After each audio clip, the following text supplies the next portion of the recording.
Well, here we are, week 10. I really doubt there's any change. I guess this would be the victory lap for the completion. Let's hop right on in. The update.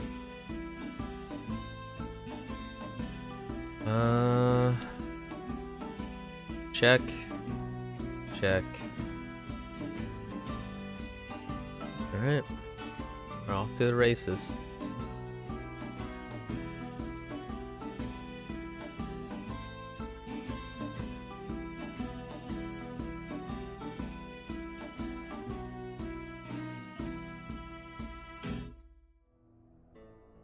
Grab our dailies. We don't really need to grab our dailies anymore, but let's just do it out of routine. Okay. I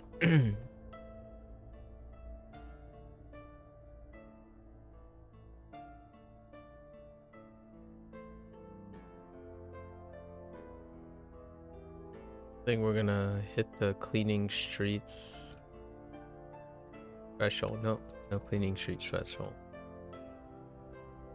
Hey, Kragus. Alright, let's see how quickly we can nip this in the bud. Go to midnight market because we turn in cliffless. A cliff of the starless sky one. Just sit here and wait.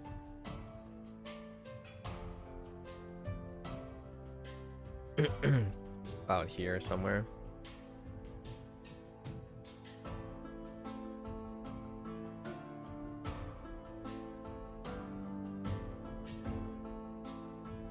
Well, since we're doing the victory lap of this, yeah, it's gonna be tough for this, tough for this game in general to really hit some of the modern standards of other live service game. It'll be interesting what they decide to do next. But this is the conclusion of the two-part module.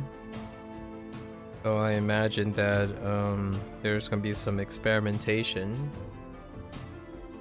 moving into the next block of modules. But this was it was clearly no discernible attempt to really take risks. There weren't too many risks involved in these two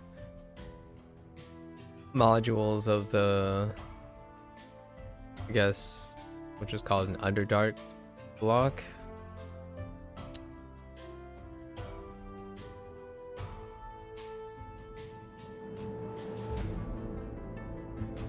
I guess the word I would use as kindly as possible, it's uninspired.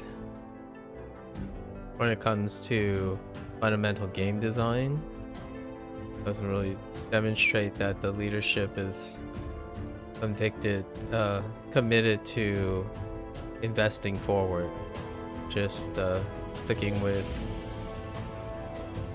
what kind of works, I guess. What kind of works presently.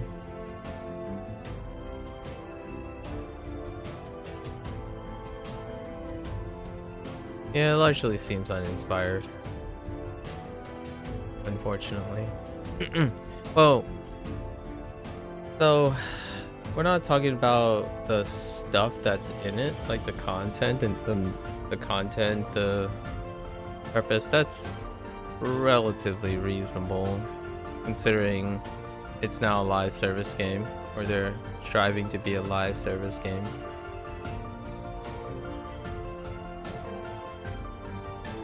In terms of like playing it, like standards and whatnot,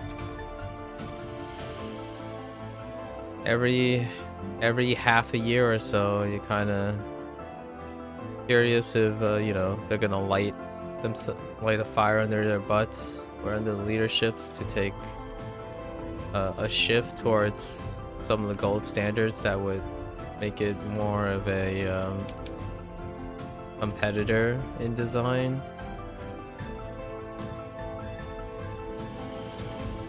This is gonna... There isn't anything here that would lead in quality in any way. Like, a standard that would be adopted by other people. Or inspiration for other designs. That's what I mean by uninspired. As in, the perspective is, there isn't anything that inspired Cryptic, sort of, as a group.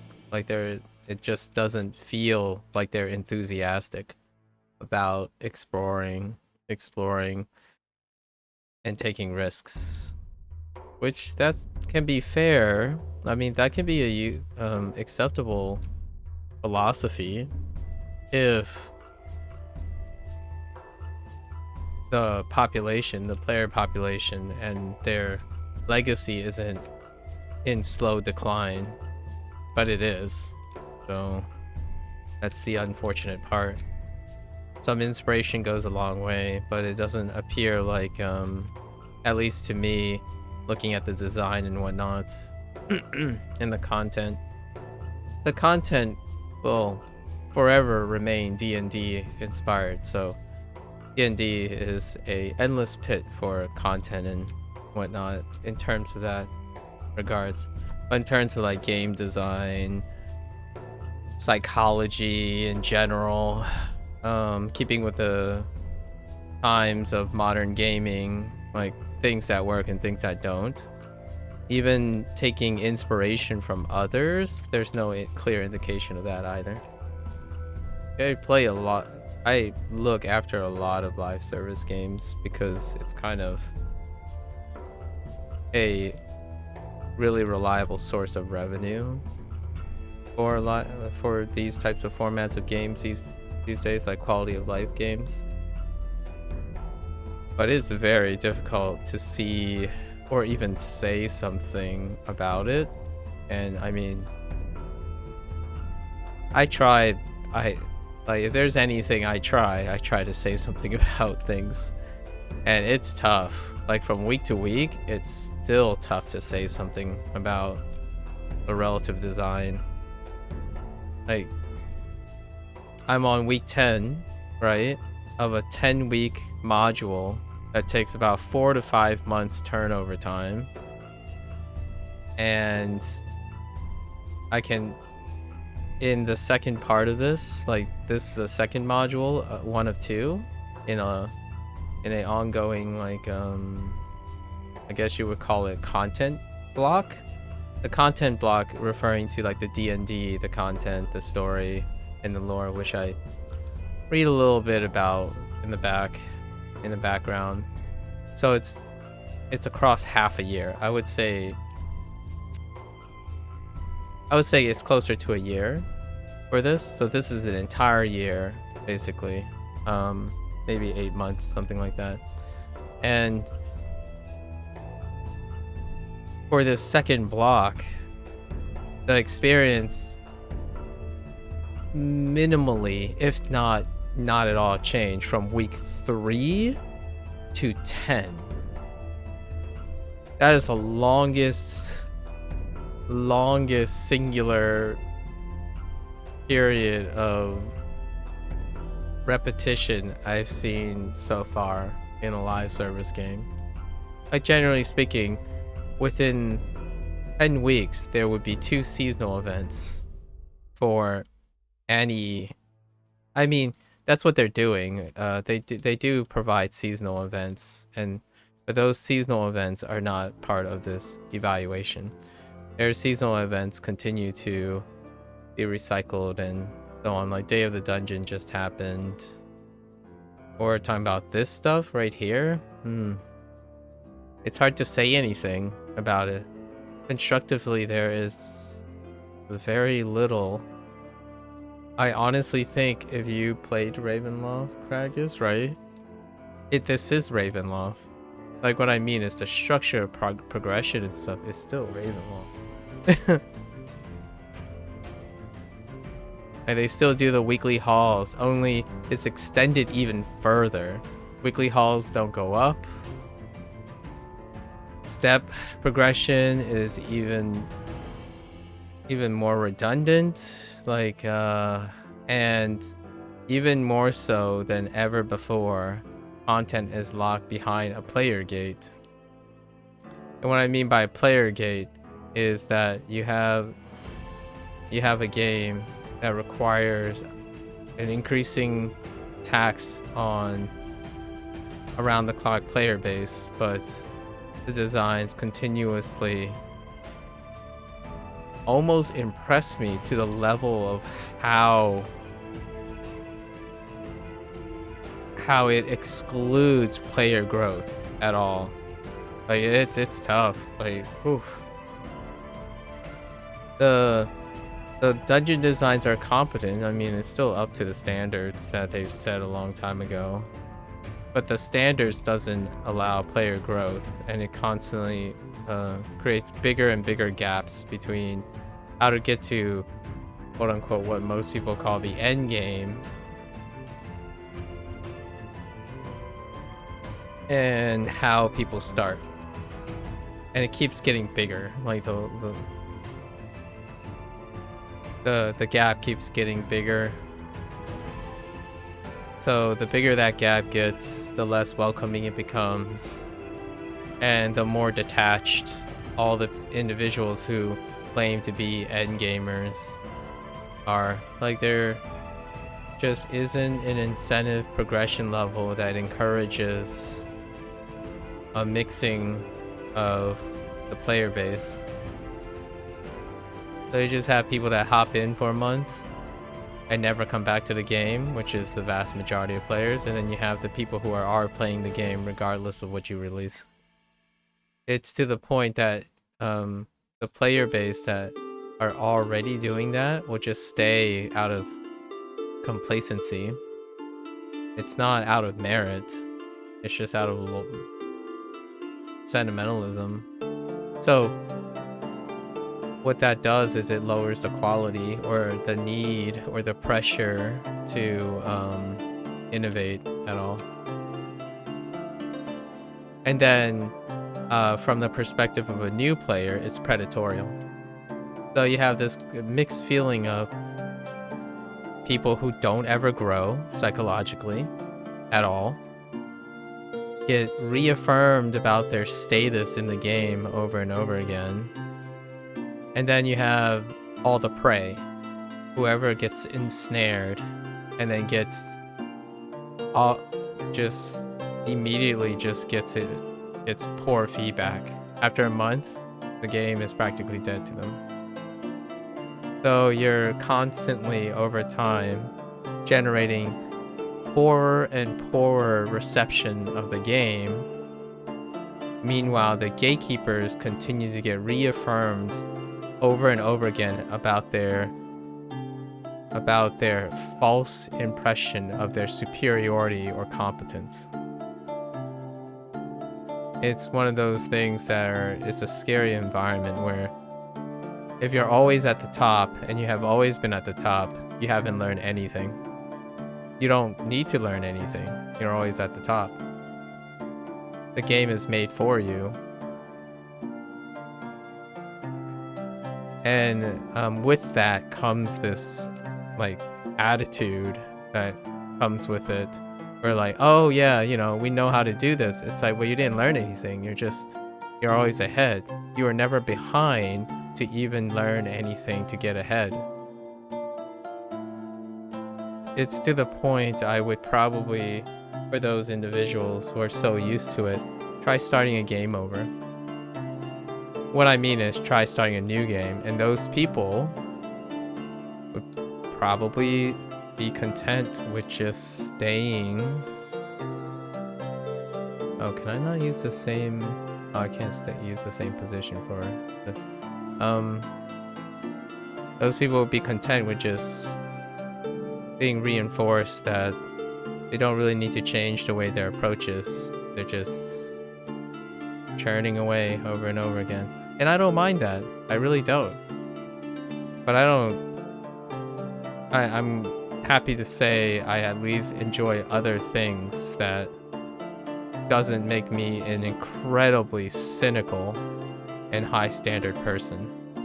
Like the tolerance level in this game is just non-existent. And the people who are tolerable don't stay around for more than a month. Because they would play the game and then they would just leave. You know, your glowing sunshine of rainbows, enthusiastic. They pop in. Eventually they'll get to a point where it becomes non-negotiable to not talk to individuals who's ahead of in the game. And when you get that question, immediately there's that incredible cynicism about you got to put in effort. This is my appearance of effort. And just so we're going to get the psychology out, when you're ahead and you keep staying ahead, that's the lowest point of effort moving forward. Until you are stripped and start from nothing, you cannot appreciate the distance that people have to climb. And it happens all the time. Like, it's to the point I don't have like any form of chat open at all in the game anymore. It's so weird. And I'm perfectly content because I like doing this. It's very therapeutic, which is probably the same way the other people do. The ones that I'm referring to enjoy it too. Only it's their whole thing. Yeah. It's tough. I don't know from a design standpoint and a psychological standpoint what the leadership and the publication has in mind for this, but it's gonna be tough to convert this into a community forward game. A live service game is pretty dead in the water without a community forward initiative. Personally, I have no idea. Like, it's tough. I've been thinking about it. And I was thinking about something constructive to say about it, but there's just so little to say to change. What works already does work the way it is, but it's uninspired. There's no intent, or at least it doesn't seem to me there's an intent on wanting to improve or maybe take risks, and maybe it will be worse, but there's no initiative to change.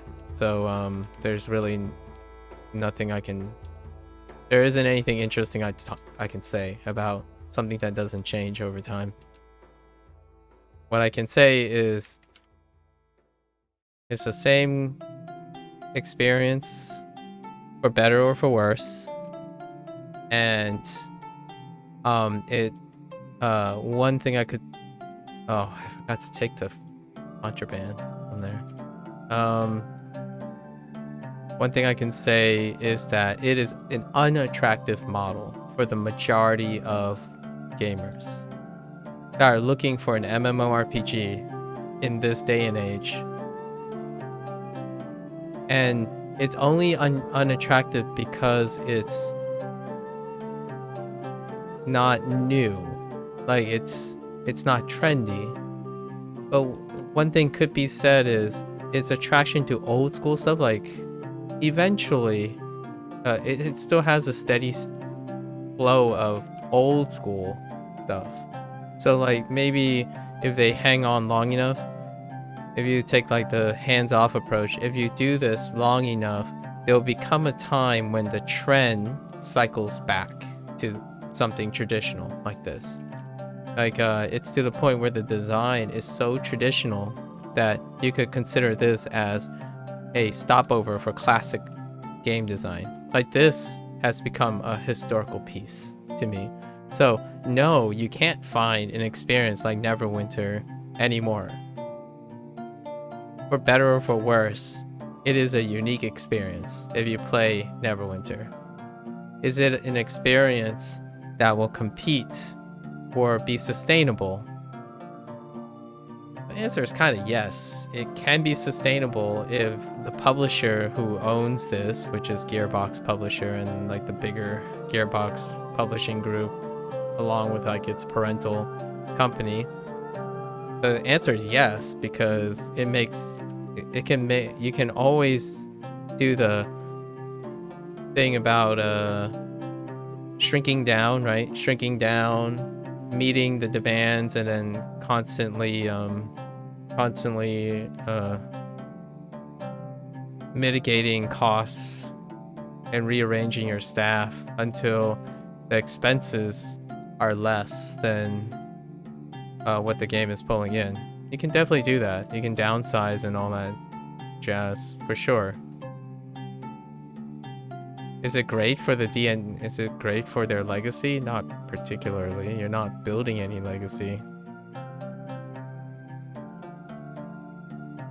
Every single day, there's gonna be more and more poor sentiments with the game. So like, if you ever raise like the name Cryptic, right? It is synonymous with a legacy that isn't a very positive thing. So you can't sell something by saying a Cryptic is gonna make a new game. Cryptic what? Like the modern gamer will look at Cryptic and say, I've never heard of these guys. And then they'll go do some digging. It's like, wow, they killed so many, they quote unquote killed so many games, but it's not really that case. It's just they make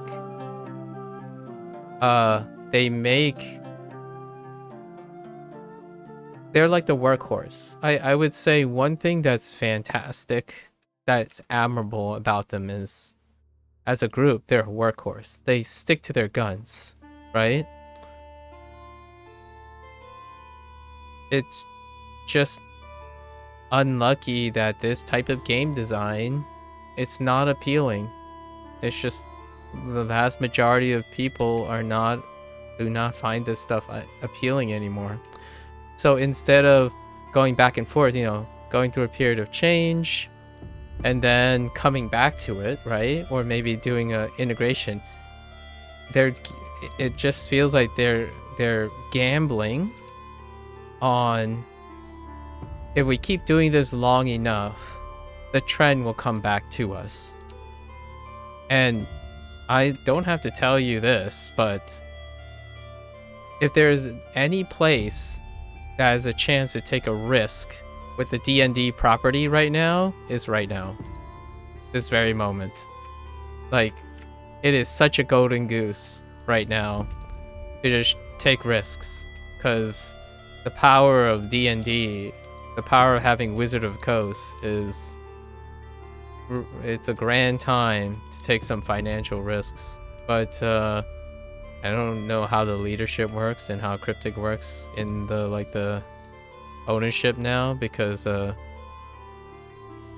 they recently had a change of ownership.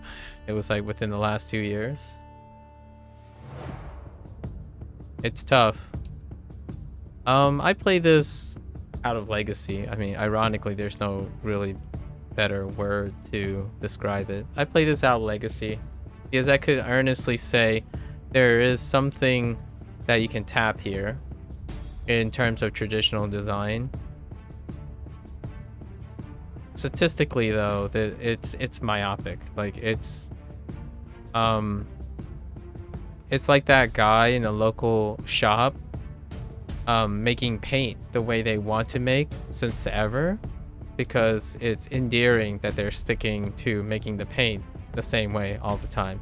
And maybe one day, lucky, a TikToker or someone comes by and shows, wow, their 80-year history of making this product the same exact way. That takes a lot of dedication, right? That's kind of it. So maybe one day, if they're really lucky and they continue to stick to their guns, they can be very trendy for a like vintage kind of way, or somehow this comes back into vogue and people enjoy doing the trial and error, no sense of progression, self-proclaimed, self-feeding elitism model that more or less just goes against all forms of inclusion, right?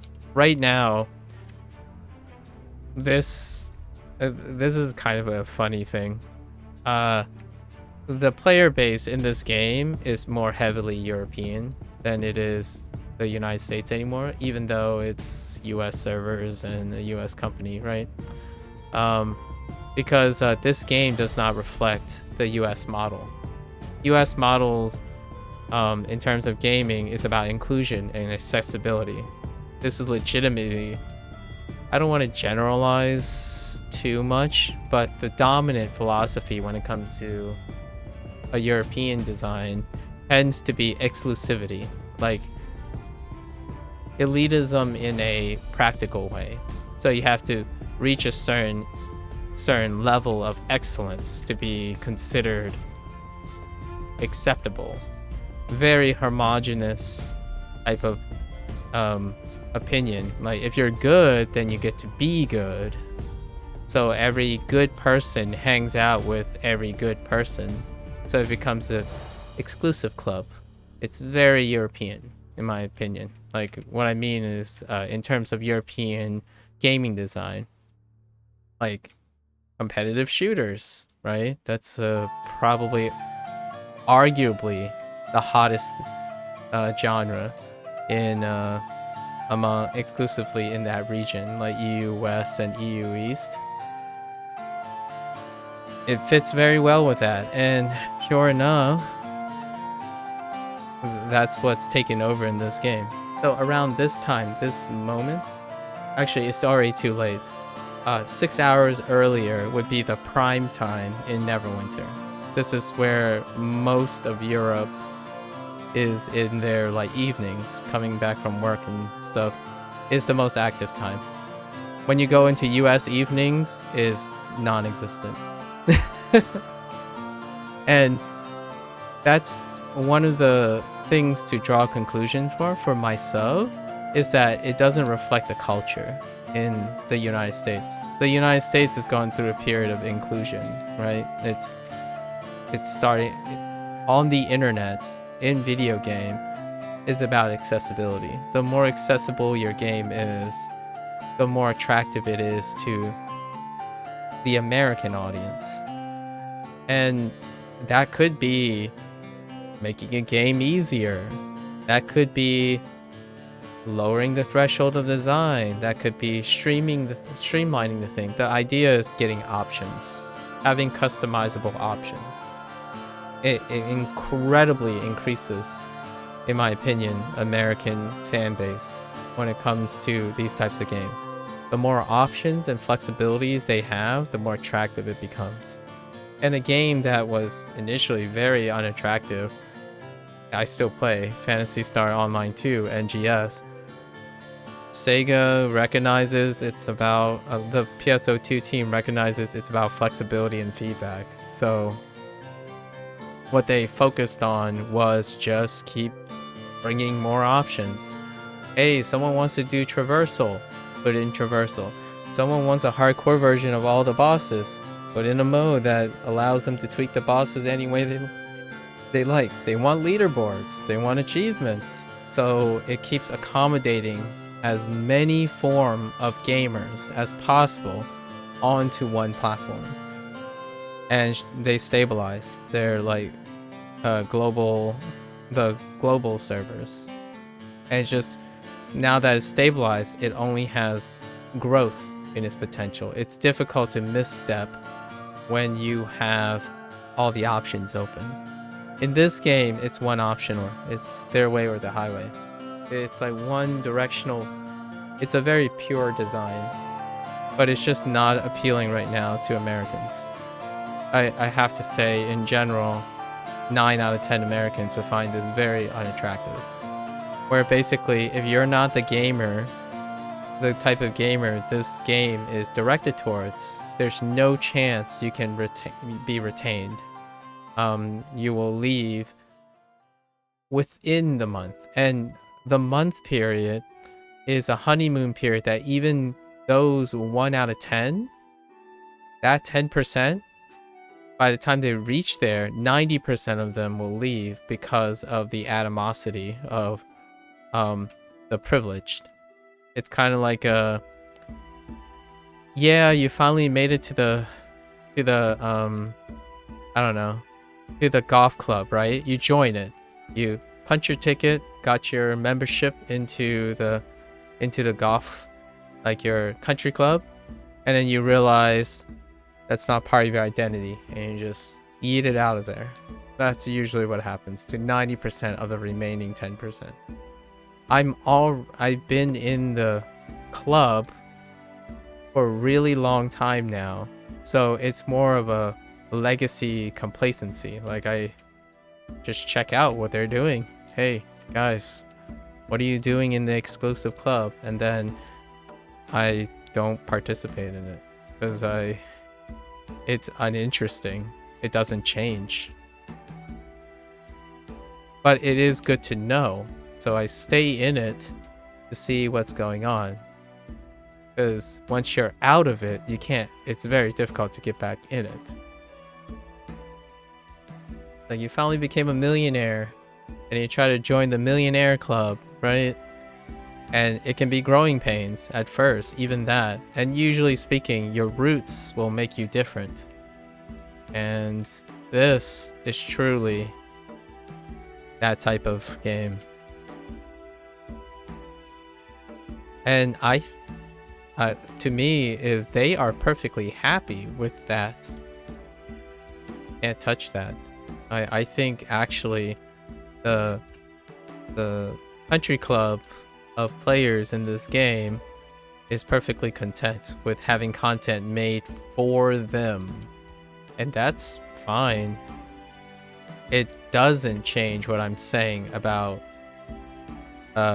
limiting the creativity of the developers, the publishers, and also scaring away any form of growth or retention of new players. When you come in and everyone's friends except you, get out. Unless you really want to suck up really hard and, you know, join. And that's kind of the whole that guilty feeling of selling out and being a sycophant and losing your identity in the process. So it's not all sunshine and rainbows even going through that.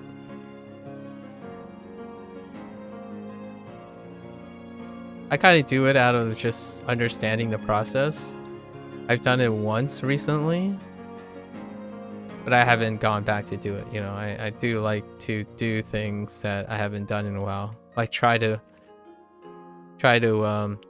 suck up and compete and do these like emotional tests of loyalty and trust in order to get into a privileged club so you can have access to people who have all the resources.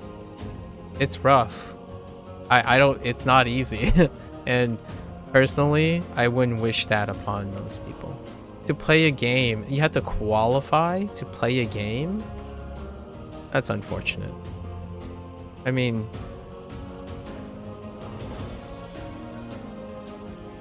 it becomes like a second life. So this game, if I can describe it, it's like an office space. If you want to truly experience this game, enjoy this game, you have to make the right friends.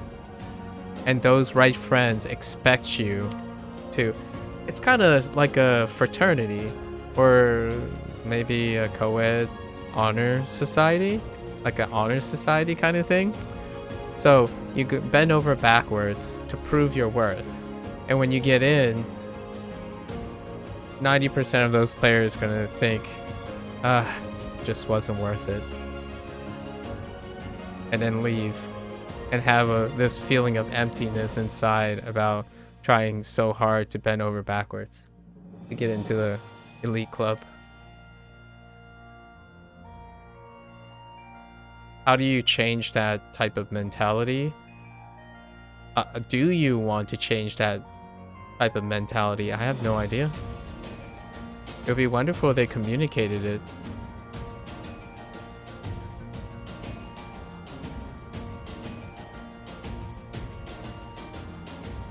Then I would know for sure. So then I can be able to like be certain about my evaluation. Like, this is the intent of the design right now.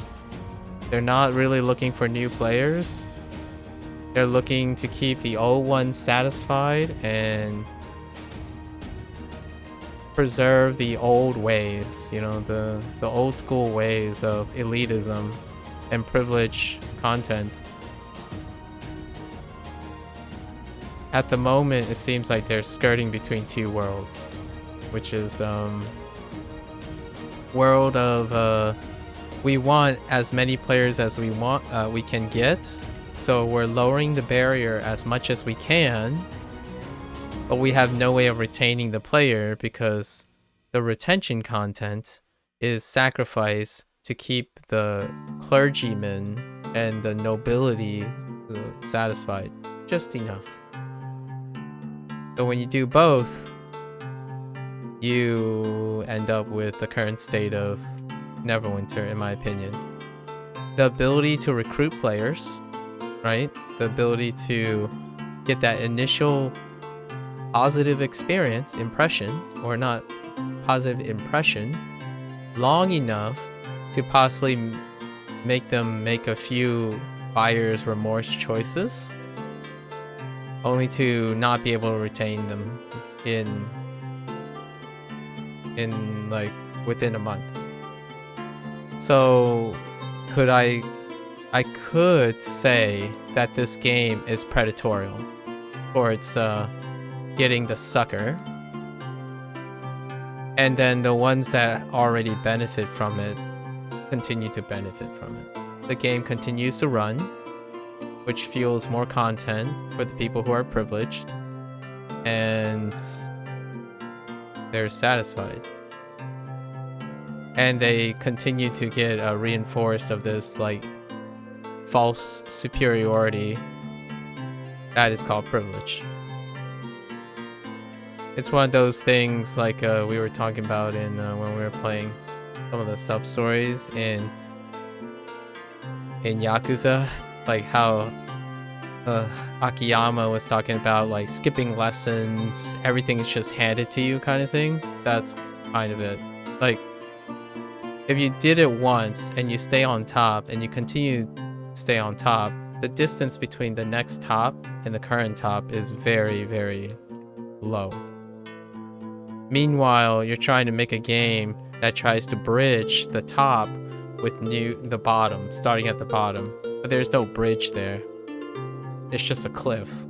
So you go in, nice, and then the bridge just breaks down. It just disappears, and then the top is up there. So somehow you have to like use your superpower and leap across that bridge, and it keeps getting wider. It just keeps getting wider and wider with each module. When they try to reset, so there are some resetting times. They did it about 2 times now. The reset, when the bridge dropped, when the top dropped down, it was met with a lot of nobility. The nobility friction is when they changed the combat system. Like they overhauled how stats and certain fundamentals changed, and that was met with a lot of resistance from the nobility.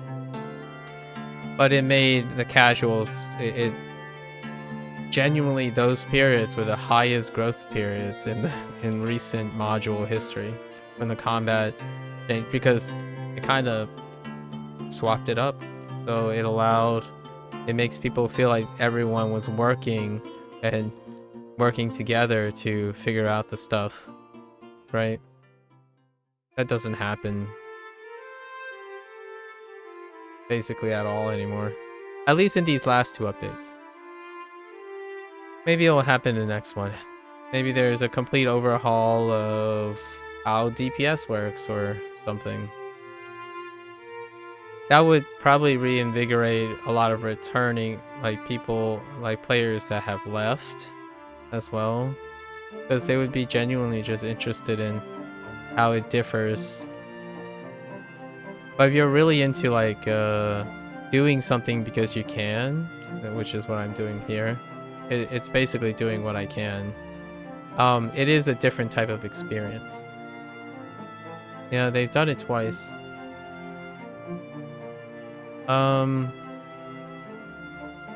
The one time was mechanical, so all the encounters how at wills encounter powers, and that was module 16. Then they redid the entire companion system, the entire mount companion system, and how stats work. That was 2 modules after the combat module, the change in the combat module. Those were the 2 times. And it created chaos. But in all of that chaos, it was a growth period. Momentarily. Until then, it stagnated again. And the power, the pecking order was reestablished again. And the people who were in power were still in power. Some of the people left. So there was a kind of a slight power struggle here and there for influence. Ironically, it sounds very like fantasy games, you know? It sounds like a proverbial Game of Thrones.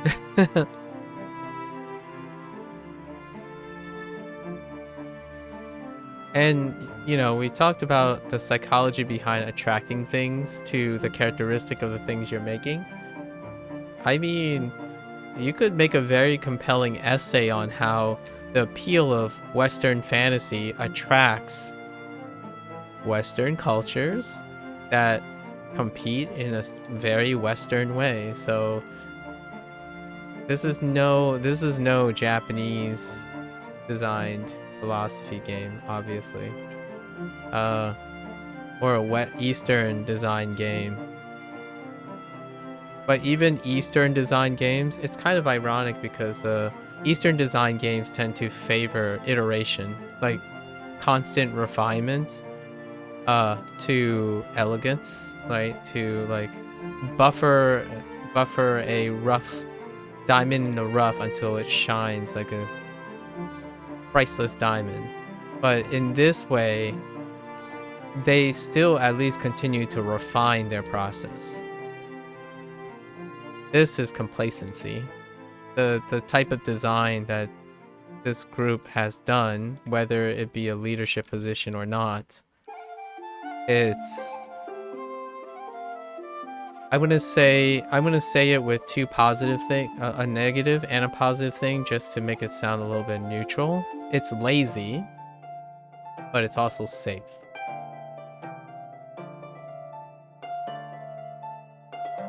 Like, I'm not saying lazy as in it's low effort. It's lazy because it's safe. There's no risk involved. It's definitely less effort they can place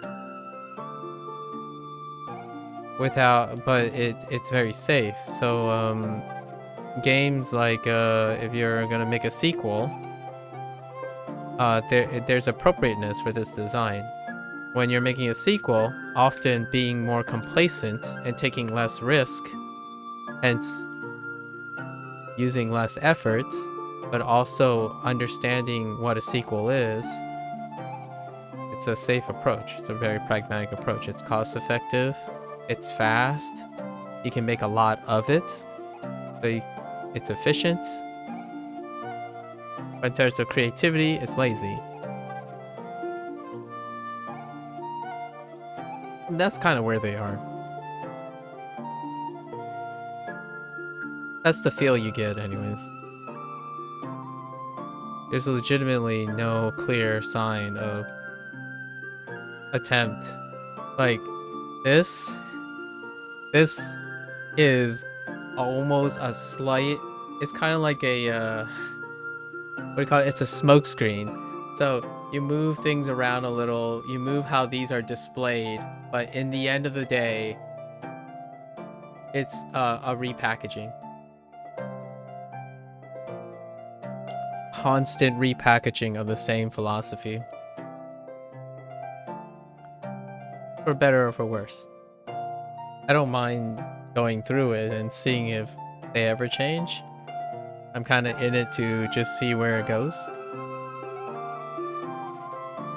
I'm not a very sentimental person when it comes to video game legacy, so although I do have to admit my current thing with Yakuza might make me a different person by the end, but this does not. And there's nothing that compares now to the amount of time in this game. My legacy, the longest legacy I have is in Neverwinter. Not even, there's no competition anymore. It used to be Atlantica Online, but now it's Neverwinter. ESO.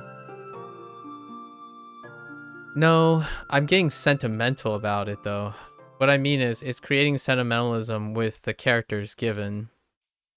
But once the story ends, it ends. Like it's not like I want it to not end, so to speak. That would be getting attached. So I don't really have any fear that the end is coming.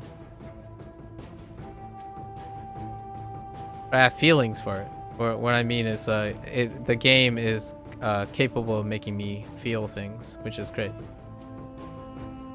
Usually, like, what I'm doing here makes me feel like zero. Like, there's really...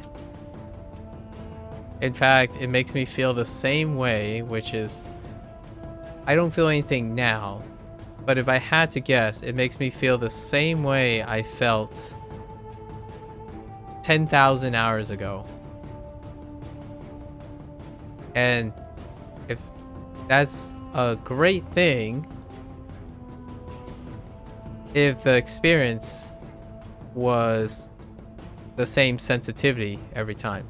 But I've been doing it for like close to 10,000 hours, right? So the experience is no longer novel. So it probably would literally feel the same, but I haven't taken a break from it or anything. Like, I played continuously that long. So over time, you become numb to it. It no longer feels like you're doing anything. How do I make value out of this? Well, I don't feel like I'm wasting my time because I'm analyzing it. So I'm talking about it here right now and doing this stuff because it makes it more, it incentivizes me to be more reflective about it, more critical about it. I'm doing it as a legacy. I wanna witness the end of this game, or the resurgence of this game. So you know that, I'm not sure if you're familiar with that phrase, but you know how like some cynical would say, I just want to watch the world burn. I just want to see what happens, because life is worth seeing what happens. So this game is arguably one of the oldest games with one of the least growing retention rates. And I want to see what happens to it. And I want to be part of it, right? Whether it's they're finally announcing that they're closing the game down, right? And then I would be there for the last day or something. Or they usher in a new golden age because of a new leadership or something. I kind of just want to see where it goes because it's legacy now. It's kind of like asking yourself, you lived your life for 40 years, and then you decided, I don't want to see how it ends. That some people can find that, like, that's what they want. They don't want to see the end. But me, I'm along for the ride. And that's genuinely curious. There isn't going to be another game that replaces that. Like, there's nothing else that comes close anymore. I didn't see the end of Atlantica Online. I saw it at a distance. Like, it's still technically alive, but I left in the middle of it. I didn't see how it all ended. Ironically, the game that I played the least, but I really liked, I saw the end of it. Like Terra Online, I saw that server close. And what is the other game I played a really long time? It's World of Warcraft. It's still around, so... And I've missed so much of World of Warcraft. I wouldn't even consider it a legacy for me. This game is one of my legacies. And it's just would be really interesting to see how it'll either end or continue. My doubts are this game, I will outlive this game, is my thought. And I want to see it to the end. Is that why you go back to... psychologically, it would probably be a yes. Like, something about Eve is a part of you, and you just have developed that sentimentalism, right? You just want to visit every once in a while, right? So, like, I thought about it. I thought about taking a break from Neverwinter and then coming back and seeing how it feels again. The whole thing about desensitizing yourself and then revisiting the stuff. But that's what the joke is. Like, a game with legacy has that meme. Like, the players in this game literally meme each other publicly, saying, alright, it's like, I hate this game, I want to uninstall. And then the first meme is, see you in 3 months. That's playing on psychology. And I think that is one of the strengths of what Cryptic is doing. And I don't know what their executives want. Like, do they want to make more money? Do they want to expand? Or are they just fine with legacy, right? Because those players will eventually come back and revisit. It's the longer and how often that repeats. Nostalgia is powerful. It's a really powerful drug. And desensitizing and detoxing, or detoxing in quotes, it's a very powerful thing. And I haven't taken a break from this game. So, I've become steady state with this game. And I don't think there's any other game that have... My current one is PSO2, but it's only been, what, 1/7 the time. I think PSO2 is crossing 1,200 hours. And those are the only two games. It's hard to keep up with live service games. Yeah, I do it 3 times over. I have 3 tunes that I primarily use. And I do everything 3 times over just to see, for bootstrapping purposes. So like, I do it with my first tune, see what it's like. Then I do it my second tune with a little bit of refinement. I do it on a 3rd time with a 3rd guy. And there are 3 different classes for my evaluation purposes. I actually play all the tunes, I mean like all the classes and stuff at some point, but I usually just do it 3 times just to get a personal sample size, you know.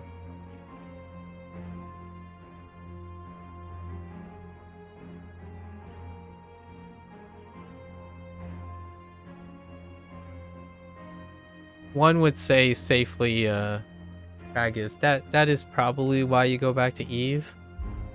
And it's not a bad or a good thing. Like, no one, it's, I don't know why people insist on trying to categorize the going back to something or in association with like weak discipline and all that stuff. It can be very cathartic. Yeah, and like Hoffers, he does that, and he literally lives that. Fortnite, Call of Duty, Tarkov,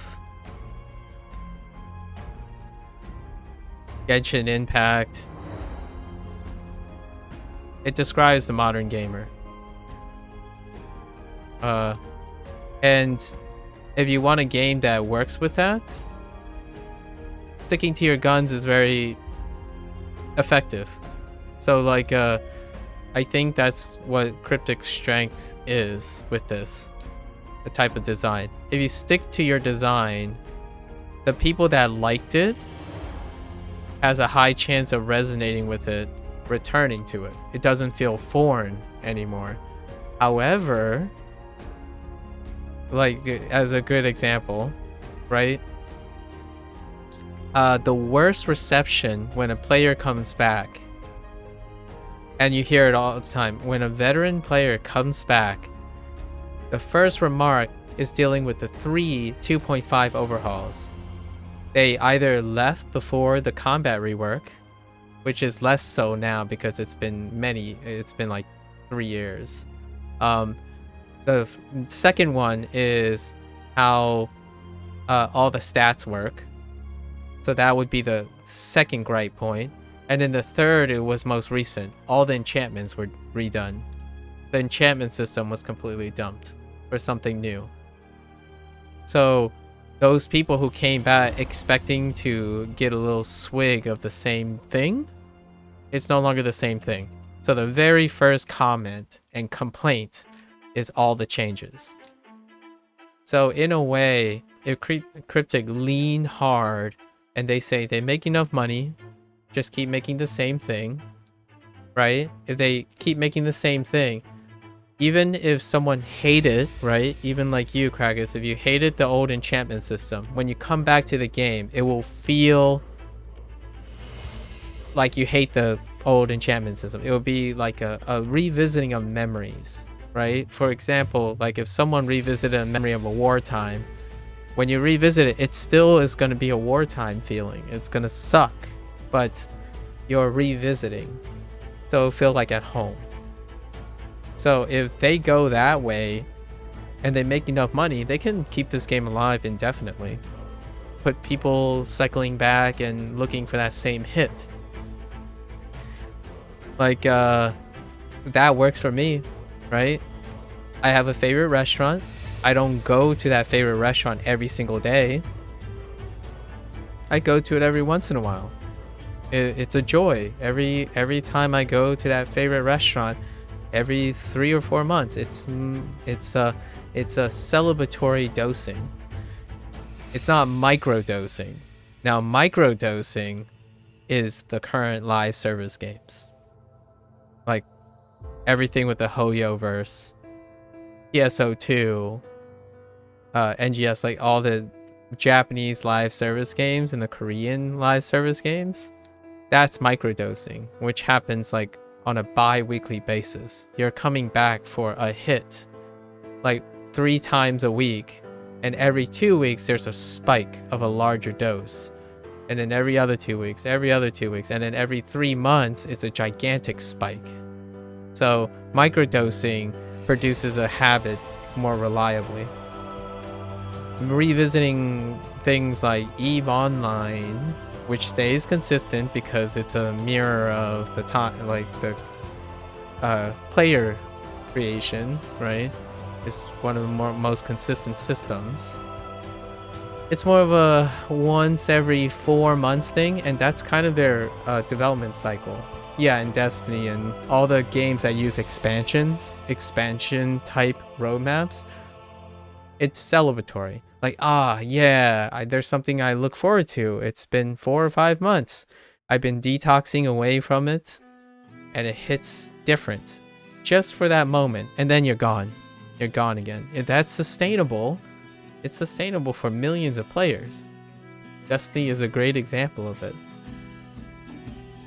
So, but which way are they going? It's hard to tell. It's so hard to tell for Cryptic because they're doing 2 different things, and those 2 different things attract 2 different types of players that really dislike each other. Like, what I mean is they're non-compatible groups. So they're half doing something that isn't, and it's still uninspired in my opinion. They're half doing something that is a twist on what they already did, and then they're continuing to do the same thing that keeps the ones that are already playing. But those 2 groups create an animosity with each other because they're just inherently incompatible. So all the new players are gonna be inclusive players. Like, hey, we should help each other out. Like, how come this game doesn't help us players like reach where you guys are and stuff? And then the other half of the mechanics is like, we reached here with hard work and we were dedicated and loyal to this game for over 10,000 hours. Get on our level before you can come into the club. Like, we're not gonna punch your stamp and your get to the free country club after like 40 hours. Like, who you think you are, right? Because that's the old model. To get high and privilege in an old MMORPG model is thousands and thousands of hours and loyalty and dedication. The moment their gear expires after spending hundreds of hours is the moment they start lashing out and getting the pitchforks. The casual player, the inclusive player, it changes every 2 weeks. Whatever you just did 2 weeks ago, it's out of date, just gone. So you're attracting 2 different types of player populations, and they really dislike each other. They're so incompatible. Like, the new casual players that they have the model for, they expect that gears change every 2 weeks or every month at the longest. PSO2 turn over gear every 2 weeks. Like, so far it's been the longest period has been like a month and a half, and it's actually kind of weird. To the point where it's going on a month and a half now in PSO2, and I'm concerned. That's how regular it is in PSO2.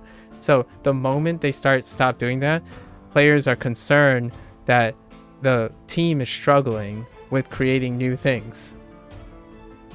So those are 2 different player populations that won't get along together. It is really fundamentally and psychologically, they will be at odds with each other. And every time a new module drops so far in this game, it attracts both types of players. And they don't play nice with each other. So I don't know where they're going with it. You sit here, every new module drops. Some people say, hey, I'm coming back. It's like, what is new and stuff? It's like, well, you should have been here. That's basically paraphrasing. They don't really... I don't think it sounds that nice. It's much meaner than that. It's to the point where... This is the even crazier part, in my opinion. It's to the point where the player base that's already here, the loyal player base, they're self-sabotaging their game by making it appear like it's not worth their time. So when there's a new player that seems like they would invest, what they would do is continuously give the impression to the new player that it is a waste of time. Like, hey, yeah, you know, I'm a gatekeeper. Cynicism's like, oh, you're gonna do that? in another 2 months, another 2 weeks, by the time they're just gonna throw it out the window. Why even bother play this game? Meanwhile, they're playing the game and benefiting from the game design and whatnot. But the cynicism is so real that they're trying to keep their club exclusive. Are they aware of it? I'm not sure. I personally, if you spend all your time in privilege over and over again, your awareness just drops off the face of the planet. I worked in science for so long, I dropped off the face of the planet of trying to understand how little I understand. I'm not going to say they are, because it's been more than it's been more than 10 years. But at a time, I would believe the vast majority of them understand what they're doing. They're playing down their stuff to remain in a position of power, right? The stuff like, hey, guys, just whatever, just buy this stuff. That'll be fine, you know? Just buy this stuff. And meanwhile, they're the ones profiteering off of it, right? Like, here's the good stuff, but no, that's not the good stuff. I only keep the good stuff for myself, kind of deal. That's kind of how it feels. And here I actually played MMO, so here I'm not understanding the genre. Last time I tried to play MMO, it was Guild Wars 2. I don't know if you know. I know, yeah. Actually, I think Fictitious still plays Guild Wars 2.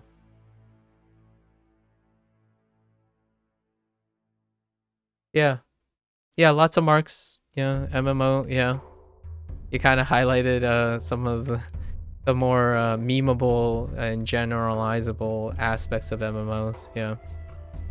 Guild Wars 2 is 8 Eastern MMO, so even more so in Eastern MMOs. Actually, the whole like going to point A to point B and everything marked is actually most refined in Eastern MMOs. The Eastern inspired MMOs. I don't want to say Korean MMOs specifically, but it is really inherently in overblast. It's like incredibly to the next level in Korean MMOs. The current one being like BDSO, not BDSO, BDO, Black Desert Online. That'll get you following marks. This game, not so much, because the areas are quite small. So what you really end up with is big bubbles. Like big bubbles, occasional markers like this. You just see like big bubbles go around here, just look around here. Zonal areas.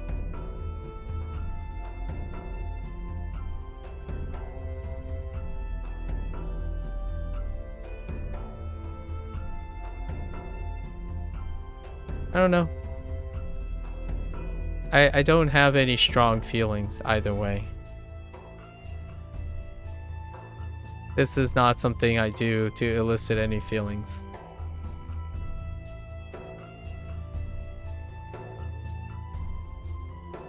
Yeah. The BDO did not launch twice. Maybe you might be thinking about Blessed.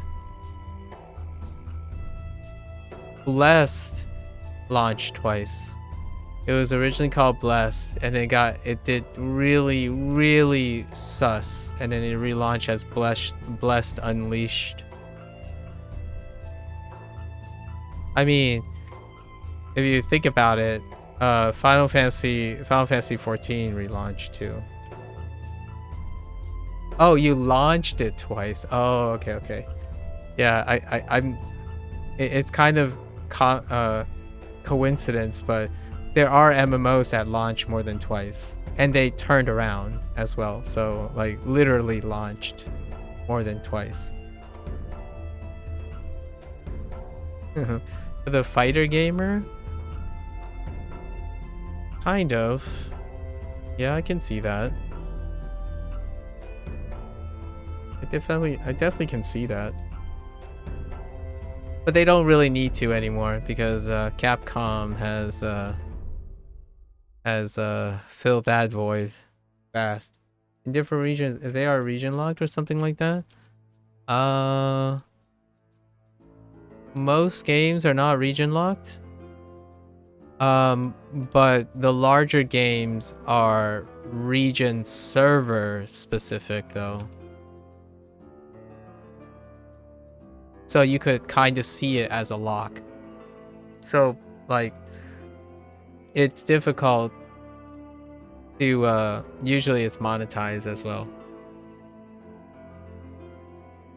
Like they're server region server specific on bigger games. I'm not sure if it's true for BDO. A classic one would be like World of Warcraft. Even World of Warcraft's BattleNet, like the Blizzard's proprietary BattleNet, is region locked. And by region locked, I mean your account is region bound. So the progress from one region does not carry in between the other regions unless you pay for it.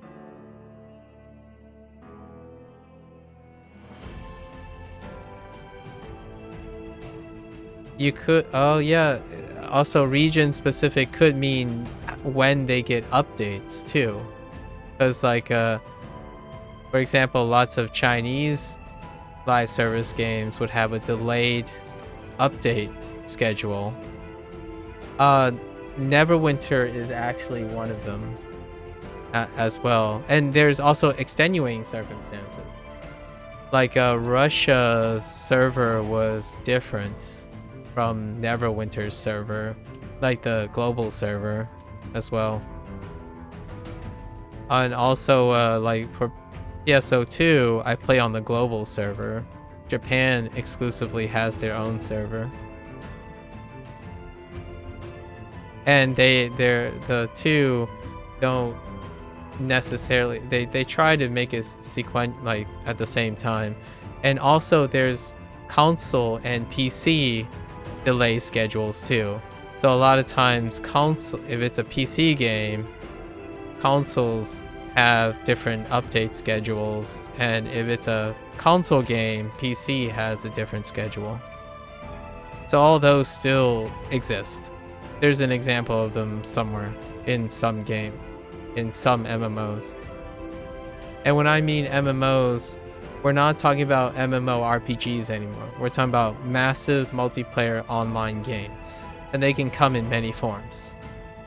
Which does include Lost Ark. Lost Ark is not the same as the traditional meaning of an MMORPG. But now we no longer use that phrase very often anymore. We use specifically MMOs because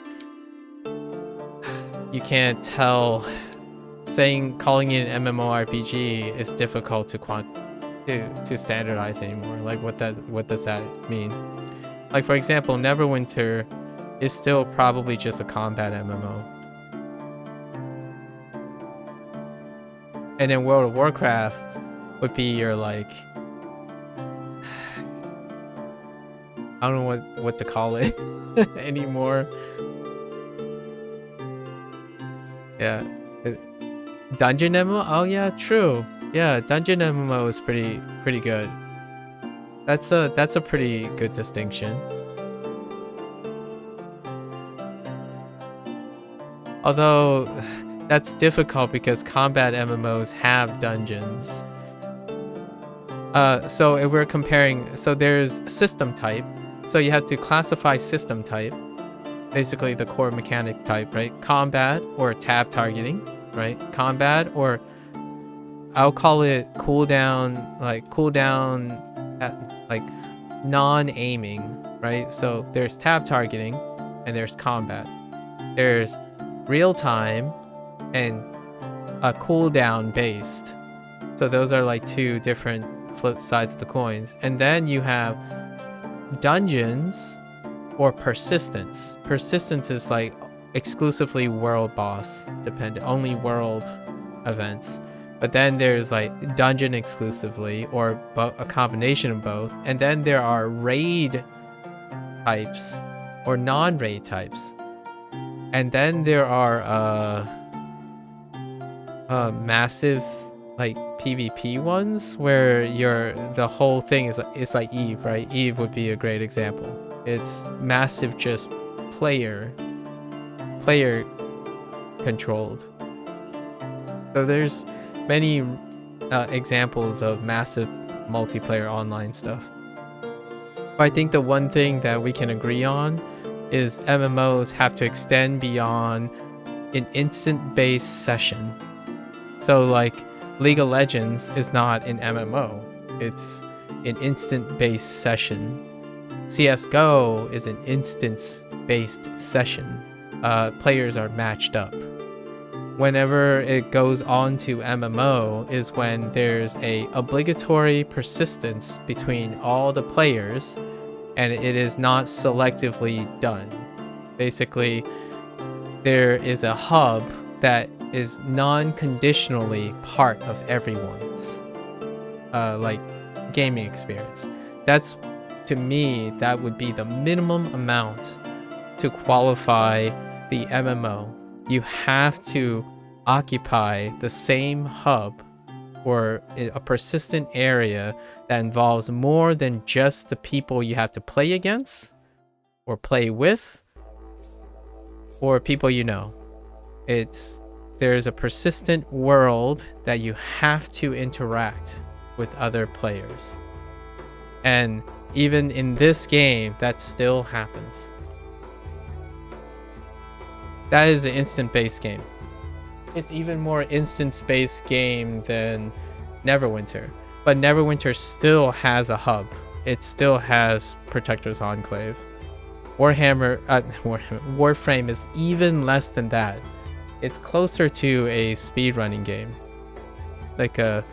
It's closer to, it is like an MMO as much as Vermintide is an MMO. If you know what I mean. Like Vermintide there's like a slight hub, but no one ever used, or Dark Tides that I play with Eric. It's so small, but it is enough to qualify as an MMO, but still it's like the barest essential. Or if there's a server browser, wouldn't that be like a hub? What do you mean by server browser? And other players, so it almost you're not forced to interact with any of those players. You're selectively. No. I don't think he means like a literal web browser, because like in RuneScape you actually do have to persistently interact with other people. Yeah, he's talking about like matchmaking server browsers. Like if you all logged into like Battle.net or something and there's a central hub to do matchmaking, that is matchmaking. Like the center hubs, it's like playing Left 4 Dead. When you log into Left 4 Dead, there's probably a central hub where everyone lists the games, the lobbies, and then there's a central chat where you may organize games. That's still matchmaking. That's part of matchmaking. There is no matchmaking obligations in MMOs. You don't get to choose who occupies your space. The game allows the space. So like when you hop in and someone do be playing something or doing something that's part of the game and they're there, you can't just say, get out of my room. That's an MMO, at least in my opinion.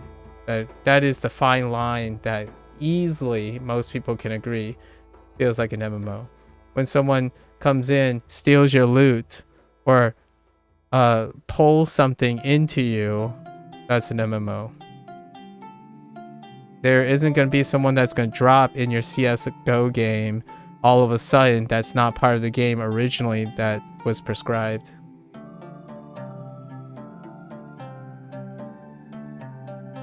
In terms of RuneScape is a persistent world. So it's just some guy can come over and kill your mobs. That qualifies.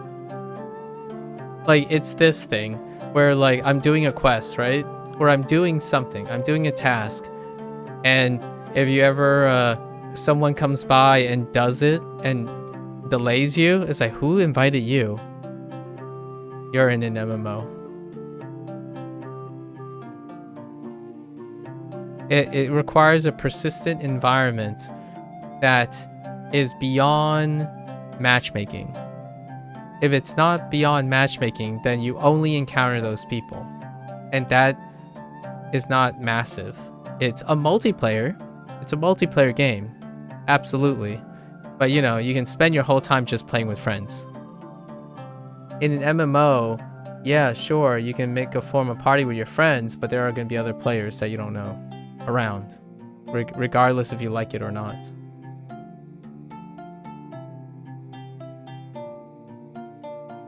Well, PSO2, you just stand there.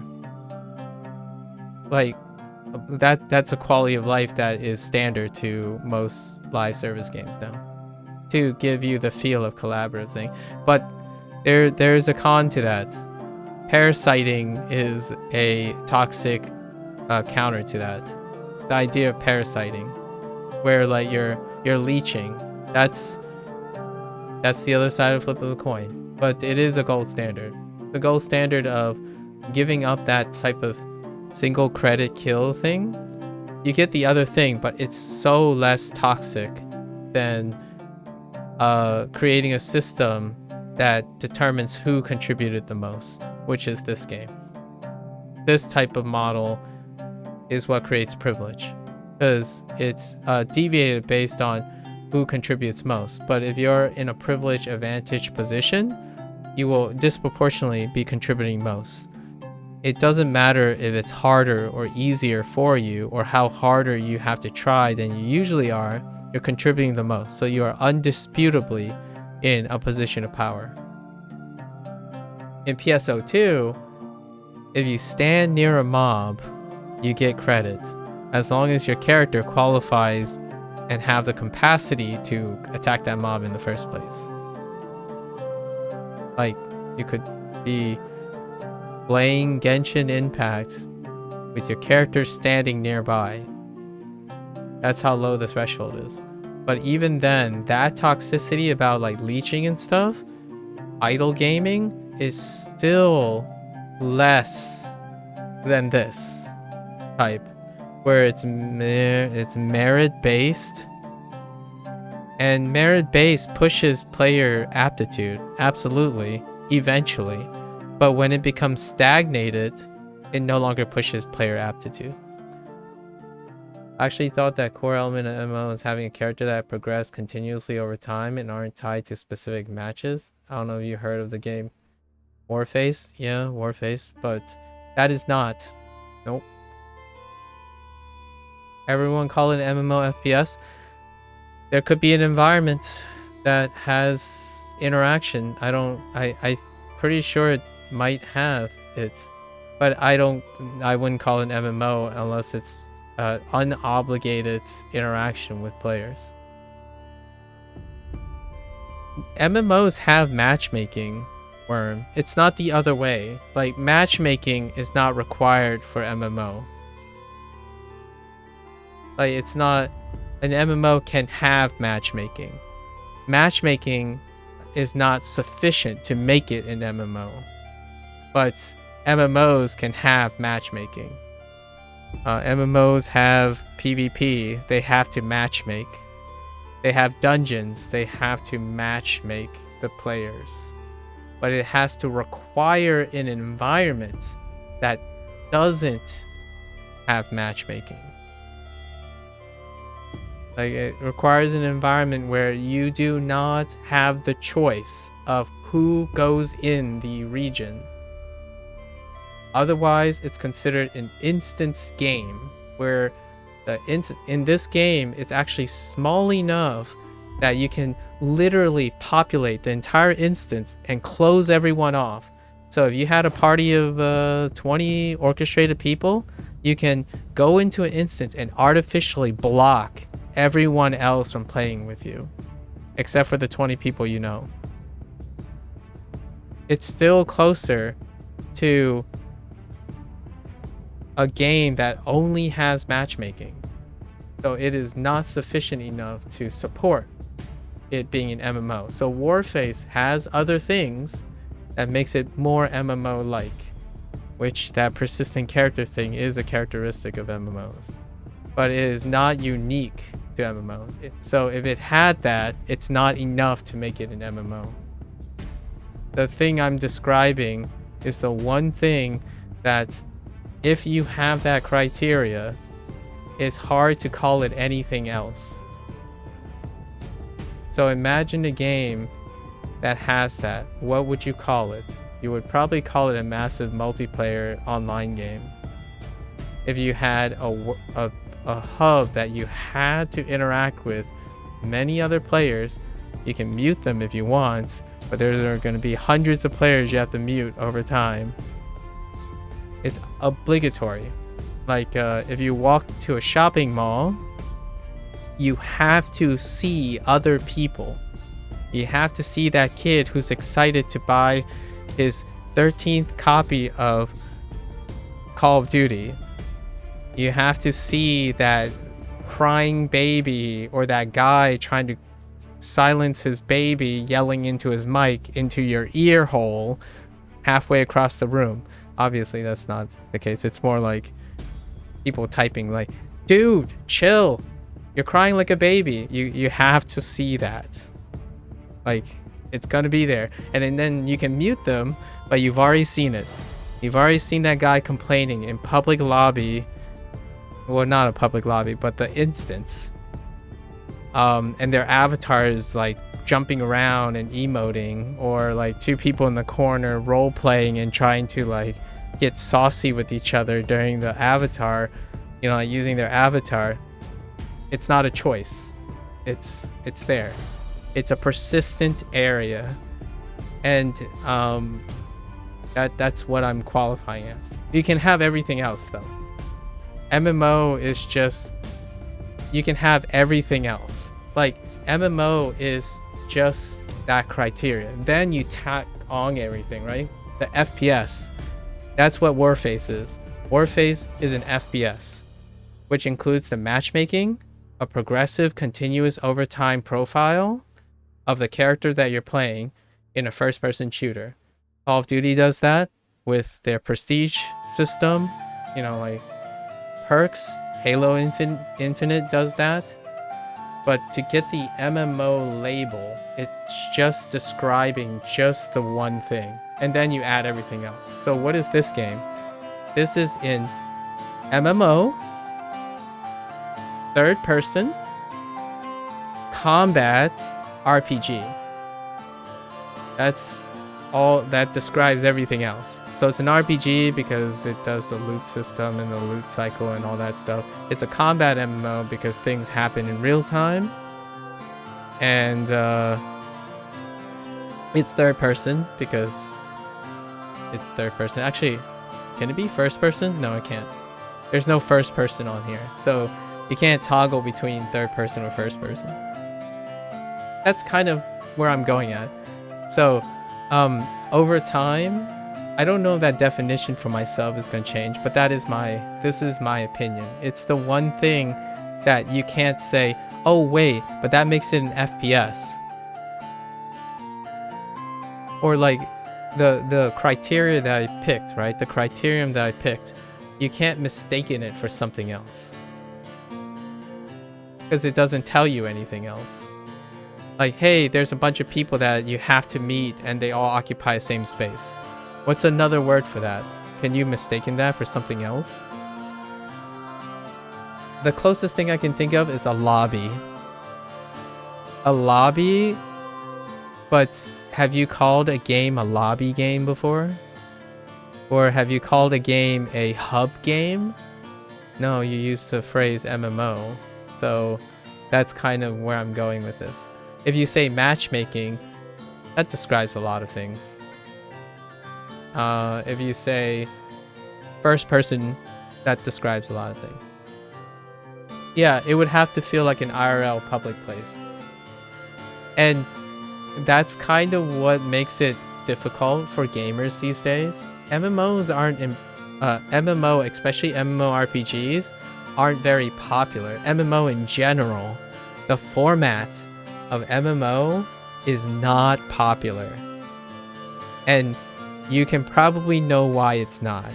Because people don't like interacting with people they don't know. So this format, the MMO format, is dying. It's dying really hard. What is taking place of it? Instance-based multiplayer games. And a great example is a game where, like Diablo, when you enter a world, the world you're occupying belongs to the host, and then 3 players enter that host world, and then you play with your friends because it's your instance. Well, it isn't, because World of Warcraft was the biggest game for a long, so it wasn't inherently niche. It was very trendy at first, but it's no longer. It's a passing fad now. Like, it's a passing trend. But World of Warcraft was on top of the world, without sounding like a pun. But there was a time when that genre was not niche. It was incredibly mainstream, like to such an outrageous extent that even in its fading trend, World of Warcraft is still relevant. It still exists.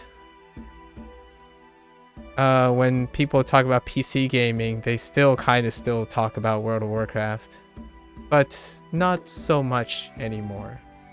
And will it come back? I'm not sure. If I had to take a big digression, yeah.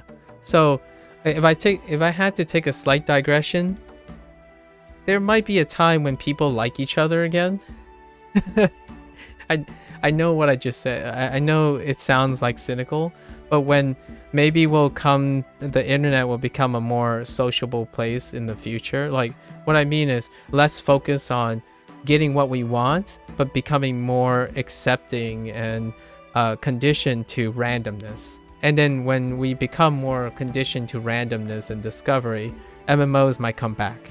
It might be fun to go into a game where you're going to interact with people you hate, you love, you don't care about, think they're really terrible players or really good players. You're just constantly getting a mixed bag. But in the current state of the internet, it is selecting for behavior where you want to know who you play with. You want to only play with good players. If you want to goof around, you only want to play with players you goof around. If you know what I mean. So, like, if you're tending to goof around, what do? You play a lobby game. What does Overwatch do, for example? There's a lobby for people who goof around. There's a lobby for people who play competitive also. And even then, with those specific modes, like those segregated modes, some people's like, you're not serious enough, get out of competition. You're not good enough, get out of competition. You're too casual, go back to you're too serious, go back to comp, stop playing casual. It's the internet. The internet's societal segregation is part of the internet right now. People play what they want to play. They play with who they want to play with. They play against who they want to play against. If the game does not provide that, it gets poor marks.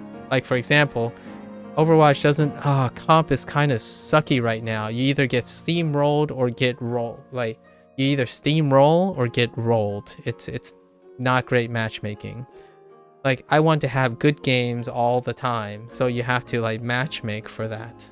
You can't have terrible failures. In an MMO, when you like try to get a group together, you don't really know what you're getting unless you're part of a guild, right? Then that guild thing leads to elitism. But guild is not the MMO part. Guild is like a clan in Call of Duty or a clan in Destiny. You know, you're all gonna know each other. You're already pre-selected to qualify for something.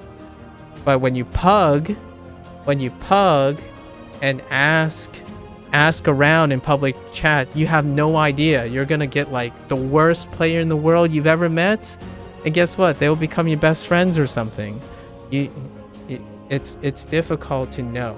So in an MMO, that is the classic feeling back in the day, when everyone was trying to find a new friend. They were using, like, World of Warcraft was a place to meet people halfway across the world. You know, like, make friends with people or make enemies even. It's a place where people met, not knowing what's going on. Nowadays, when you get into a lobby or an instance-based game, you know exactly who you're playing for, what you're playing for, who you're playing with, and that's it. And those players, they're gonna play the game knowing a mindset. So like when you're playing Call of Duty, you're there to click heads. Everyone that has entered the game is largely focused on clicking heads. MMOs were a place where, I don't know if I like this game, but can I make a friend that makes me want to like the game? That kind of thing. That's surprising to me. It's one of the most time and money consuming games I've seen, and you have content locked behind social interactions. Like, yeah, it feels like that now though. It feels like that now. It wasn't that wasn't the case before. But now, like, it's falling behind the times in terms of how the interactions work. It has legacy, which is what's hurting. It has legacy, which is why Neverwinter suffers the same thing. Legacy has taken place over welcoming, so it's no longer welcoming anymore. It has become so overwhelming that it might as well be locked behind everything. That's because social interaction has become a barrier to the game.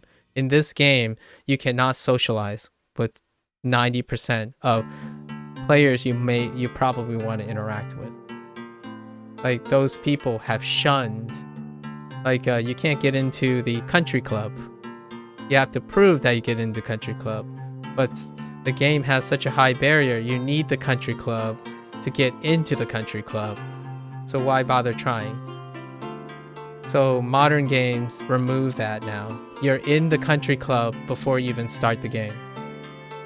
When you start a CSGO game, you probably have one of your country club friends, your own personal club of friends, or your own personal desires going into the game. In an MMO, one day someone can call you the worst player. The next day you do exactly the same thing and they can probably think you're the best player they've ever met, because those two people occupy the same space. The extremes occupy. When you imagine if you go on Twitch, right? And it's like a television program. You don't get to choose who you get to watch. The television program cycles through programs and you only get to watch the people that it cycles through. What do? That's MMO. Like, every occasional day you need to do this dungeon, and it's like, well, my one friend is not on and I need 7 people. Where am I going to find 7 people? Well, let's try to find 7 people who are willing to help. And it could be the worst experience you've ever had. It could be the greatest experience you ever had. It's the randomness of meeting random people. That's taken away. That is Neverwinter's crutch right now. If they want to continue doing it the old traditional way, the MMO is no longer an MMO. This game is not an MMO anymore. Like, it's so much less than it was before. It is everyone who knows anyone doing endgame content. You log in to get only people you trust to play the game. And in fact, they removed the MMO portion by saying, oh, we can't succeed, so You enter looking for group. Only experienced players, please, who've completed this, and let me check your gear so that you are highly likely to have succeeded already. No randomness. It's all pre-selected. That reflects the current, in my opinion, the current trend in games is to take the MMO out of multiplayer games. You want to remove chance. When you queue in for a competitive CSGO player, you hope the players on your team are good players. Not learning players, not random players, not players with a personality, not your next best friend, good players. Whatever that status means. So if you're telling yourself that, you are not playing an MMO anymore. And if you can do that, if the game does that for you, you are not playing an MMO anymore. So for example, CSGO, how does matchmaking work? It matches you with appropriate players. That is no longer an MMO. An MMO, like for example, here's a great example of why PSO2 NGS is still an MMO. You walk around, it has instances, but it accommodates like 30 players. You enter, you queue up, 24 players are required for this drill thing, right? You pop in, 12 players are AFK, 3 players are like neck deep into pay to win gear, right? And then 4 players are just role playing and I'm just shooting random things absentmindedly. That's an MMO. You just don't know what you're gonna get. It's like one person is lagging in the corner, running at the wall. Okay. one player is like teleporting everywhere because their ping is so high you can't even see what the character is doing. That's how I would summarize the MMO experience. It's like going to the mall and seeing just random things, and I love it. I actually miss it. I miss that experience quite a lot. And Neverwinter, when it first launched, like Neverwinter Online when it first launched, and I was playing that was it. Like, people got into fights, drama, like real actual drama, and like they worked it out, they became friends, they moved, like it was crazy. It was so active back then. Now it's like, log in, it's like, man, why can't I find anyone to do this dungeon that I have 10 minutes to do? It's like, why does everyone suck because I failed today once after trying once? That kind of thing. Like, they come in with expectations. It's like, man, this game is dead. I couldn't find one player in 2 minutes. Matchmaking took so long. I'm leaving. This game is gone. This game has gone down the drains. But that's the type of stuff that is modern gaming now. And I don't think it's bad or good. It's just a very different world we live in. Because internet has provided on-demand stuff. Like, it is on demand. That is what we're so accustomed to now. And honestly, I love it too. I love things on demand. Like, hey, here's a great one for myself. This is my personal on demand, a guilty pleasure that makes me less competent over time. How do I do X, Y, and Z? Or who is the director of RGG in the last 6 months? Because I do that and the internet provides just that one detail for me, I don't learn anything outside that one detail. What? No, it's part of the game design. Oh, and you're probably also referring to yesterday. That's also part of the game design. RGG actually dims the game when you're idle for too long. And this game actually does the same thing. That it dims after the game idles for too long. Like, it's not me doing it. It's the game actually does that. Like, if I stay here for 10 minutes, it's gonna dim on its own, and it's a pop-up box is gonna say you've been idle for 10 minutes. You're gonna automatically log out in like the next few minutes. It's not a coincidence. It's a common practice. It's a very common practice. But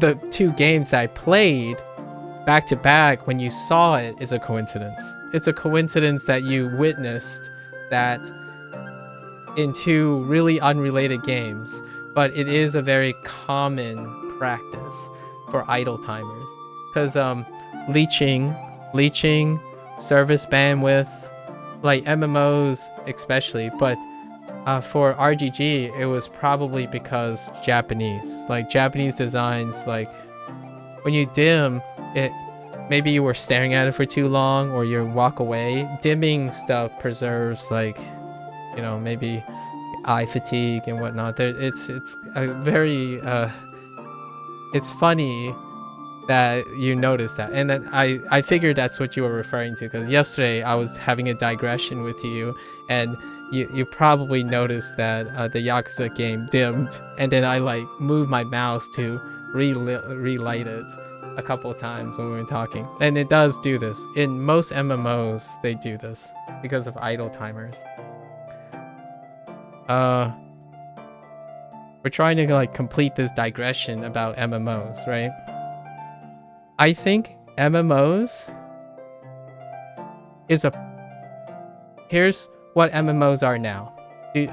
I don't know, I'll let you guys guess. What is the best example of the modern day MMO? And I'm going to tell you, I'm not using it as a way to describe a game. Sort of. MMO has evolved, but it comes with a different word now.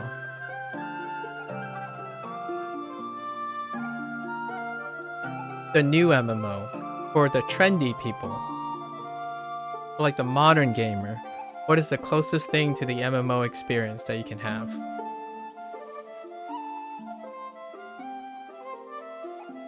It actually starts with an M, funny enough, because it became a meme on its own.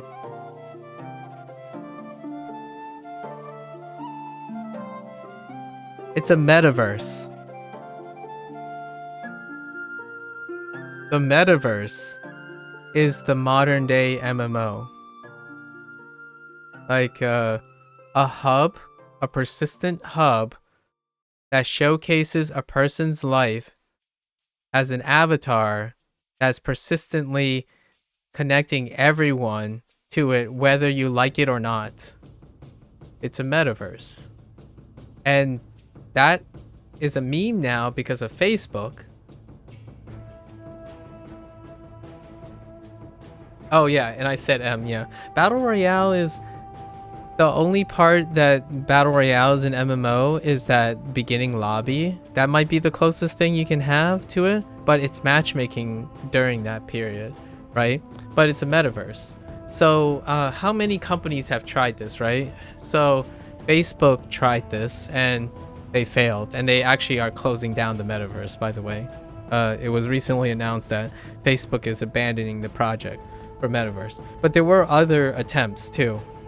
Roblox is still going strong, so Roblox is a great example, right? It's funny, but Ubisoft is trying to establish the Assassin's Creed metaverse, so they're like consolidating all their games into a hub so that they can introduce it. Capcom is trying that with Street Fighter 6. Their hub, they call it the Battle Hub, but in Street Fighter 6 they're creating custom avatars that mix and match the game's core mechanics into a representative way to reintroduce the arcade space in a virtual space. So the Battle Hub acts as an arcade gathering place where you can match up and play anyone in that arcade space. So it works. VR chat. Yes, VR chat is a great example. Yes, VR chat is a metaverse of itself.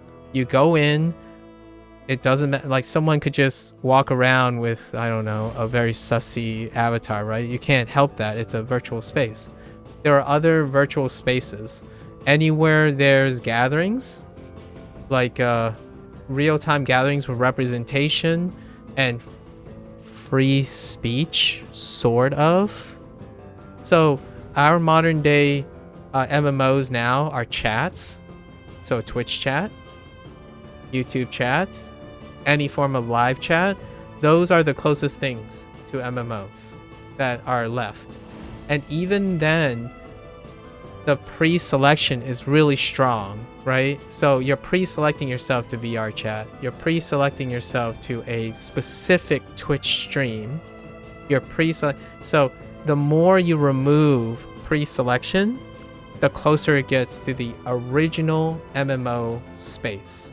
And the reason why World of Warcraft was the original MMO space, it was because it was the only MMO game that was big enough to attract that feeling.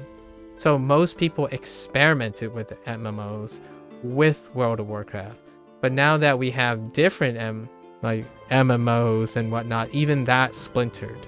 So now, why am I not playing World of Warcraft instead of Neverwinter Online, for example? It's now exclusive clubs. So even bars, for example, if you go to a bar, back in the day, there might have been like 2 bars. You know, like in your local area, there might be 1 or 2 bars. Back in the day, you might have had 1 Starbucks in your area. But now there are 4 Starbuckses, and you might have a favorite Starbucks. It became progressively less MMO, more of a private club. So over time, humans tend to do that. They form cliques. They continue to do what they're used to. But the feedback becomes less and less too. You become less used to talking to strangers, bumping into strangers, dealing with strangers, or chatting up strangers. And I kind of miss that. But that's kind of what you do at work. So a lot of times people would juggle work, but now we do online work. There's such thing as online jobs.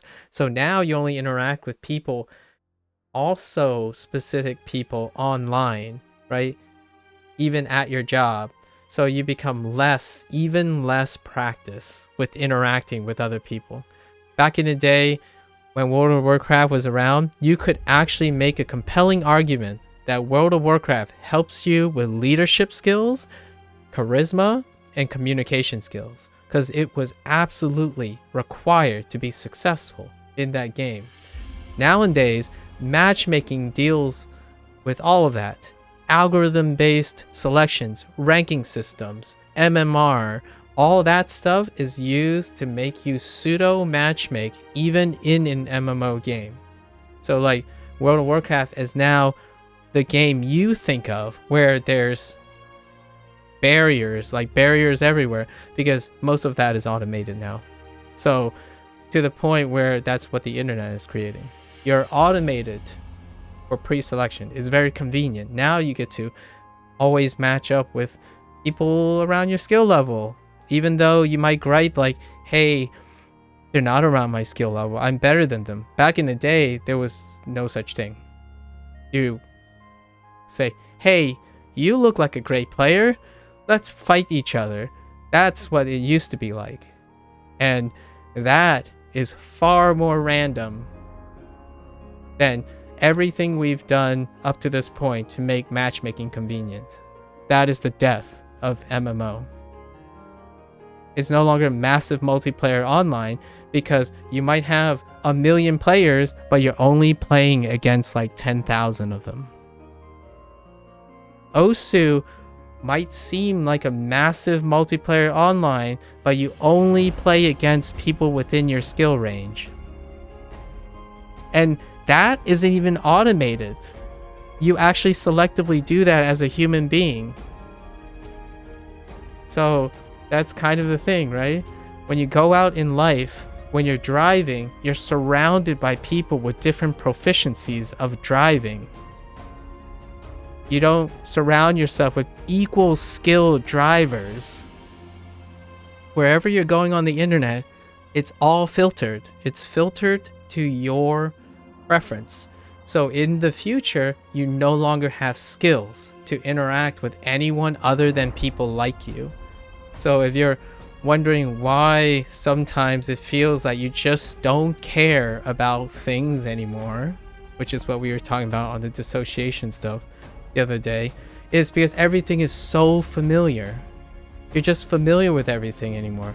Like, oh, why you need to be upset, you need to suppress your anger, you're very familiar with that. So there's no need to care about it. And it can be very detrimental and very unhealthy for certain people.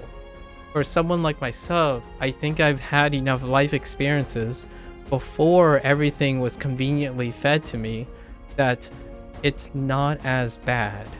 But for someone who lives always knowing they get what they want, see what they want, play what they want, it's hard to imagine a world where you can do something you didn't expect you could do. So like, you can't, it's hard for you to think being angry can make you feel better. It's hard to think being exaggerated won't have people cheering you on. Like, if you just vented and just threw something out the window, it's hard for you to imagine that someone wouldn't scold you or lecture you about being too aggressive. Because the world you live in, the perspective that you build and mold, is the things you want to see. And it's hard to imagine if you never see the other things. So when I try to tell someone, hey, when you wake up, it's impressive. You decided to get out of bed to do something with your life. You might not ever bump into anyone who will say that to you if your principles are, I have to make money every single day of my life. That's their principle, right? That's their idea. So when they go online, all the stimulus you ever have in your life, including your immediate family, because your immediate family typically shapes your value system. So you go online and everything is programmed around reinforcing exactly what you know to be true. There's very rarely does YouTube, Twitch, I mean, YouTube kind of tries to do it, but definitely not Twitch, where they reinforce only the things that you do, only the things that you think. So in the future, when I say you can love yourself in failure, you can find yourself really hard to believe that if the only thing you believe in is that being victorious is the end game. And then the internet will know, hey, he only talks about winners and big game players and people with high self-esteem. The internet will provide more of that. Hey, you might be interested in this streamer who is #1 in CSGO. Hey, you like #1 players. You might be interested in this streamer who is OSU #1. It's not going to say, you know what? Maybe you'll be interested in this garbage CSGO player because of his personality or something. It's not going to look for that. It's going to look for the thing that you relate to most. So if you're a winner, if you think you're a winner, you'll get winners. The internet will provide you with winners. And then what happens? What happens to you when you are really good and you're a winner, right? You get every instance of an even bigger winner. So over time, you're just constantly driving yourself to a point until you can no longer match it. So where does your self-esteem go? It goes into the dumpster. You just get garbaged on yourself. You stop realizing that all the people you're being fed are really good players and you are still a really good player. They just happens to be better. You don't get exposed to anything else that you're not looking for. YouTube is kind of cool that I get recommended polar opposites. Yes, so YouTube is trying. Like, that's what the whole space is. That's what the court, like, the United States, like, is arguing in court about what the responsibility is for conditioning and normalizing this type of behavior, because it is hurting people. It is especially hurting young people, like young people who have no experience or perspective yet.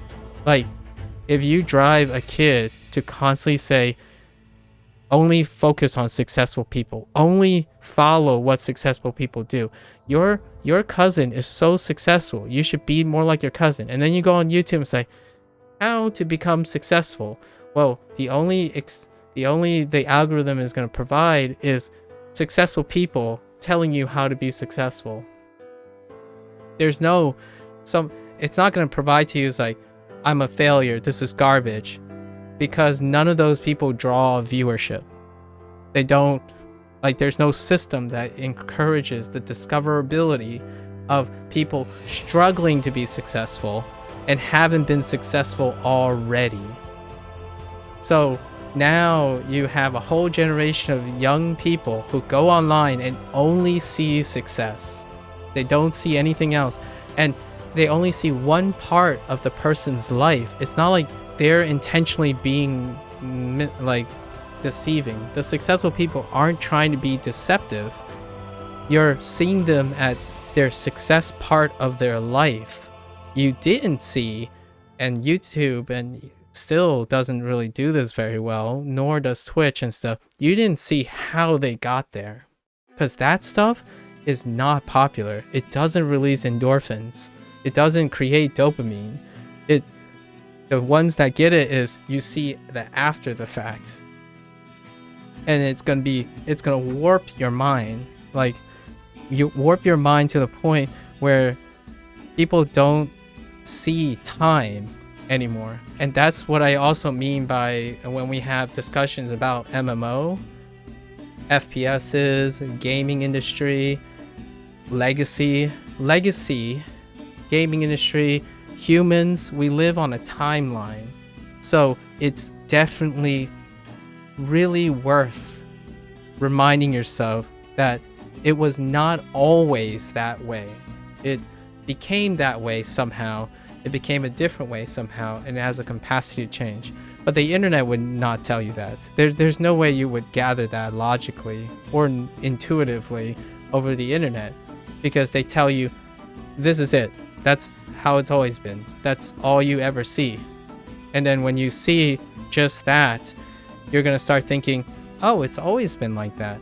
So when you talk to an internet dependent person, you're going to say, oh, this is the right way to do it. It's always been that way. Like, it's never been anything else. Yeah, well, duh, that's how everyone does it. Because they only, that's true. To them, everyone only does that because the internet only tells you that what you want to see. So when you say, like, is this a good product? Well, they're going to look for good.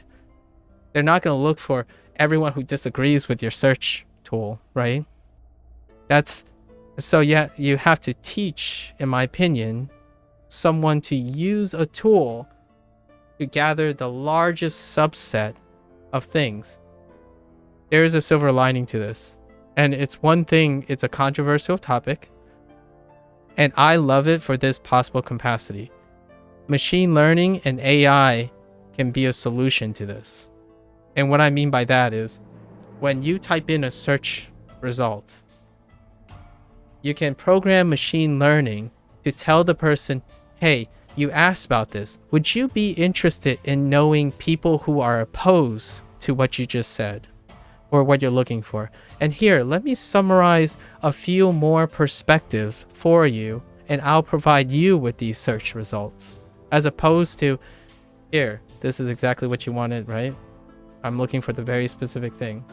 So to me, when everyone's arguing about how to best make money off machine learning, I'm thinking immediately it will be the next frontier to help people discover things on their own, because the machine has become more intelligent in order to treat the task like a human being. So when you ask for, I don't know how to do this, an AI response would be like, well, there are several ways to do this. Here are 6 different things that you might want to consider. Method 2 and 3 are slightly different from each other. 1 and 4 are really different from each other. So I would suggest this order and check them all out. as opposed to a search engine that just gives you the first thing that is most likely the answer you're looking. Clear cut, really fast. It can be difficult at first for everyone who's used to the old search engine where it just straight to the point. But with enough time, people will become used to, again, not having a straight answer. They will become used to figuring out what is the best answer for them, and they will be able to get used again to synthesizing more than one information. So when you ask a human being, like an expert, right? You ask them a question, they'll give you like 4 different answers. And the more expert they are, the more confusing the answer is going to be. A search engine doesn't do that right now. The classic search engine is, this is it. This is right. The top one is right. And you stick with that. What was the Google meme? You know, the Google meme that we do all the time, but people never internalize it, is Google that. That's the top search result. That must be true. That's the meme.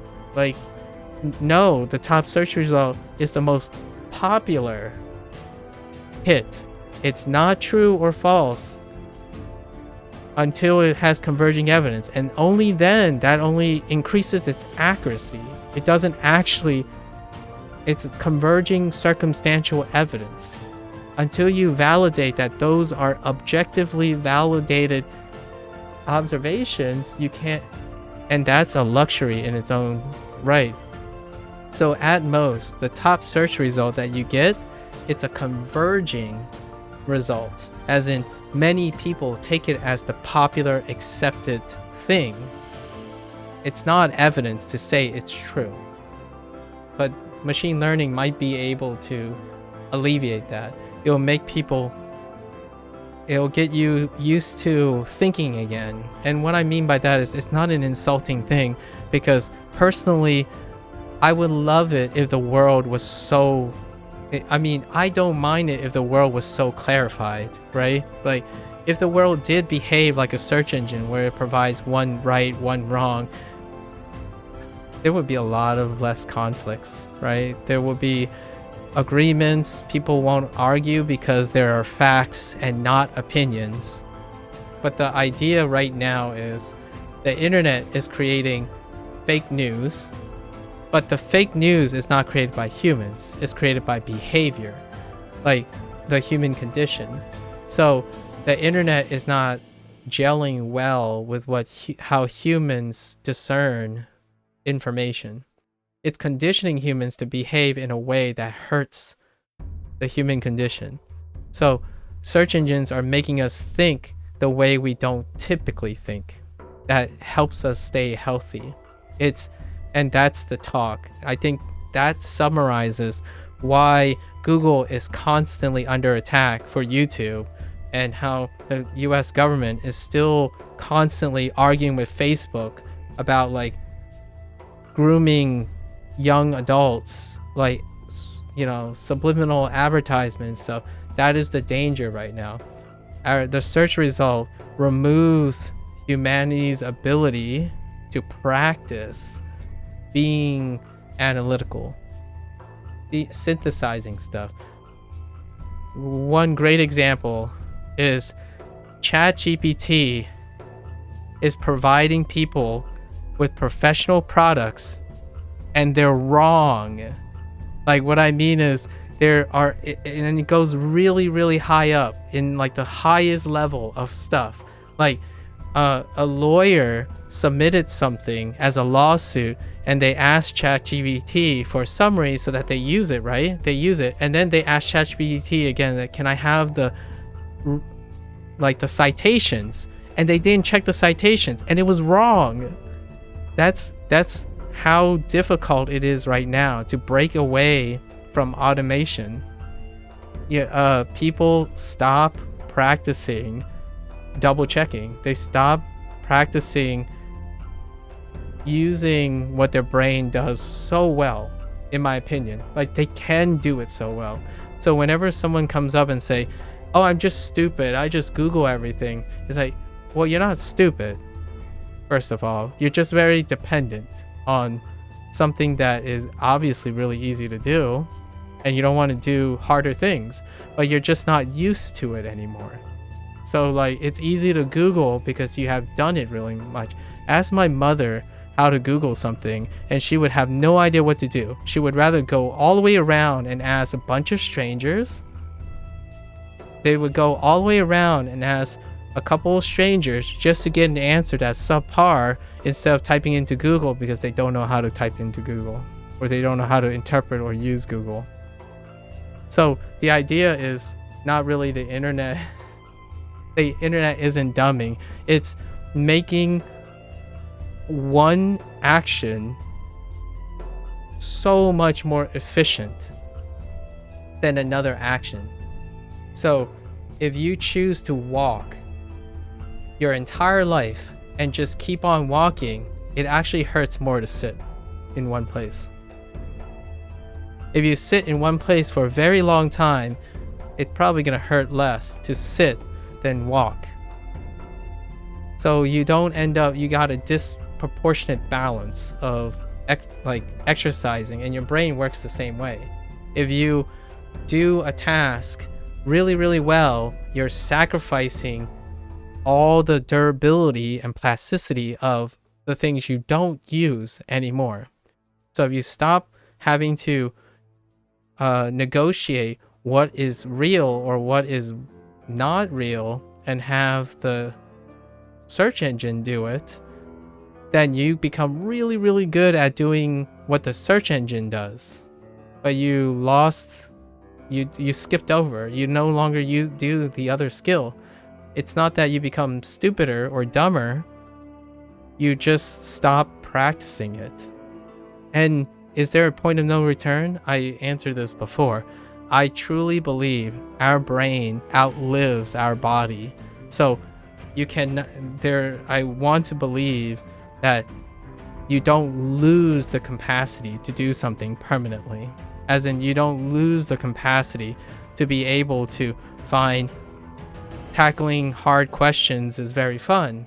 You can still learn that. There's no point of no return where if someone spent 70 years relying on Google, there's no way they can ever like not use Google ever again. I think the brain is plastic enough that you can still continue to change the surface of brain. So like, for example, learning to love something, the capacity to enjoy something that you didn't once enjoy, or etc.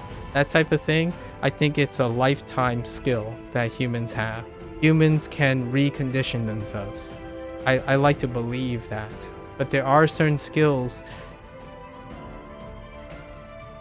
that are very hard that you might make a compelling argument like, nah, humans can't change out of that. Like, you can't change that after spending like 30 years doing this or 40 years doing this. I try not to believe that, because if so, then there are a whole generation of kids that are grown up on the internet, the old internet, before YouTube, Facebook, and TikTok and stuff have to change, right? And they're gonna be stuck in that old way. I don't believe that for a sec. I think Bing, Microsoft adding Chat GPT 4.0 to Bing is a wake-up call that all the business people are worried about and stuff ethics, but it is going to be the next frontier for me personally, to make a more interactive task of finding information. And that more interactive task doesn't require another expert, like another human being anymore. So it makes it more accessible to the people. And though kids, in my opinion, anyone who's like less than 20 years old will have a more dynamic interaction with information anytime, anywhere, in any condition, and AI is going to help train them. And that's great. Like, that's utilizing AI for the benefit and health of humanity. How is that going to be monopolized and like business practices, and then people trying to slip in like AI subliminal messaging? That's pretty much what most people are talking about right now, because they're they belong to the business world, right? They talk about opportunists. When I'm thinking of mental health, I'm thinking about how much AI can replace a human being, because that human being may not always be available. Like, you can't go to your therapist with every little thing anytime, but that AI is available anytime, anywhere. So even if it doesn't come close or identical or substitute for a human being, an expert, it is still more than not having anything at all. So when these companies are saying, shut down this call center because they're using AI and it's unethical and stuff, it's still better than zero. It's also still better than a sick person trying to overwork for low pay. It's still better than someone who's just doing the job but they hate the job. So it at least sets a standard that when someone is about to commit suicide, right? Someone is at their lowest, and this group demonstrated that having even an AI is better than someone missing this person's call. That's why, so as they're bickering about ethics and morality and stuff, all I can see is that dude at least had something that provided a stimuli, as opposed to relying on the fact that one day that firm can't even afford people who want to do the job, right? And then they do a terrible job. It is just as likely that person will take their life than having an AI trained to, based on even the best people out there, and could save a life anytime, anywhere. And that's like a really extreme case, but I'm thinking search engine. I think Microsoft was absolutely brilliant to add it to Bing. They keep making these jokes, like even all the tech channels that I watch keep making these jokes like, well, no one's still gonna use Bing, like Bing's a joke, but it stands for something. If you're medically inclined and psychologically inclined, you can see that it will make other things difficult, because if you think about it, if it's educating everyone to think critically, then in the future there can be a lot of critical thinkers, and we don't know what a future with a lot of critical thinkers are going to be like, right? Maybe they don't get anything done. That is very possible, but it'll be a different take. There are downsides, and there are pros and cons to too much of things. So in this next frontier, if AI boosts how informed people are, how intelligent or critical thinker they are, what is society going to be like then? Is everyone going to spend hours in mania like me? Like, that's a tough ask. That might actually make mental health even worse. But for now, because I'm not an expert and I don't have hindsight, like foresight, or I'm not universe brain, I think it's a good thing. I can see the practicality of it. However, in later down the line, it could end up making everyone manic, like super manic or super nihilistic. It could make it even worse because everyone starts to overthink everything, right? That's a possibility. But for now, I think there's too much in one way, which is the idea that we have to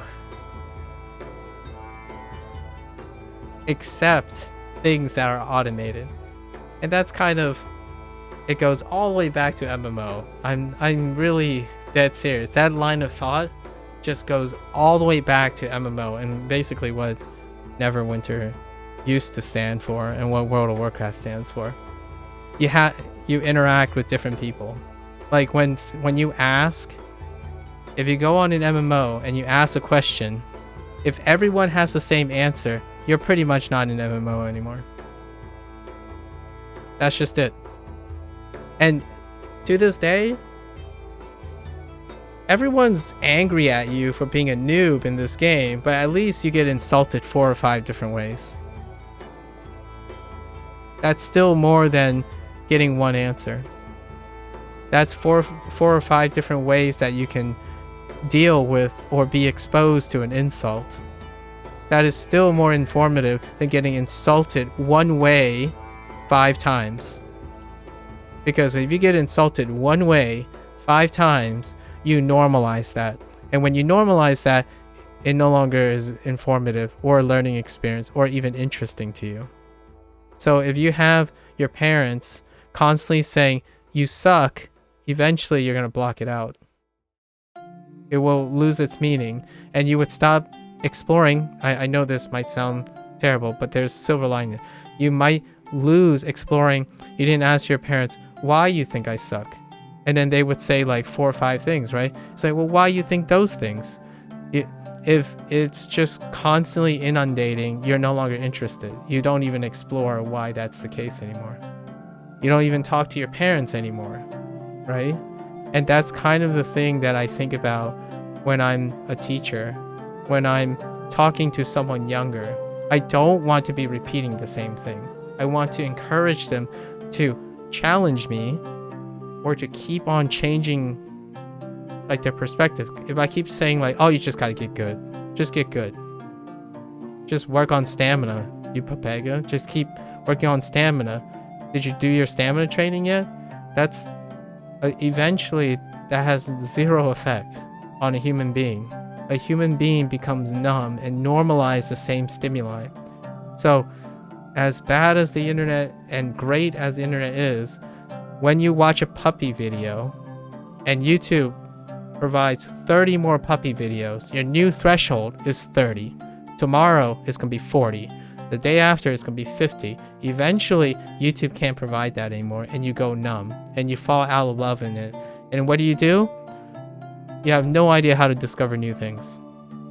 So what do? You go back and look at those puppy videos, and you grieve. You just ask yourself, well, this is all I got. I'll just keep watching puppy videos, and it's just not gonna help, but let me just be depressed at the thing I used to love, and I just keep doing it. And one of the greatest solutions to that is recommend bird videos. I say, well, birds aren't the same as puppies. It's like, too bad. Here's some bird videos. And you're like, oh, well, after 10 or so of these, I kind of like bird videos. And then you watch 20 bird videos, 30, 40, the same pattern restores, right? But then the internet is like, well, you used to like puppy videos a month or 2 months ago. Here's some puppy videos. And now it's like, all right, you kind of watch both. How about some puppy videos and some bird videos every once in a while? That's kind of the health of a human being. When you saturate yourself on one thing, it's gonna be hard to get out of it. It's really difficult. Once you get in it is what happens in jobs. When you love something, here's a great one. A hobby, I like this example the best. A hobby is something you love, and it's so hard to make time for. When you turn that hobby into a job, you have too much time for that hobby, and it becomes a job.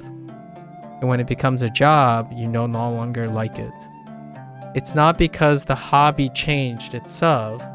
Your mindset has changed, because when you turn a hobby, which is rare, and you have very little time to do it, to a thing that you do every single day or a living, it's no longer the same thing. Like, what I mean is, to you, subjectively, it's no longer the same thing. But the actual thing is exactly the same. Fundamentally, it's the third dimension. It's time. So when people say, oh, I don't want to turn this into a job, because somehow turning it into a job is the reason it's going to be less interesting, less fun. The source of it not being fun anymore is because you do it too often. The way to make it, to avoid that, is to change your mindset of that job and vary the thing that you're doing.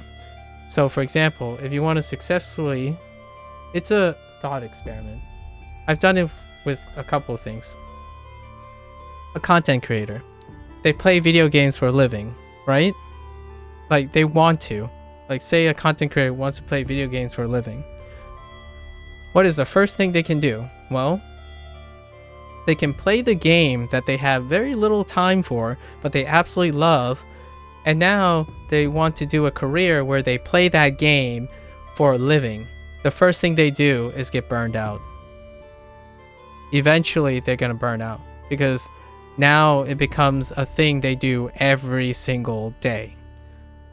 What you can do is you can do something similar but different enough to the thing you like every single day. You make it into a learning process. So what you do is you double down and proportionately distribute what you used to have as a hobby, but you distribute it to a point where it's separated enough that you don't get burnt out. So you start looking at different aspects of it. And that's what constitutes a healthy job. So when someone says, I'm going to the job to do the same thing, it's too late for them. Like what I mean by it's too late for them, stop that job, recondition, find a balance in your life, go back to the job, do a different perspective on the job, and you might be able to maintain it. The moment you say that you are doing the same thing is the moment you've already passed the point that you've done it too often that it's no longer engaging to you anymore. Even money, like you can equate it to money. Like for example, your motivation is money. And then one day someone's going to say, I don't get paid enough to do this job. So even the incentive of the money has superseded your normalization and desensitization of the job.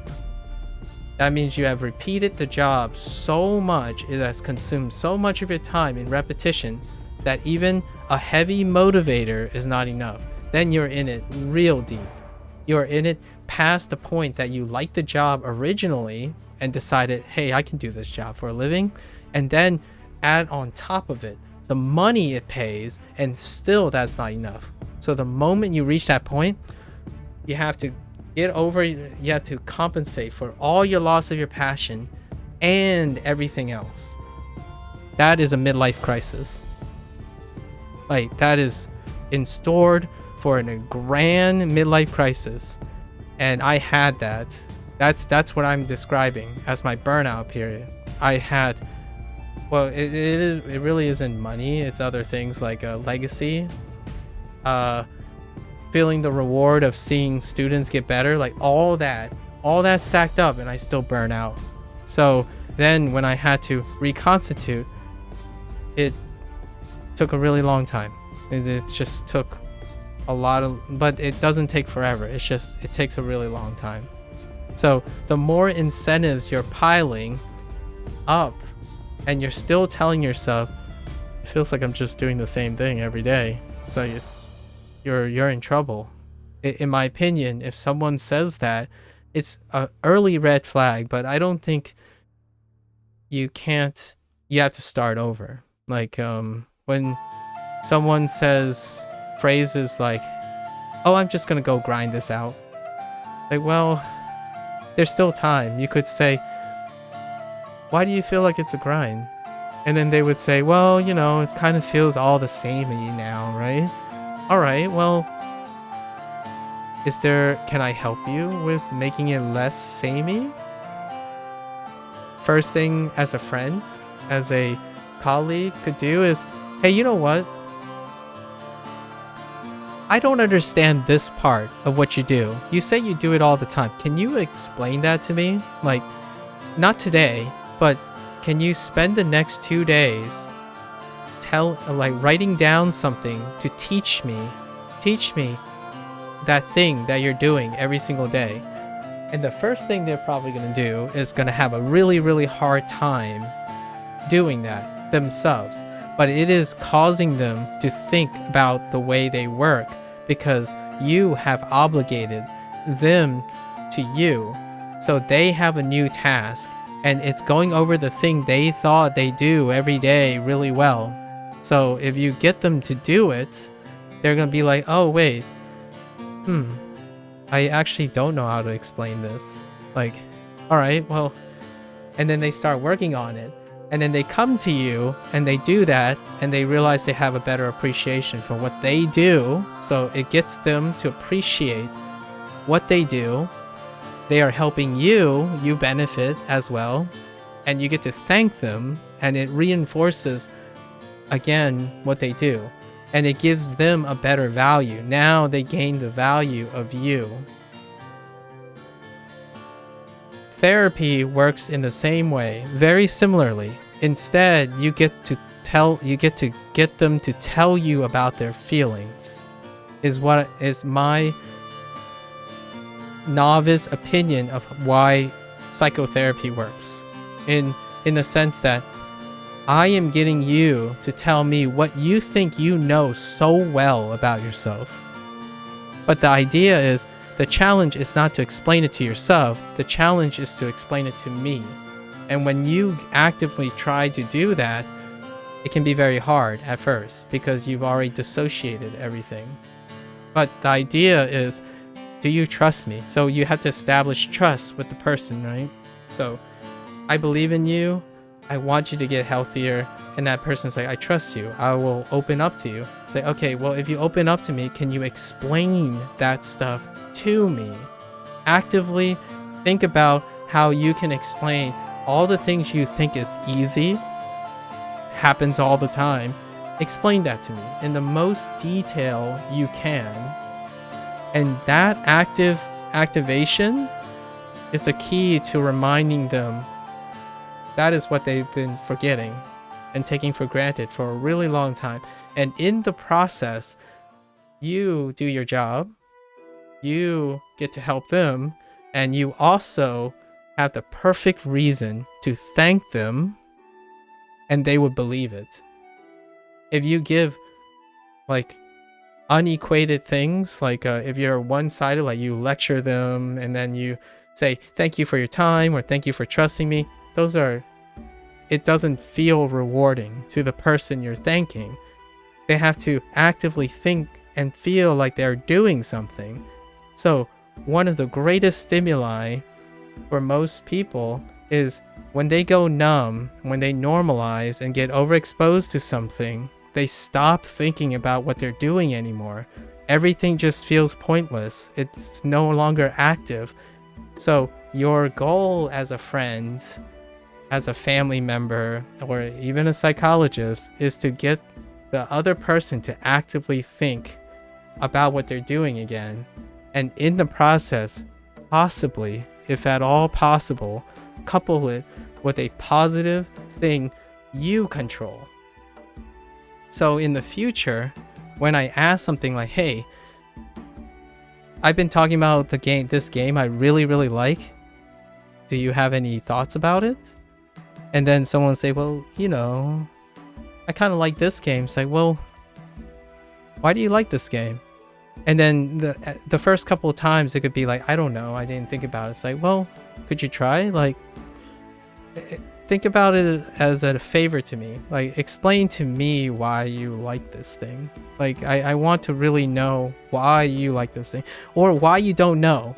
Like, the worst comes to worst, it's like, well, why do you don't know? And then they could say something like, well, I don't really pay attention to these things. And then I'm gonna ask them, like, is there a reason why you don't want to pay attention to them? And they could say something like, it's kind of a hassle, or I don't think deeply about it. It's like, here's a fun challenge. I want you to think of deeply one thing that you like about the thing that you keep saying you love to me, and convince me that I might like it too, or something like that. And it creates an engagement and creates a level of trust that it really isn't as much for you as it is for that other person. So that's kind of the idea. And it goes all the way back to needing to deal with things. And MMO was a great place to deal with your insecurities in a game, And the backdrop is, the bottom line is, you're still playing a game. The bottom line is, the place where you can start is problem solving with a video game. But then that video game leads to everything else. So the true MMO experience is playing a game and then learning about someone else. That's what made it a charisma, leadership, development type of game genre. What you play in the game is the easiest thing you can do because it's the most expected thing. Everyone is there to accomplish that task. But the end game in MMO was to how to get people together and do the same thing. That is entirely removed now. Like the current trend of game design is to remove the need to find the people that have the same common interest. Everything about the internet up to this point. Yeah, EverQuest was great back in 1999. Yeah. So everything about the internet, everything about the industry is removing the need to look for something because something else is looking it for you. And that is what I mean by the ends justifies the means, the hustle culture. You are so used to getting hustled, as in straight to the point, not hustled as in like pulling a fast one on someone, like getting, like pretending you're, I'm talking about hustled along as in like sped along. Everything is being sped along. So no longer is the process any important anymore. The process of doing anything is no longer an issue because you always get to the end result. So if you have a mindset like that for the rest of your life, how can you possibly think that you would like to problem solve, or you would like to make friends, or you would like to socialize? And I do not fault anyone who thinks, no, they don't like to do that anymore, because you remove the process. Communication, knowing someone is 99% process. The end game is barely noticeable because there's no end to it, generally speaking. Like, when do you say we can't be better friends anymore? Like, we can't get better as friends. There's no end to a process like that. Your learning has no end. So when you start playing video games provide an end. It provides all the players that you need to be with, all the things you need to learn. So you don't need to learn any of that. You don't need to learn how to learn. You don't need to learn to look for the tools anymore. You don't need to learn to look for friends. You don't need to learn to look for opponents. You don't need to learn any of that. And it's great. It makes people really, really efficient, like super efficient. Like, games are fast, sessions are fast, you complete games really, really fast. Like, achievements, like, what are great review games? For completionists, it's like easy to complete. That would be the first motivation, like easy to complete, lots and lots of dopamine, really, really fast. That's 10 out of 10 game. Massive amount of dopamine. Or like action-packed game, action back to back to back, 10 out of 10. The moment the game like slows down, it's like a 4 out of 10. When you slow down, what do you even do?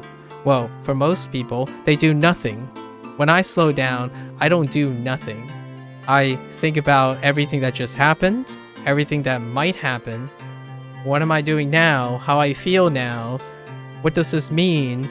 Does the developer want to pause here? There are a lot of things you can be doing in that nothing. But since you don't do that anymore, right? You don't brainstorm during a game. You react. You react to the game. You're playing jerk-like reflexes. You're not reading text anymore. You stop thinking, using that type of thinking, and you're so good at something else now that, yeah, you're really good at it. Unfortunately, you don't practice anything else either. So, a human being gets a balance of that, and that would be great. It helps you be more adaptive. You don't need it though. What I'm saying is it's optional, but when you're upset, when you're unhappy, and you reach a breaking point or you're feeling like you're losing control, you don't have those tools anymore. And you need to not relearn them, technically. You need to de-rust. You need to de-rust those skills. There's a big asterisk though. There are people growing up today that literally do not get exposed to those skills anymore. Like, what I mean is they just don't get those skills at all. The most extreme case I can think of is homeschooled, only on the internet, withdrawn from parents. If you're withdrawn from your family, you are homeschooled somehow, that's not your parent, and you are on the internet selectively only looking at the things you want to look at. That is a significant margin of people, like significant margin of early teenagers are that now, where that means they have no more random inputs, just absolutely no inputs. The first thing you would say is they're probably depressed by 13 years old. And then they'll continue to be incredibly even more depressed when they start approaching an age that they think, oh no, their parents are going to kick them out. And then even more depressed when they decide like, oh, their parents are not going to be around forever. And then it keeps escalating until one day someone lights a fire under their butt and they have to learn all that all at once. Like, imagine an 18-year-old that finds out, hey, pretty much 95% of the people in the rest of the world probably will disagree with you the moment you step out of your house and the internet. And that sucks.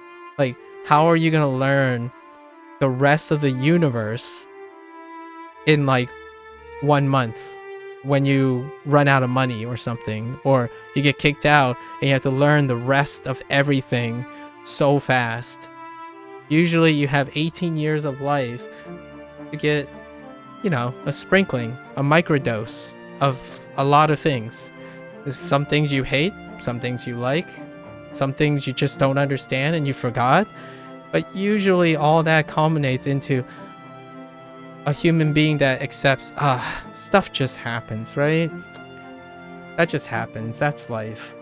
And we could build a whole society on the internet. It is possible. I don't know what the future is going to hold.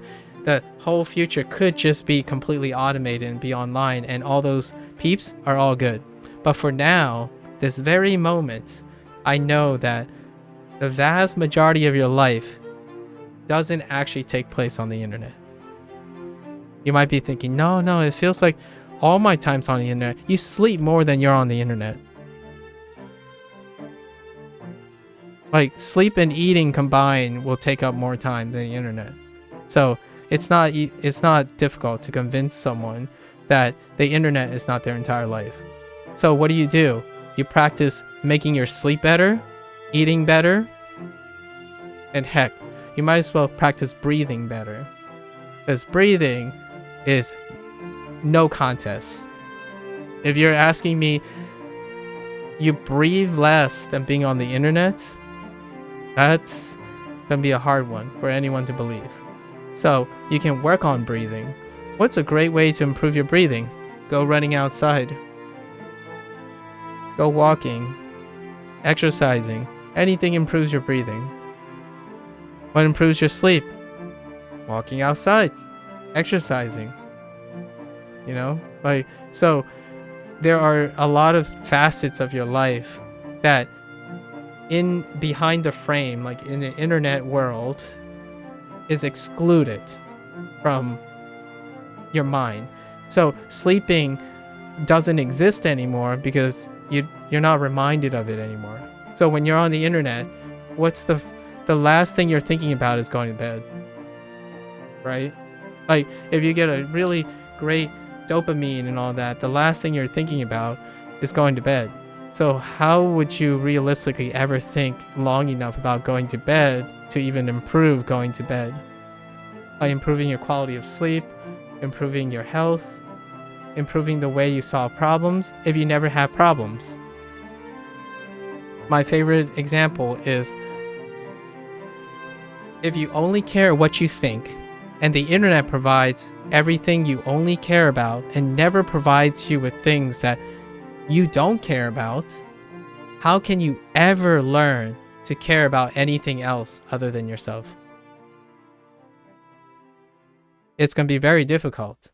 And the first time you get to learn that is you realize you think you care about another person, a girlfriend, a boyfriend, and you realize you have no skills in securing that relationship because you didn't practice it. The whole time you've been just practicing what you care about. How could you possibly ever form a connection with someone else? And that is really cold, but it's also very reasonable, and I am not blaming that person. You have to practice. You're gonna have to learn. So what does that correlate with? It correlates with the plummeting of the first relationship success. It also is so strong that the second relationship plummets in success as well. Usually it's the third and the fourth relationship that is okay, and that rarely even leads to marriage anymore, because it takes all that amount of time to learn again. Because if you're on the internet, you don't really learn that anymore. You don't learn how to get along with someone you don't get along with at first. You just ignore them, just ban them, never talk to them again. It's not like that you'll ever see them again, right? So, but the challenge here is the next time you have an opportunity to resolve a conflict, see how rusty you are. You know? That's kind of my 2 cents. Like, only once in a while. Don't go like crash diet kind of thing, right? I'm not saying, which is what self-help books unfortunately encourage. Like, if there's anything I'm a little worried about self-help book is the hustle culture nature of self-help books, which is basically, oh, do 1, 2, 3, 4, 5, and then they're like, oh, I don't do that, I don't do this, I don't do that. So if I just do all of these things all at once for the next 10 days, I'll see a really fast turnover. Well, it's more like, if I had to make this not sound like a monetized thing, which I know some people will probably monetize this, and they probably already do this now. My goal, I think an effective way to try to mimic psychotherapy in a self-help manner that's natural is you provide one advice that's as thoroughly investigated as possible. One advice, make it like a 50 to 100 page book, right? Release it and only sell it for 1 week in a calendar year. Okay, so 2014, or like say 2023, the first volume is released. Okay, in the next year, the second volume will be released for 1 week, and it will only be available to the people who can prove they read volume 1, and then reissue volume 1 to everyone that they can prove that hasn't bought volume 1 or 2. What does that sound like? That sounds like school, doesn't it? But that is the natural way of why schools take a really long time to educate you on foundations of problem solving.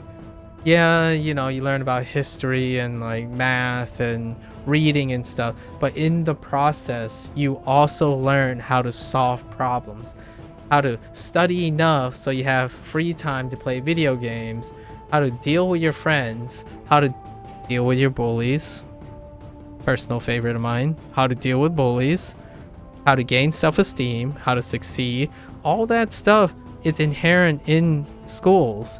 the problem is that's not the focus of the school. And to me, as an educator, or I wanted to be an educator, I wanted to emphasize that somehow. Balance semantic knowledge, which now the internet provides in inundation. So it's not even, now I even feel like school should be turned over to how to utilize the internet to find information, and then just teach the problem solving aspect. Like, how do you discern, how do you utilize tools? Because now the internet, but schools are falling behind, in my opinion. Like, formal education is not changing as rapidly, and it's difficult because it involves millions of people, legislation, politician, but it's hard to reform schools to meet the pace of technology. It is working on it. Like the whole chat GPT thing is going wild, because chat GPT like changes every 6 months, and schools don't change. They might change like 20 years. It takes like 20 years to change around schools. But the idea is, schools, in my opinion, that's what teachers are in the future.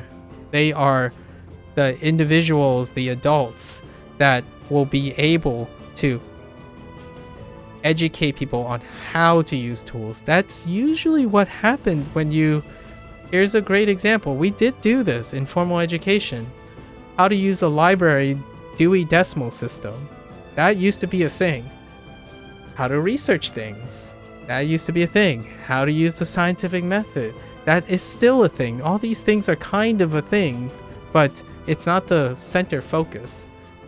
With the internet, it can be a thing now, because you don't need to inundate kids to memorize things in order to teach them a lesson about how to memorize things.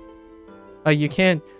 The difficulty is these skills need a task so that you can let the kids develop those skills.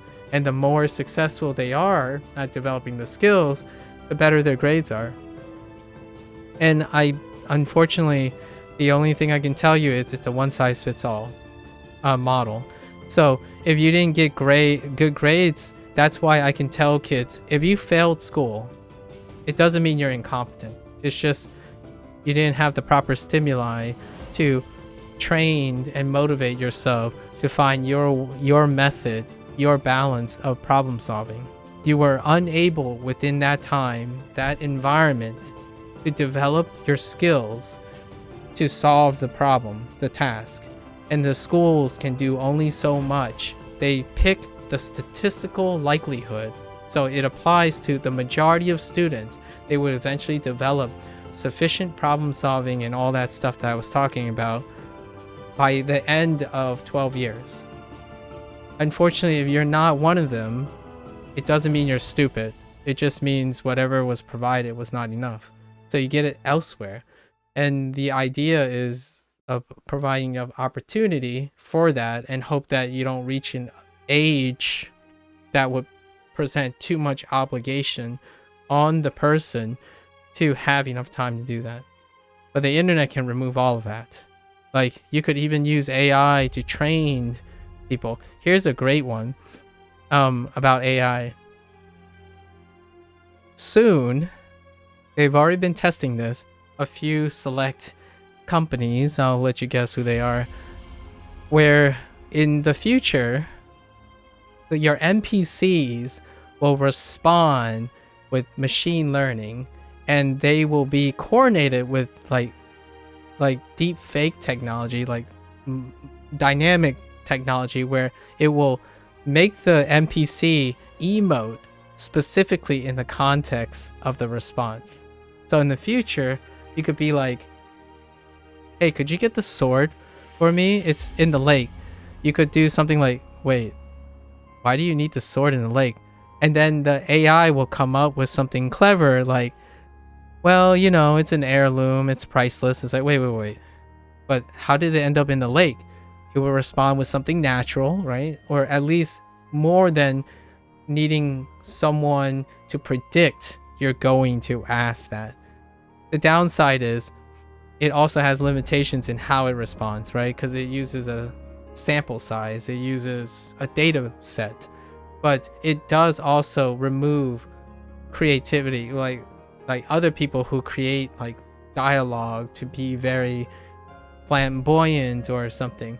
But that is the future of things like this. You will start interacting in a way that gives the player the opportunity. In my opinion, I'm always thinking about the player, right? Generally speaking, because the player can ask any type of question, it will be a constant reminder and opportunity for the player to exercise just shenanigans. I kid you not, here's a silver lining to the whole thing where when ChatGPT was integrated into Bing, the first thing the internet did immediately was try to get ChatGPT to do naughty things. Like really naughty things. Like just break ChatGPT. Now here's the thing. I haven't seen any great example of human engagement, self-motivated human engagement than that. Isn't it amazing? Like, they figured out how to break it. Like, how much human power is there? Like, that's untapped resources. But because of the way our games work and our search engine works, it's not fun or engaging to do anything. It's just you enter it and the task is done. So you no longer have an incentive. But when ChatGPT was integrated in Bing, the first incentive was try to break it. And it happened like overnight. That's how not stupid the internet is. The internet, people using the internet are not stupid. They are really competent, but they just don't have anything to engage them anymore. Like, when I ask someone a question on Neverwinter, like this happens, or I don't ask the question, someone else do. So the first thing is they would ask like, oh, so what do I do here? It's like, just Google it. Here's the YouTube link. Immediately that person is incompetent. That just shows a lack of full incompetence. Like they basically can't even bother to explain what they think they know really well and say, oh no, don't be a noob, just Google it. Here's the video, here's the goat. It's like, well, have you tried explaining it? Because the first thing I would think is a person who, and this is a little rough and this can be a little bit cold, but if I ask someone, hey, what's your thought on this? And the moment they say like, oh no, you know, here's a link, it will summarize everything so that you stop caring about me and you stop caring about your own competence. Like you stop engaging in it. It's no longer interesting to you. Like, oh, I can't be bothered to explain this. From my perspective, you either didn't do it ever, you did it so many times, it's boring now, so there's a lot of reasons, right? But all that leads to is you don't care about it anymore. Like, either you said it too many times before and it's no longer interesting.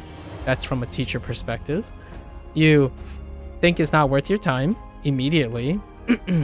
You did it yourself and just look up a guide, so you didn't even do the process in the first place, so you can't possibly explain it. Those are like 95% of that. That's what that person is telling me. When a person links me something and still can't add anything to it, it can mean all those things, but all of them leads to the idea that it is no longer important to them now. They no longer want to explain it to you. That is both unprofessional, if they are a professional, if they claim to be a professional, or that is an expert that no longer thinks that information is interesting and important to being an expert at it. Like, for example, you could be so good at Osu and the only advice you have is just practice more. So everything you've done up to that point is no longer important because you can no longer relate to it emotionally or intellectually. So when I say you know a good teacher a good coach, a good mentor, from a bad mentor, from when I say bad, I mean inappropriate, as in if you're looking for someone to mentor you or instruct you, the first check is to see if they can even repeat something. Like, hey, could you explain this to me? It's like, oh, this is relatively easy. You can check out these books. Leave. That's a red flag. They no longer care enough to even explain it. That means if they don't care enough to explain it, they're no longer practicing it either. So they've lost touch with foundation. They lost touch with someone who don't know that information. If you're an expert and you're talking to another expert, you cut to the chase. You don't even ask those questions. So that's the realm of, are there stupid questions? Well, when an expert talks to an expert, there are stupid questions. But you're not looking for that. If you're someone who is uneducated, who needs to know something, the moment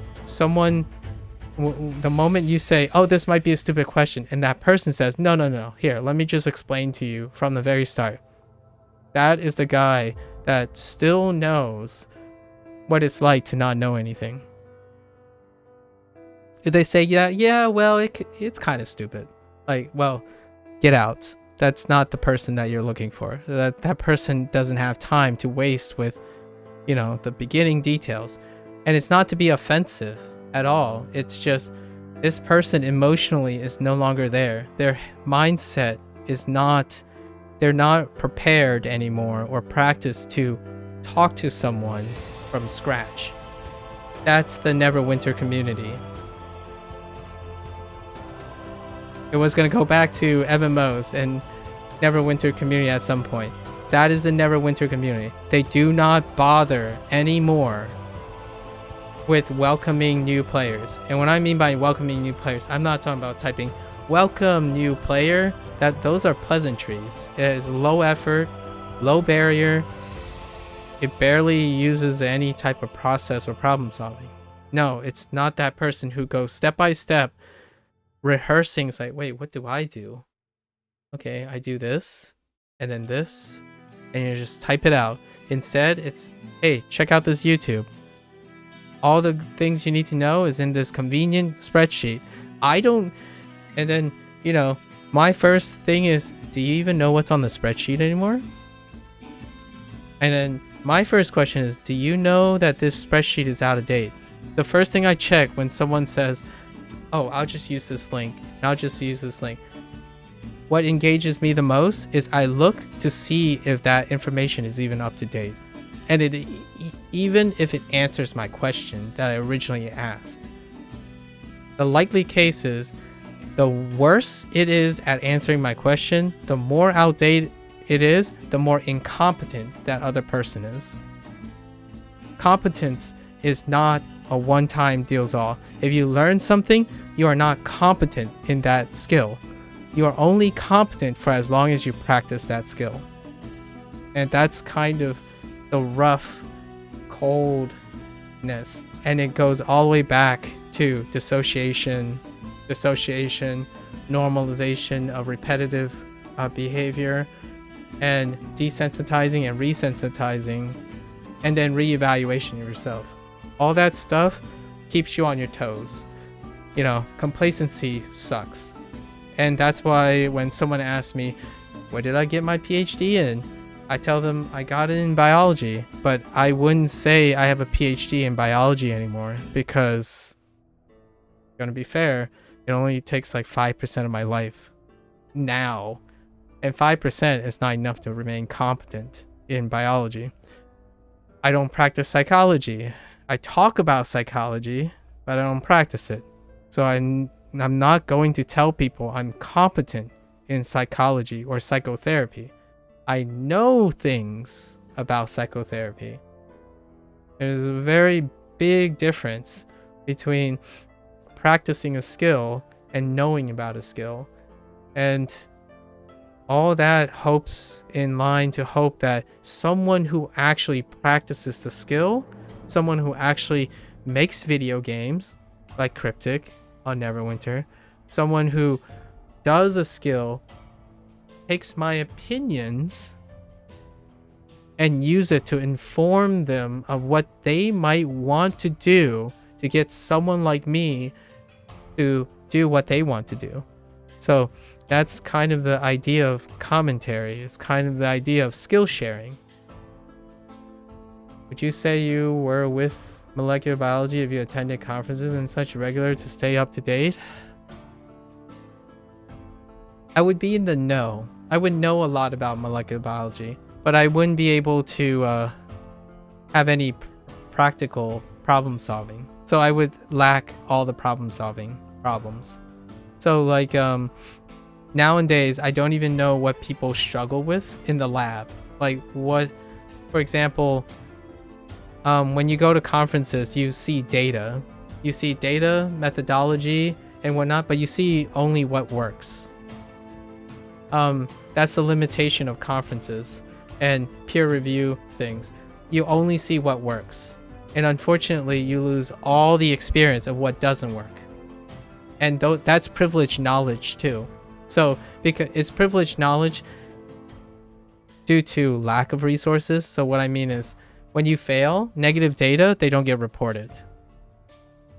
And it's more valuable. Yeah. Knowing there are exponential amount of things that don't work than do work in science. And the problem with that is it's hard to exponentially report in a meaningful way, sustainable way, in an organized way of the 300 to 400 times more things that don't work than the things that do work. And the problem with that is then when I go and take that knowledge that do work and try to use it, I have no knowledge or experience of what doesn't work. So what happens? I spend most of the time hitting all the things that don't work because I lack experience. Like, it's the crux of being a scientist is not what gets published, in my opinion. 95% of the time is what didn't work. And that what didn't work made you so good at figuring out the exact conditions and problem solving that gets you that one time that the things work. And then hopefully that thing is reproducible under those very specific conditions, consistent enough to report a potential fact that is relatively accurate in order to bolster a body of knowledge that's confirmed. But all that other stuff that don't work, it's gone. It's just evaporated. And guess what? If that was able to be cataloged in some way, it would so greatly increase the efficiency of difficult problem solving. But there's no amount of structure or money or incentive to make you want to do that yet. Like, there's no way of doing that yet. AI might help, like how to log, how to organize, maybe in the future an AI powered machine that takes in all the inputs of every failed experiment, and then people can just like register failed experiments and conditions and throw them at an AI, and then the AI would crunch and come up with a browsable database of everything that failed. I could see that being the future. Like, it would greatly enhance. So like in the future, like, oh, I have an idea, type it in, cross check, AI checks all the possible interactions. It's like, no, someone has already done this. It doesn't work. Try something else. The downside is it will also halt random experimentation, because now you have to come up with something novel. And that sucks. Because now you're competing with everyone. So how do you find something new that you haven't already tried with a limited amount of tools? Like, we don't have all the tools. Like in science, there's a limited number of gold standard tools. And then when you use them, if they don't work, then you need more information in order to make a new tool so that it can gather new information. But making tools and coming by valuable tools takes decades of innovation in science.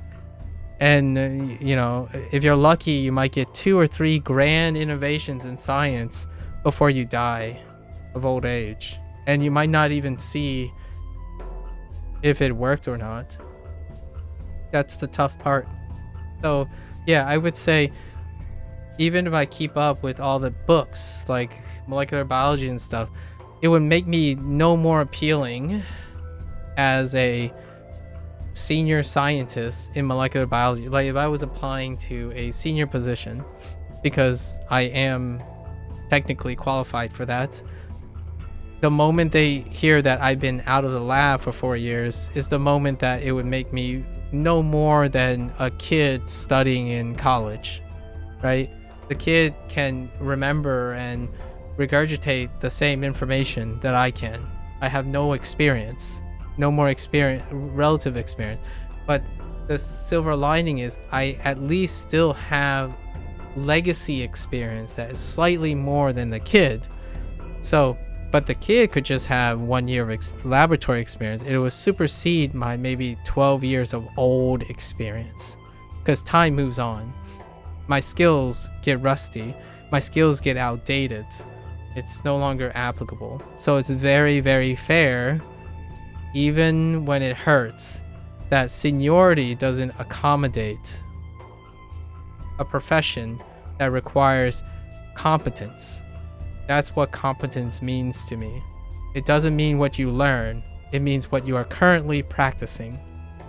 You can fall out of competence when you do not practice something. And you can fall out of competence with your emotions. And that's what I did before. And I'm not only probably happier in general for revisiting and trying to rekindle my like angry self, like a person I forgot kind of thing. You can legitimately dissociate yourself completely from the ability to feel properly. And here's a fun trivia that is not gloomy, it's just worth noting. Males have easily, globally, the highest misinterpretation of the source and nature of their emotional reaction. I think it's relatively reasonable to say anyone who has collected data to this date, globally, it is statistically significant, in my opinion, still, because I would still have to like validate all that, but it is very safe bet that it's still true today that males statistically have a poor interpretation of their emotional intelligence. Like what I mean is, when push comes to shove, if you analyze their behavior and you ask them like, were you angry there? They would misinterpret what would be interpreted as anger. What would be interpreted, like, you know, if you ask someone who's relatively young, especially a male, it's also true for females, but what I mean is, based on their conditioning, it correlates and it co-varies with their activities that they do. Like, are they constantly engaged in emotional intelligent things or not? Males tend to engage less in emotionally intelligent scenarios most of the time. They are avoidant most of the time because of, you can call it culture or whatever, or genetics, or whatever your favorite theory is. It's just, this is what is observed, right? And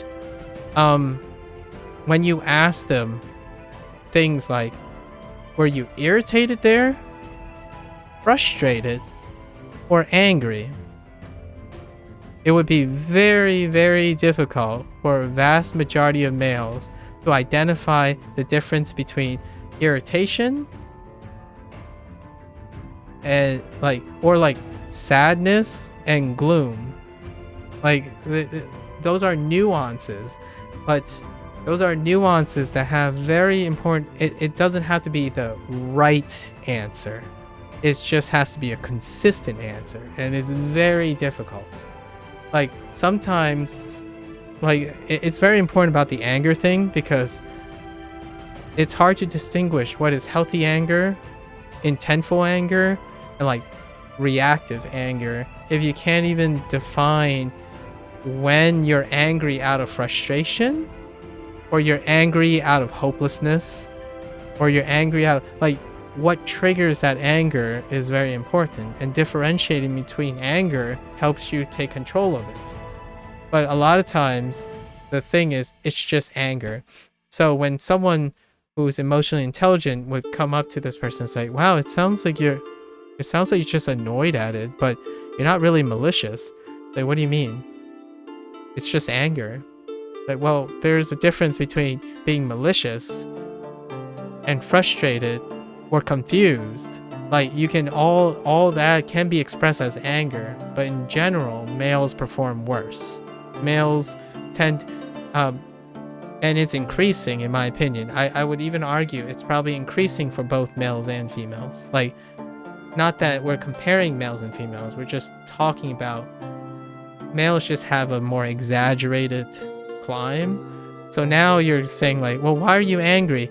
It's like, well, you know, this guy's stupid. It's like, so is that because, so you're angry because he doesn't know? You're angry because you want him to know? You're angry because you know better? Like, so it's very difficult to know, to characterize the anger. And without being able to characterize the anger, you can't possibly solve it. Like, you can't problem solve it. It's like one day you're gonna be like, oh, I'm so angry, I just don't know why. Like, well, that's a very typical response. That's a lack of emotional intelligence. You just chalked it in. It's like, I'm angry, so I don't know, it's not important. It's anger, I should suppress it. Sweep it away, right? So one day, even healthy anger is right under the rug. So ironically, your solution to control your anger becomes the very reason that you're having an unhealthy relationship with your emotional intelligence. You have gotten so good at lumping all the stuff together, you have stopped learning about it altogether. So now you have no idea why you keep feeling the same anger, in which you quickly sweep away so fast that the solution is knowing that. Like, now you're so detached, it's like, how do you solve it? Well, it's the thing you practice sweeping away. So now you can no longer do it. It's the chicken or the egg. Like, you swept both the chicken and the egg away. Now you have nowhere to start and nowhere to end. So who's the only other possible solution? Someone outside you. Your strength is to have the courage to find someone outside you to unsweep your generalization and practice again. Like, practice getting angry at different things and figuring out how those things are different. Then one day you can choose to throw a ball very, very hard and fast because you want to, and then the next day not get angry because someone hit you with a ball. Or you get really, really angry and you throw the ball even faster because you got frustrated that you can't throw a ball that fast. Those are all different things. You can apply anger in a controlled way, in an intent way, to keep yourself sensitized to exploring your anger. If you sweep all of it away, you no longer practice that anymore. You no longer practice how to manage your anger. You no longer how to apply your anger. You no longer know how to read anger. You can't empathize with anger anymore. So in the future, when someone's angry, you're just going to tick them off because you have no idea what that feels like anymore. It's not like you experience it anymore. So that's my fear. When I started depreciating over time and becoming numb, my teaching, like the way I talk to people, I got even worse. Like, I became less charismatic. Things got harder.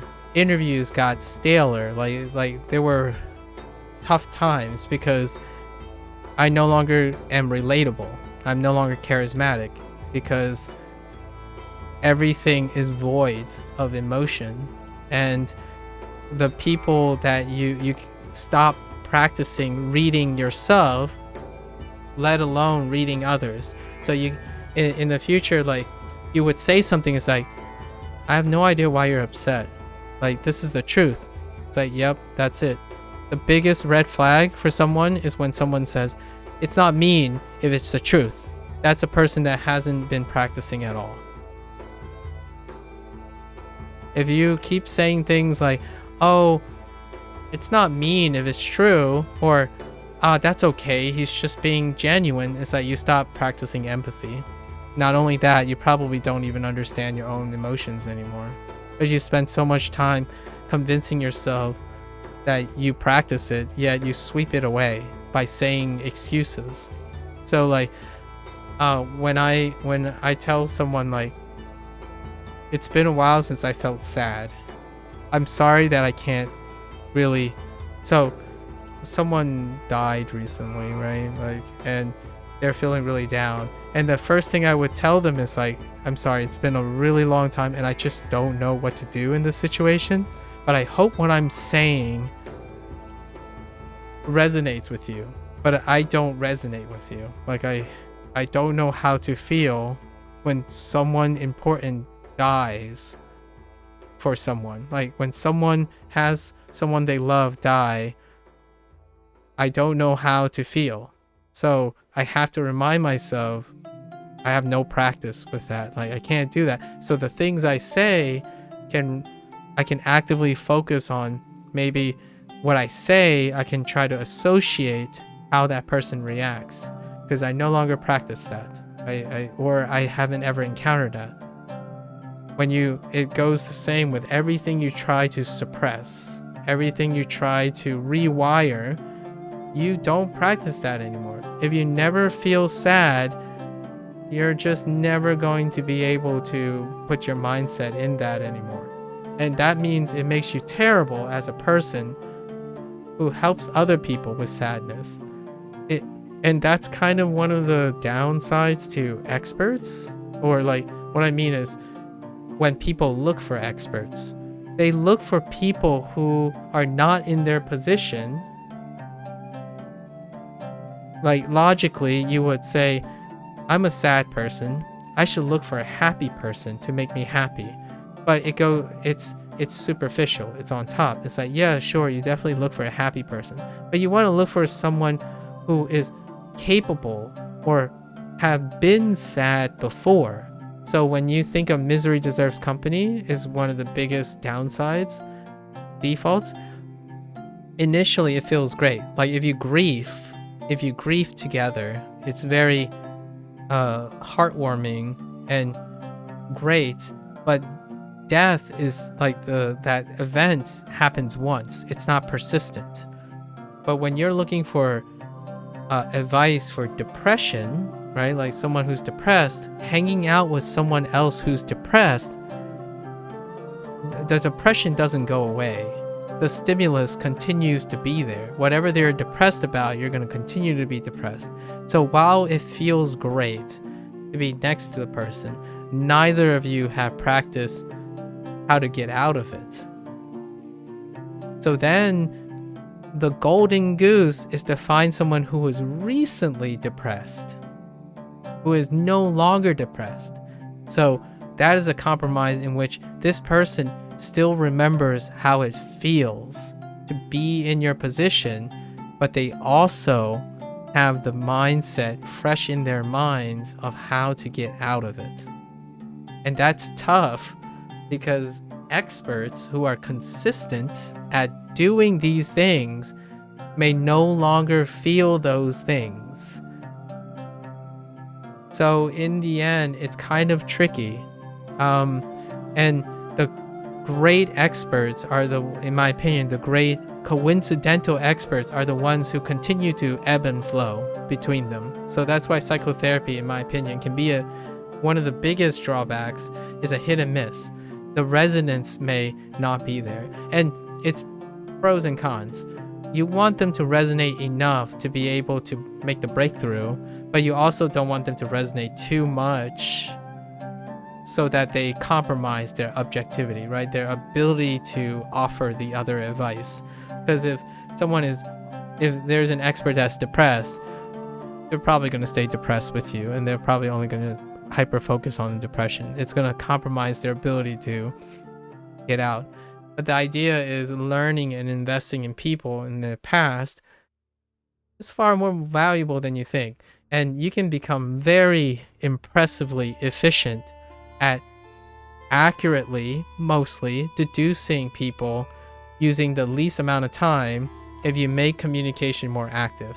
So when I talk about like flags and deductions and stuff, one of three things, is to narrow your margin. It's not for profiling or discrimination, generally speaking, but unfortunately, historically, people have used it for profiling in a negative sense and deduction in a negative sense, in a prejudicial way, right? For me, it's an opportunity for me to get to understand a person faster. I want to keep improving how quickly I can to extract as much information by asking the fewest questions, but not less questions. That's kind of the biggest difference that I feel most people confuse with. Oh, you're just assuming things about people, so you're not going to ask questions. Like, no. The number of questions I ask are going to stay as much as I can possibly the other person tolerate. What I'm saying is I'm getting the most out of my answers. Because if I can squeeze in more questions and get more out of my answers, it means I learn even more in less time. That is the power of deduction and like conditioning and being worldly. You get more out of it, and it saves both. It doesn't save the other person time, but it saves me time, and it's a selfish thing, but it also makes me more accurate, more charismatic, more be able to talk like 3 hours straight about a topic, still wind it back and make it sound a little bit interesting, right? Because I need to extract as much as I can from an audience. Even if it's one person, I want to go ham. Like, my ham is like 400 times faster than someone else, for example, who doesn't practice it at all. So when someone asks a question and say, well, I only believe whatever they tell me because I don't want to assume anything about them or presume anything about them. It's like, well, you're cutting your ability. You can do both. You can only believe what they're telling you that they confirm, but you can continuously practice presuming, deducing in your head. You can even share it with them. That's what I do. Like, say, but what if they call you out on a presumption or an assumption? I'll tell them I did it, and I can explain why I do it.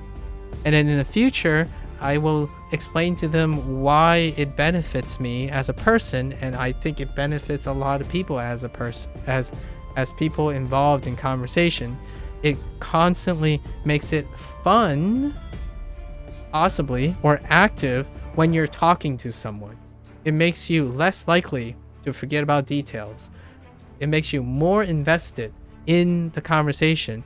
If I actually prefer someone who is fishing for an answer from me than someone who is passively telling me how good my day is or how my day is. Because if they're fishing for something from me or they're trying to get me to say something, they are at least actively trying to manipulate me instead of saying, hi, how's your day? Because that's nothing. Nothing's happening.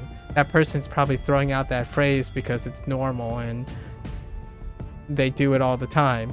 It absolutely means nothing to them. What I'm saying is, to most people, there are people you can read them. Like, someone say, oh, how are you? And I'm like, I'm doing okay. And then someone's like, you're only doing okay. The last 3 days you said you were doing wonderful. What changed? That's a different story, right? This person is actively looking for an answer, even in the pleasantries. So it's not inherent to the pleasantry, it's inherent to the person who's throwing out the phrase. So when I say I don't really engage in pleasantries, that's what I mean. When I say something, if you accuse me of looking for something or learning something or intending something, you are right. and you have called my bluff. If I ever tell you, nah, there's no motivation behind me to repeating that statement, no, I do it with intent because I love maximizing what I'm doing. So if I trip up on a word, usually it's not unintentional. The wife and I bump heads on that. I only ask because I want to know. Get upset when she just responds with the how are you? Yeah. But so here's the challenge, right? When you bump heads, the goal now is how do you make it so I know this sounds a little manipulative, but it's kind of a fun challenge for myself all the time. When someone is non-responsive, like talking to a kid, like talking to a younger person who is really shy, anxiety, and whatnot, you can get to, if you have that mindset still, you can get into the mindset like, well, how do I get them not to do that? Just like with, how do we get them to make it feel like it's their idea and then make them feel natural and then they would join in, right? So the idea is, it engages you to do something else, while at the same time it can be a forward investment in the person that basically you love. So no amount of investment is too much, right? So for a kid, when I see someone say like, wow, they just don't say anything at all, like they just keep saying, oh, it was all right. It's like, just all right. Is that kind of like, oh, this is what I do sometimes, and whoever hears me say this, they probably know who they are. But I sometimes when someone says like, oh, I'm all right, it's like, is that a all right as in I'm better than yesterday, or is that an all right that I'm not better than yesterday and I'm hanging on? Or maybe does that mean you're just coping, or are you all right as in things are sunshine and rainbows? So what I did there was to make them consider something. And when they pick something, it will feel more like they had to do something to it. And it could irritate them. Absolutely. It could definitely irritate them. But if you do it twice, 3 times, 4 times, guess what they'll do eventually? They'll be like, all right. And before you ask, it's more of an all right as in it's the same as yesterday. And that's it. They're on their way. Like what I mean is you've caused them to say more than just all right. And in the long run, they might turn it back on you. And they might get irritated. They might even go at you and be sarcastic and take a jab at you. But whatever it is, it's still more than passively passing the day and just saying non-essential, non-meaningful things, right? And you're skirting around, not pushing too hard to cause a strife, but you're also trying to tug at slight emotions. Because if you don't explore those things, eventually either it all fades away or it gets suppressed so much that eventually it's just gonna burst and you're gonna have the giant confrontations, like the ginormous confrontations that there's no like coming back from it. It's just not possible to come back from it. Or you just fade and drift apart, and that destroys relationships both ways, like both extremes eventually destroys the relationship. Friends, family, siblings, parents, it destroys it. So the idea is you're just always constantly skirting good ones and little ones back and forth. And the idea is to just keep getting people to do a little things that might not seem like it means anything, but in the long run it does. Soon you'll have inside jokes. Soon you'll have jabs. Soon you'll like say things that mean 3 different things because it kept lumping together. And then then in the future, when that person goes and associates with someone else, they'll have stories. They'll also have attachments to all those phrases. Soon, like I'll give a personal example between me and the guys. a singular word can have like 15 different meanings, and sometimes we don't get it right. Like, they could mean that word in that meaning, but I could mean it in a different meaning, and then we get confused, but in the end, we're still implying more meaning than just the word itself. Things like Papega, Monka S, or I say meep sometimes quite a bit. Like, all those words become exponentially confusing, but also the nature of its confusion creates constant active conversation, and that constant active conversation makes it not a passive thing. You're not just saying, you know, honey, I'm home, like, how was your work? It was okay. And then the other person says, how was your work? It's like, it was okay. Gone. The conversation just ends. Like, there's no filter, there's no vulnerability, there's no invitation, there's no assumption of more interaction. And then eventually, I mean, at first, the passion and motivation would probably give more talk, like, oh, so what was okay about your work and stuff, right? But eventually, you either drift apart and just not say anything anymore because you heard everything.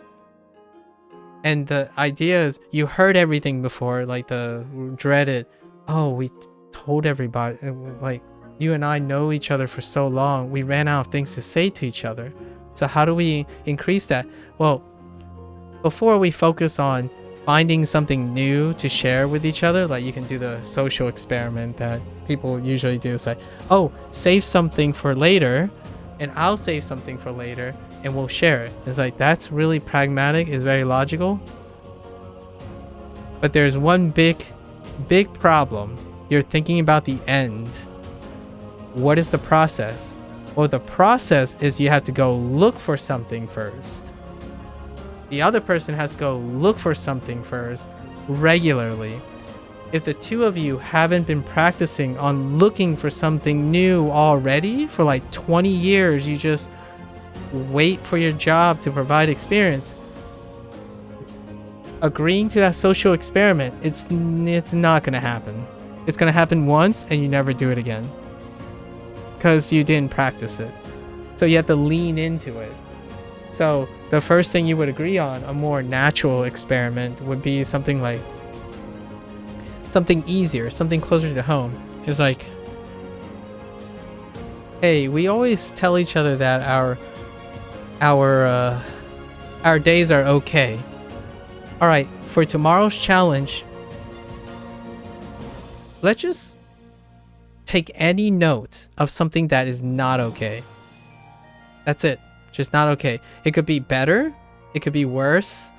It could just be weird. Just not okay. So you lower the barrier as low as possible. Possibly possible. And then start there.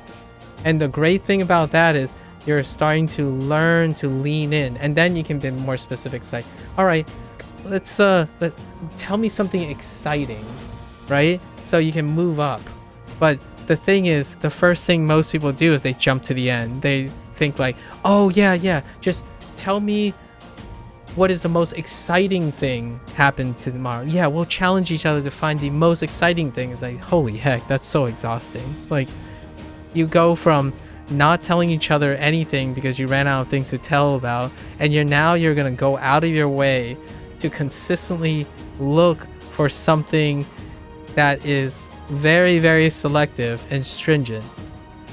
Like, for example, I did this earlier on before by accident, like inadvertently, and then I realized how like weak it is. It's not a great example. Like, it didn't work very well, and I was thinking, how do you improve upon it? And that's the idea. Like, I asked someone like, oh yeah, you know, if you're gonna go on a walk, here's a challenge. Tell me if you can see anything interesting on your walk, right?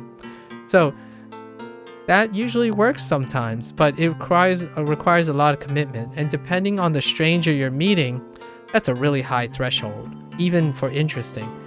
And So you swap it up and try to make it more inclusive, so it requires less and less effort. And you could start with something like, you could phrase it even better, like, tell me if you noticed anything about your walk, like anything that lingers.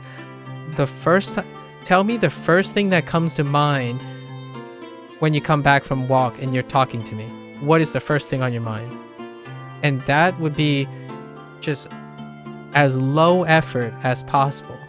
And then eventually, if you do that often enough, that person will be like, well, let's just not think about the first thing that comes to mind. Let's just think about something else. Like, they would start to be normalized. They would look forward or be conditioned to tell you something when you do it more often enough, right? It becomes, and then don't stop there, right? Because if you keep doing the same thing, it will become less interesting over time. So you evolve it. So in the future, like 4 or 5 times alone, when you get the confirmation that that person is willing to do that, the next thing you do is like, hey, you know what? Tell me something interesting the next time you go on a walk. And then you can go even deeper, like, you know, you can involve more things like, well, try solving a problem when you go on a walk and tell me about what that problem is. And then so on. So it gets deeper, it gets more taxing, but it won't feel like that for the other person, because that person rehearsed. First they thought about anything, then they thought about something interesting, then they thought about something exciting, then they got a task to do. So all that lean in, all those process, those things will be automated. Like, it will be so routine that they don't even notice it was effortful in the first place. So that's kind of like treating your brain like a muscle, like treating your brain like training. You're leaning into it. And a lot of times, in my opinion, when I think back to all the teenage relationship drama that I witnessed, I wasn't ever in a relationship, so I can't really say how to feel in those situations. But the objective nature of it, like the way they argue, the way they disagree and agree, and what ends the relationship, what doesn't, that type of stuff is often due to extreme emotional compromise. So the emotions are gone, right? Your emotions are just all over the place. And because of that, often is taking extreme measures. Measures become so extreme, and you lose track of what you can and cannot do yet. And by what I mean by can and cannot do, I don't mean ones and zeros. I mean what you can do sustainably. So for example, your first fight. Well, you can't solve your first fight. You never even solved a fight yet. So as an adult, or as someone, back then I was a kid too, so I couldn't have done it as a kid. But as an adult looking back, you want to start small. The first thing to solve a fight is not to focus on solving the fight first. Figure out what you're fighting about. That's something those kids know.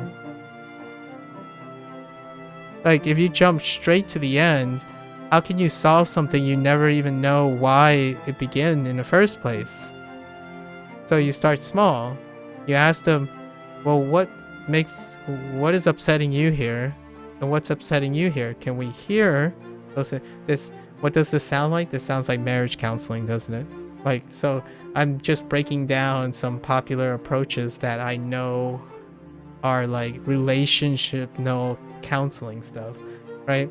And not a professional, right? Not a professional.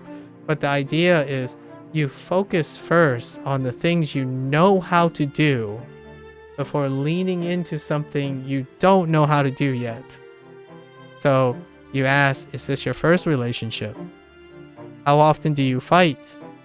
Like, if this is your first fight, you must appeal to them and say, if you haven't ever been in a fight before in this specific context, why do you think you can solve it in the first place?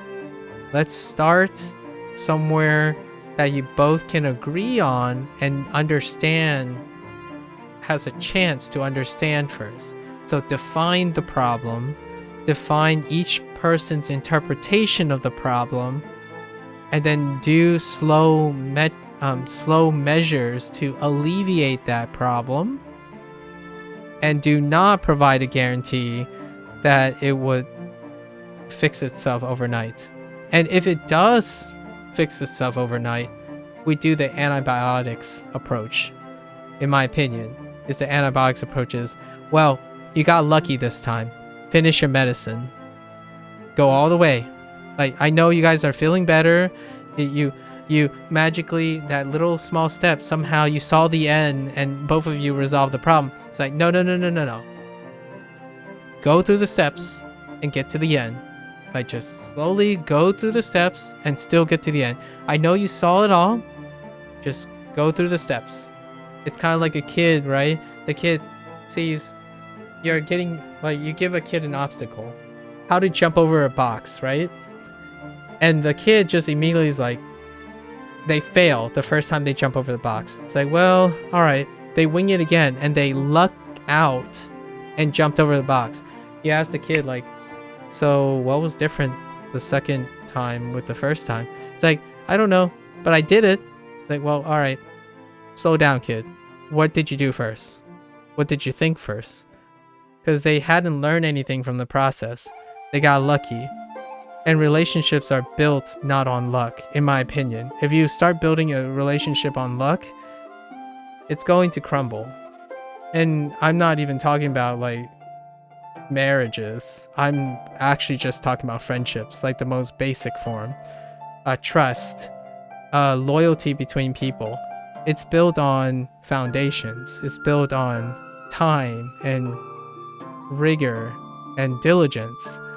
If you get lucky, like for example, you meet someone, I love FromSoft, you love FromSoft, we're best friends now. That friendship isn't gonna last. You can get really, really lucky and hope you keep lucking into more things. Sure, absolutely. That happens all the time because that's how people make friends. Most of the time, nowadays. I don't build friends like that. How many friends did I make and lose? 0. I haven't made a friend that I lost because I don't see it that way. But here's the big deal though. One big disclaimer though.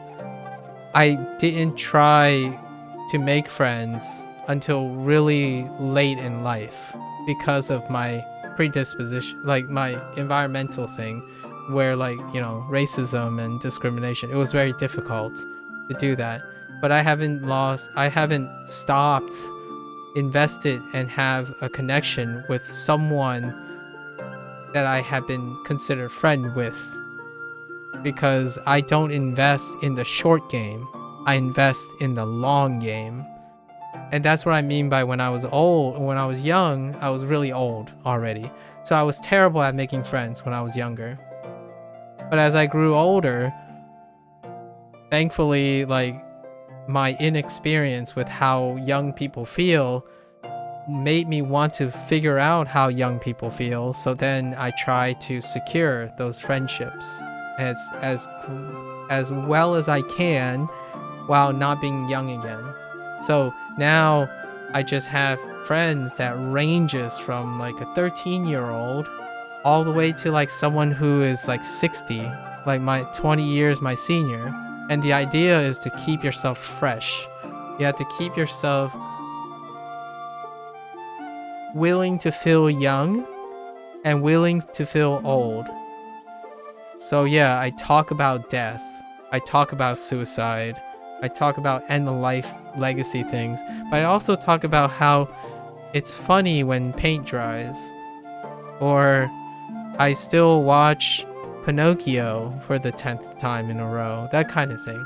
It's still not very possible for an active, busy lifestyle. But for me, it's fun. Like, human behavior is so fun. So that's kind of why I enjoy doing it. And there's no way I'm encouraging people to be that worldly. You have your priorities, you have things you must balance. People work.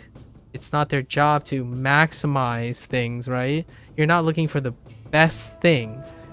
If you're looking for the best thing, the answer is everything. Telling a human being you need to know everything is a recipe for chronic depression. So the idea is you do just enough to keep everything you want in control. So no, you don't have to know what a little kid needs to behave like. If you're a high school teacher, you only need to know what a high school kid deals with, right? At least minimum that. But nowadays, things are so detached. Kids don't even want to know what their parents feel like, let alone the other way around. Like it's already disheartening that parents are so pressured by society with so many other things to juggle that they rarely have time to resonate with their kids. But the kids offer an equally strong barrier to not want to relate to their adults.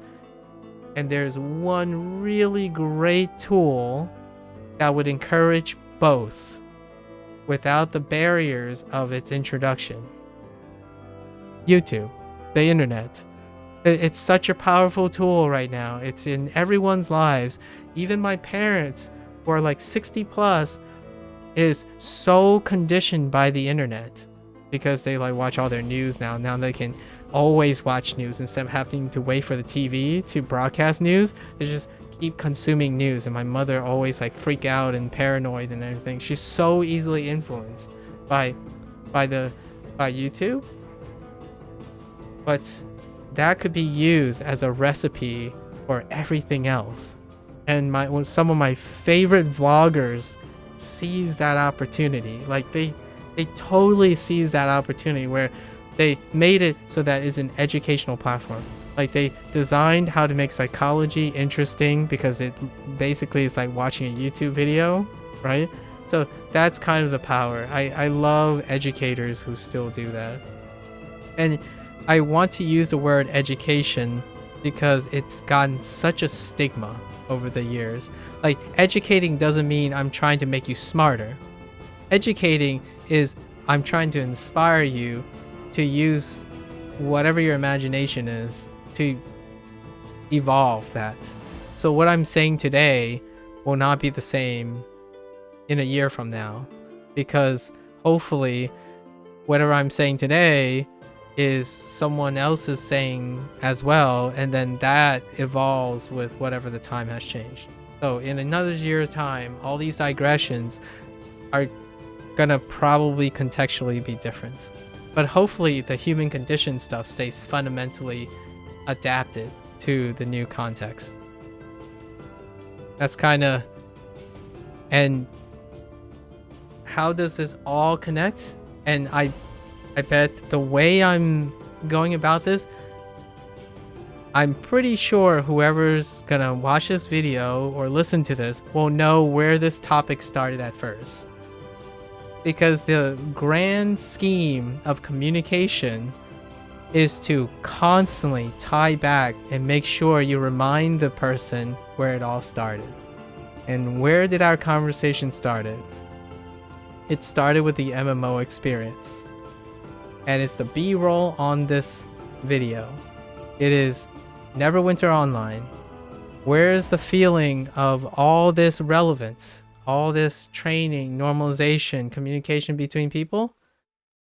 The MMO experience. All this like and it's not a coincidence how I framed this, because my journey in understanding people's communication and relationships started in my reflection in World of Warcraft. Like, I thought back, I was like, you know, if I had to make a compelling argument, I literally told myself that this when I was 22 years of age, I was, is it 22? It's either 22 or 23. I was writing my resume, and I had to know, what if I can turn World of Warcraft into a compelling argument? And then I went on the line to see if anyone else tried to do that. And that's where I got the whole trivia about charisma and leadership as a prominent argument in World of Warcraft, because I was in a leadership position when I was playing World of Warcraft. But not only that, I had to spin, what did it do with socialization and understanding like human communication in general and approaching strangers and whatnot, right? And problem solving. So all that came full circle. So now I'm only sharing with you what that moment when I was 22 or 23, it's like 22 going on to 23, because we had to start thinking about our postgraduate life. We're leaving college basically, right? And I was writing my resume, and also the paragraph, like the essays you have to write to get into like grad school or other programs. I was writing this for a post-baccalaureate program for the National Institute of Health, and I was trying to rationalize what my learning experience was and all that. And this 15 years later, this is what it turned into. So this huge digression that I've started 15 years ago when I was 22, and I didn't ever stop thinking about it. So every day when I'm reevaluating and thinking about ways to digress and talk about learning experience, that's what I really mean. Like, your learning experience don't ever go away if you choose not to let it go away, and it can continuously be reformed. And what I'm saying here today, and as articulate as I can be, in another year or two, it's probably going to come up again, and it's going to add more things to it. Maybe in a year or two, the status quo changes dramatically, or a zombie apocalypse happens, and now I have to reform my take on how to communicate, right? Like, how do you communicate with someone when you're in distress about a zombie apocalypse? Something like that. I'm a little better at improvisational analogies that may be a little humorous too. I think that's probably the longest work in progress. Back in the day, I couldn't make analogies that make it a little relevant and spin things back to its own self with like humor and whatnot, like just a little deflection or misdirection. So nowadays I throw in things like, yeah, you know, this feels like choking on an FC in Osu. That kind of thing was a lot of practice too. Like, back in the day, it was facts. Just, this is facts. I don't know what to tell you. This is facts. No hand waving, no like pausing, no enunciation, no inflections up and down. Heavily emphasizing things. I think all that just, they all started, they were terrible. Like, if I don't have any like video evidence, but if video recording was a random thing back then, ooh, I still remember when I gave my presentation in 11th grade, and it was about making poor decisions, and I brought a pack of cigarettes, an empty pack of cigarettes, into my school, and I was reflecting on that, and a glass bottle, a glass root beer bottle that was in a paper bag. It was supposed to be for visual aid. We needed like visual aid, and the motif of the book was you know, talking about making mistakes, like and I was talking about drinking and smoking, right? But I got some really weird sus looks because you know, drinking and smoking, like even cartons and stuff, you weren't supposed to bring to school. So in retrospect, that stuck with me. But that speech was so nerve-wracking. I wasn't even concerned. I didn't even contemplate about, oh yeah, I just brought a empty pack of cigarettes into school. But it was a meaningful conversation. But if I had to give that presentation again, oof, in the most humble way I can say, I would get that entire class to believe everything I say. Like it's night and day. My presentation skills from when I was 17 to now are in another universe. And I don't even prep for my presentations anymore. I don't at all. How did I prep for the 17 thing? I wrote it all out and I just kept reading it over and over again until I could understand my motivations in every single word. And that led to the foundation of just practicing it every day. So what I mean is, instead of just waiting for the day of the presentation, I'm always practicing presentations. Everything I say is a presentation. I treat it like one. When I have to say something, I have to ask myself, how do I explain it to another person? So I do it every single day. That literal, write out the thing that my teachers actually told me not to do in high school, I actually did it. And then what I did was I made that work for me. I wrote every single word of my presentation because back in the day, I was a bit of a smart boy, right? I memorized things. So what I did was I memorized like 3,000 word essays and I just read it off. I even wrote where I need to pause, where I need to like breathe, where I need to motion. It was basically a play. Like I wrote it all out and I just keep reading it over, keep asking myself why I did it here, why I did it here, should I move the pause here? But now I do that every day. I don't do that just once. Like I don't do that because I have to give a presentation. I'm always thinking about doing it as a presentation. How do I express why I like this game?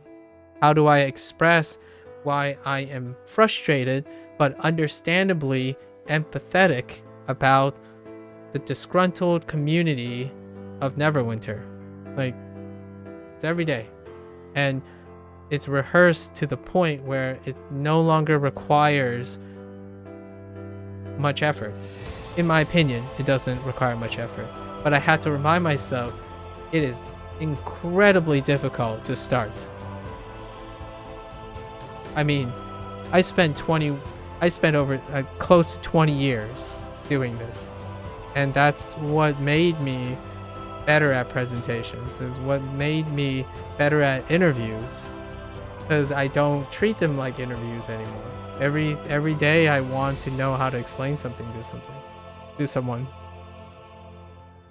I was coached to do the baseball gestures of fists and glove because I was all facts and would try to be humorous, but it always came out unnoticed. Oh, that's actually kind of cute.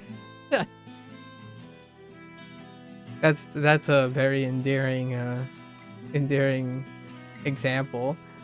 When I think of baseball gestures, you just it's an anime thing. I know this is gonna be difficult to relate, but there's a lot of sports anime is a major, like, it's a really big genre. It's very popular, and there's this specific scene where what you were describing, all I can think about is this girl who got roped into like coaching, right? She's in it for a lot of whole host of reasons, but she was doing signals, but it was like unnatural signals. So she's just sitting there like doing like squiggly arms and then like Medusa head and then like just randomly dancing, and that's all I could think about. Like I'm picturing you doing that and then no one noticing it, and that's kind of my image in my head, and that's what's making me laugh. But then I start thinking about the live action stuff, right? The whole like I don't know, like the shoulder thing, and then the whatever. But like, baseball signals, it's pretty great. But right now I'm only thinking about the comical things. Hey, mine. All right. All right. That's a super long digression, but it's a good one and it's relevant to Neverwinter. Pretty much everything I just said is relevant to Neverwinter. In some way. It's more about the behavioral aspect. And if someone asks me why I still do this, I typically say it's for legacy and I want to see the end. That is motivation number one. But it's a really great source of psychological behavior. Like every time I log in, there's an inspiration in the chat. And I'm not even talking about the superficial level. Most people would probably say, oh, it's about politics, or someone said something angry. Is I know it's more about like how frequently something happens and how the timing works, the time of day, and there's a lot of sampling in MMOs. That's why it's relevant, right? I would do it in World of Warcraft if I could, but that requires a subscription. Let's just say that's not pragmatic for me. But then I play PSO2. I stand around chat every once in a while. It's a different community, right? So games, multiplayer games, while I don't do it very often, which I won't do this anymore for another 2 months, because the next update will be 2 months. Most of the time I play single player games and I stick to my guns, right? Like just play single player games and reflect. While I'm doing that, whenever I'm offline, I'm reading comment sections, watching Twitch chat, and then getting current events, because the more you practice, the easier it becomes. And then really the boringer it becomes. But the nice thing about having a passion about human conversation is that the conversation doesn't stand still on the internet. It evolves just as quickly as technology, so you don't run out of contextual interest.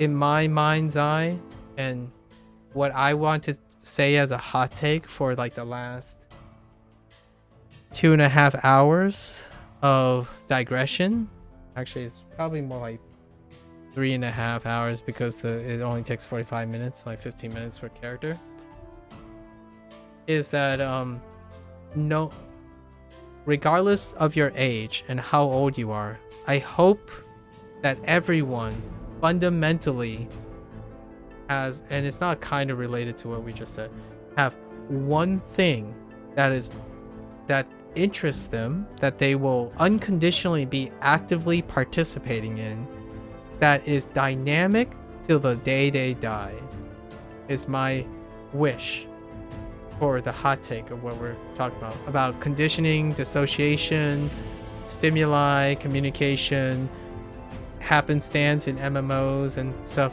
The one thing that I would probably wish upon most people is that they have one thing that they unconditionally actively participate in, and it is dynamic enough that it can sustain that for the rest of their lives. It doesn't have to be your passion. It doesn't have to be your calling. It doesn't have to be what makes you money and stuff. It's just enough that no matter what happens, you are engaged in that one thing. Like if you stay too long away from it, you can still engage in that. If you're too distressed or depressed, you're still gonna be able to engage in that, and it will offer a sustainable feedback.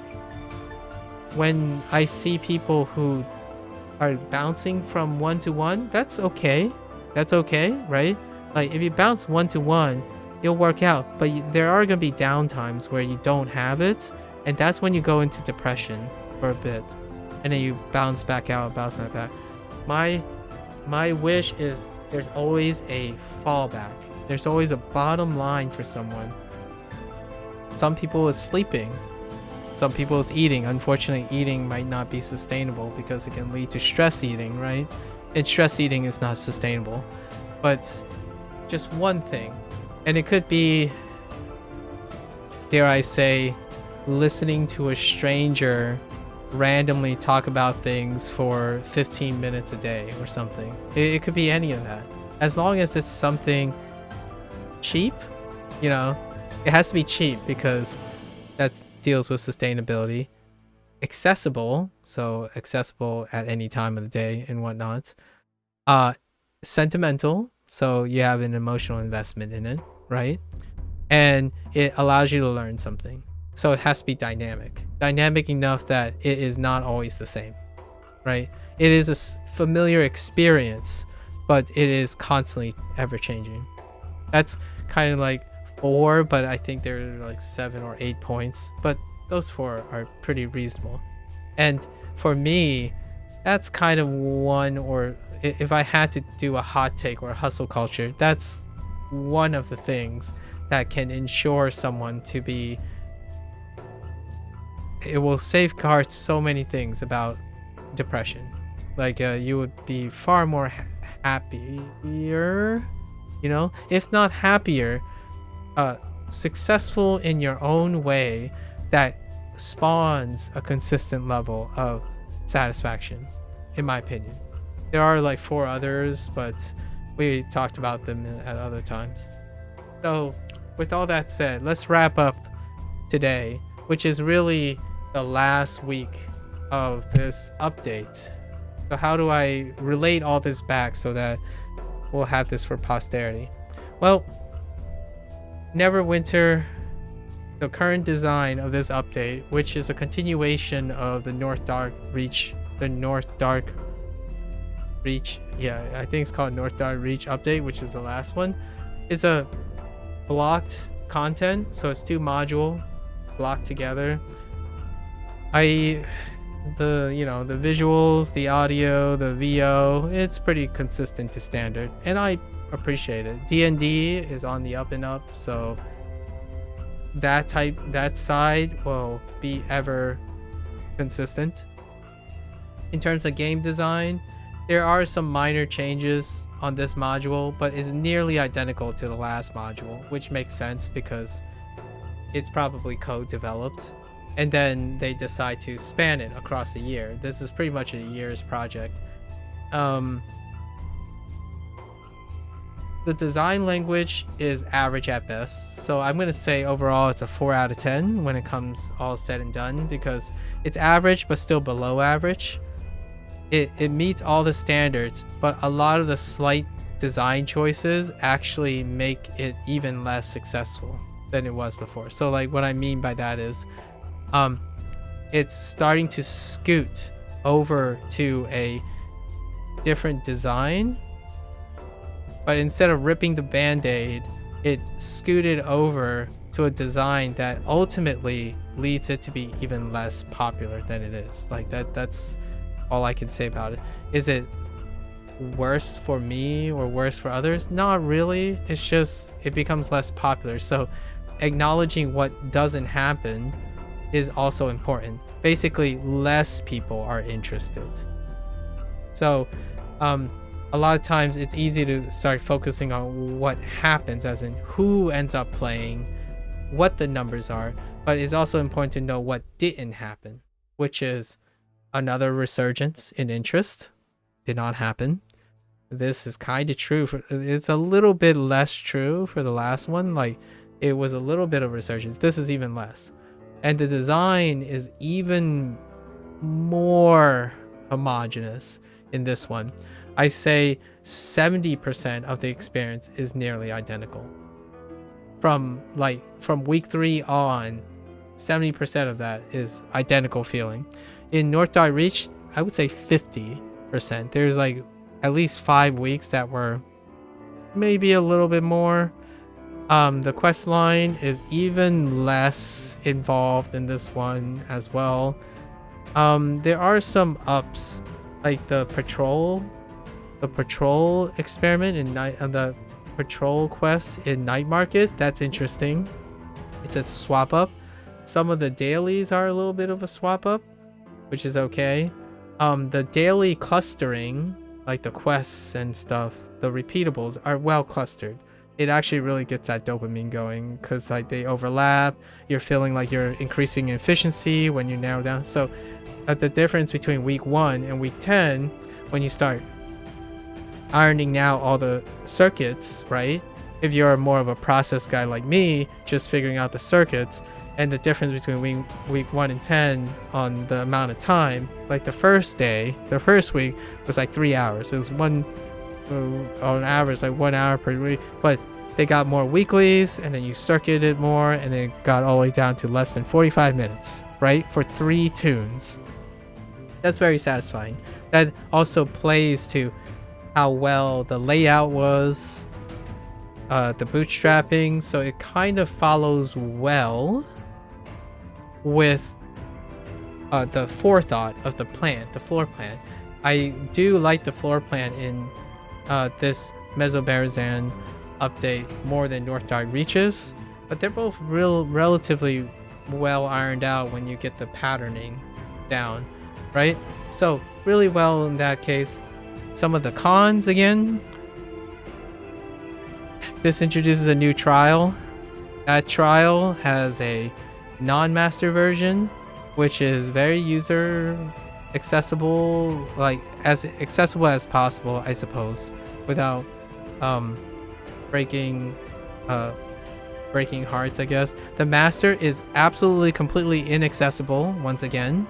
For the privilege, you have to join the Mile High Club or the Country Club, which I had the privilege of witnessing every once in a blue moon. So I did actually break that mold and join a guild and look at that stuff.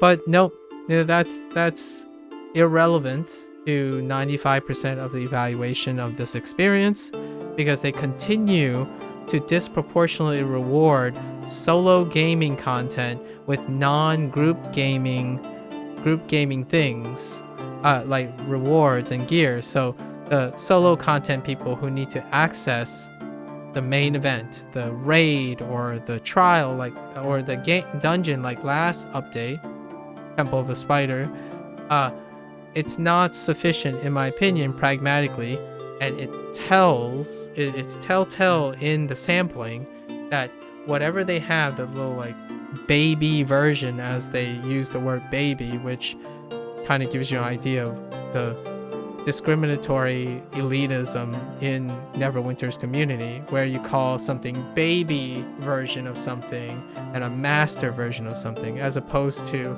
the entry version of something and a scaled up version of something. Master demonstrates a higher quality and value. Baby demonstrates a deficiency and a condescension. So that gives you an element of the language that the community uses. In fact, if I was a community manager, I would probably take that into note and try to condition some more welcoming phrases as a way to promote their new model of trying to attract new players, retain them, and still pacify and satisfy the country club peeps. So unfortunately, that's where this goes off the hill, right? They keep leaning on preying on recruiting 1-monthers, the people that only stay for 1 month if they want to, but usually they stay for like 3 weeks. And then the country club people still just do their thing without evolving, learning anything, learning how to socialize. They just keep doing their thing, right? No incentives to help casual players, no incentive to interact with each other, really. Like, they all form their separate country club cliques and they don't interact with each other. In fact, they tend to fight, bicker among each other as well. So there's no like active innovations or active incentivizing or quest kind of manipulation where it would promote the growth of this game, which is a fact after looking at a bunch of converging evidence, at least in my opinion, I suppose. We won't call it fact, it's my opinion. And it's very safe to say it's not growing. Outside of that, it is business as usual, and there are strengths. If they stick to their gun, they might as well just go full stop. But unfortunately, there are losers and winners in this language and design and content here. People are going to spend money and they're going to have buyer's remorse. They are going to be new players and they're going to stick around for a month and they're going to generate poor PR and publicity for this game. because they're gonna leave sour. There are rarely an opportunity. It's so rare to have someone mutually leave this game, expecting to leave this game and come back at another time. It's usually on a sour note, and often is instigated by the country club. So trying to design something that would incentivize the country club to philanthropically help retain new players, it's a really strong suggestion in my opinion. How is that done? If it was easy and I knew the solution, I'm sure they would have came up with the solution too by now, right? It doesn't take like 3 years if it wasn't hard. Like, it's been 3 years since this design hasn't really changed, like almost nearly at all. But then this design hasn't really changed in the last 7 years, to be fair. Like, really earnestly, the psychology behind how to promote reward, benefit, progress, power creep, and progression, and then legacy fundamentally hasn't changed. That's actually both the strength and the weakness in today's gaming market. In today's gaming market, this stuff doesn't fly. And I mean, the statistics show itself. It's not a very popular form of design, and they're trying to incorporate really slowly, and I emphasize really slowly, some of the live service stuff that is kind of trendy, but maybe there's like some publication and executive blockage or legacy in the development group. Whatever it is not friendly to trendy things. But if you're an old school person who still haven't somehow gotten around to a 10-year-old game, and maybe started with World of Warcraft or something, this can still be a step up from that, because it actually has more modern day trendy quality of life changes to the live service model than World of Warcraft.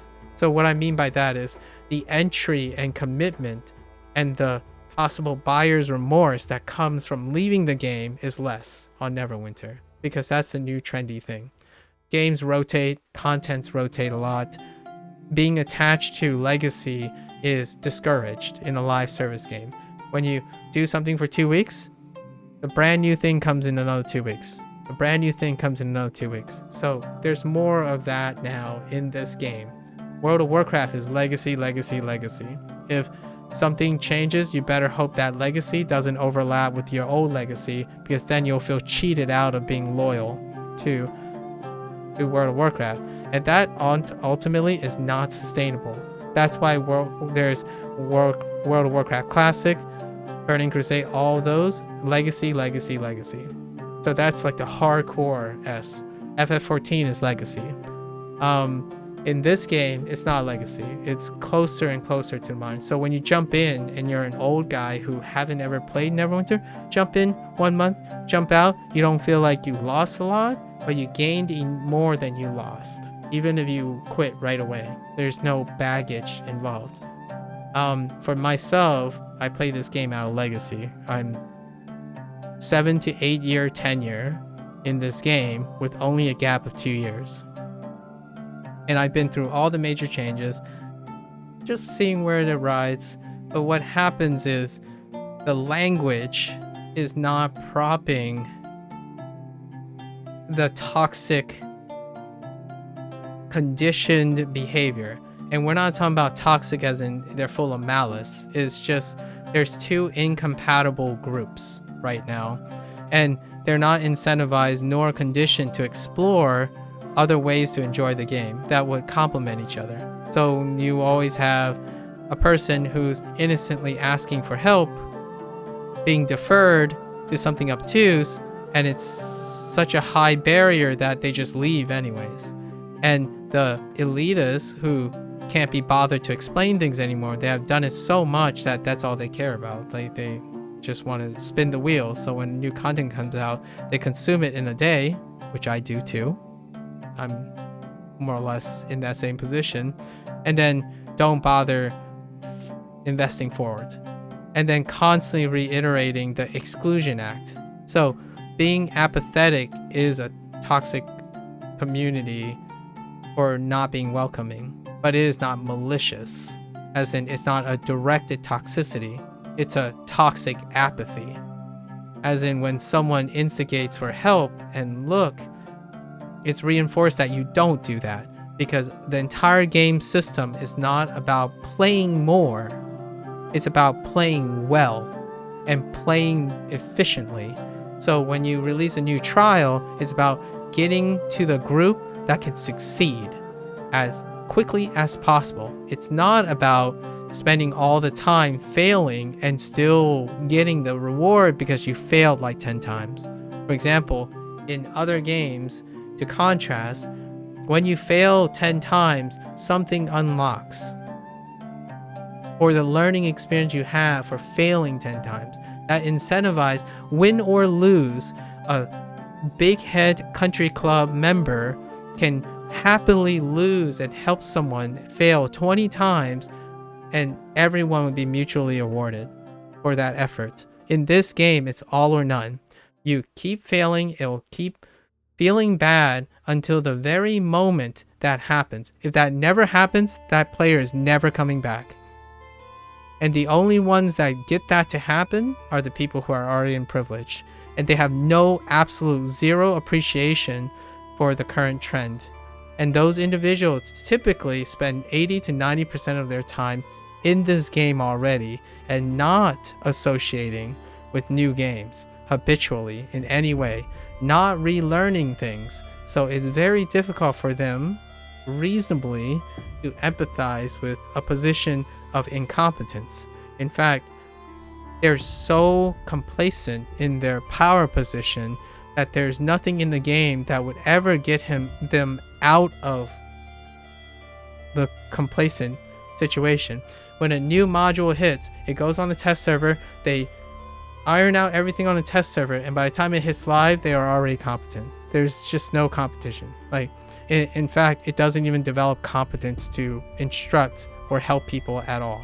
So perhaps if I had a popular request, having a design where utter failure, hundreds of failure, equates to one success is still more than having an all or none approach where you have to be successful in order. One of the most popular things that happened in the last 2 years is the idea of a mini boss, which was introduced in New Sharandar, and people farmed the first mini boss for loot, a loot table that's shared in other mini bosses. But because it's shared, they could possibly play the game 100 times more by killing the first boss, something they can do, and then eventually maybe they'll kill 2 or become more efficient and kill 3. That thing is still being done today compared to no one bothering to queuing up for masters anything. That is what I mean by a friendly way of win or lose, time or frame, or multiple tries of getting there in a different way.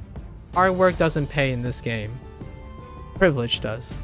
So that design will continue to be that way if they want it to be, and if they intend that to be, they've knocked it out of the park. It would be a 7 or 8 out of 10 for anyone who's in a privileged position.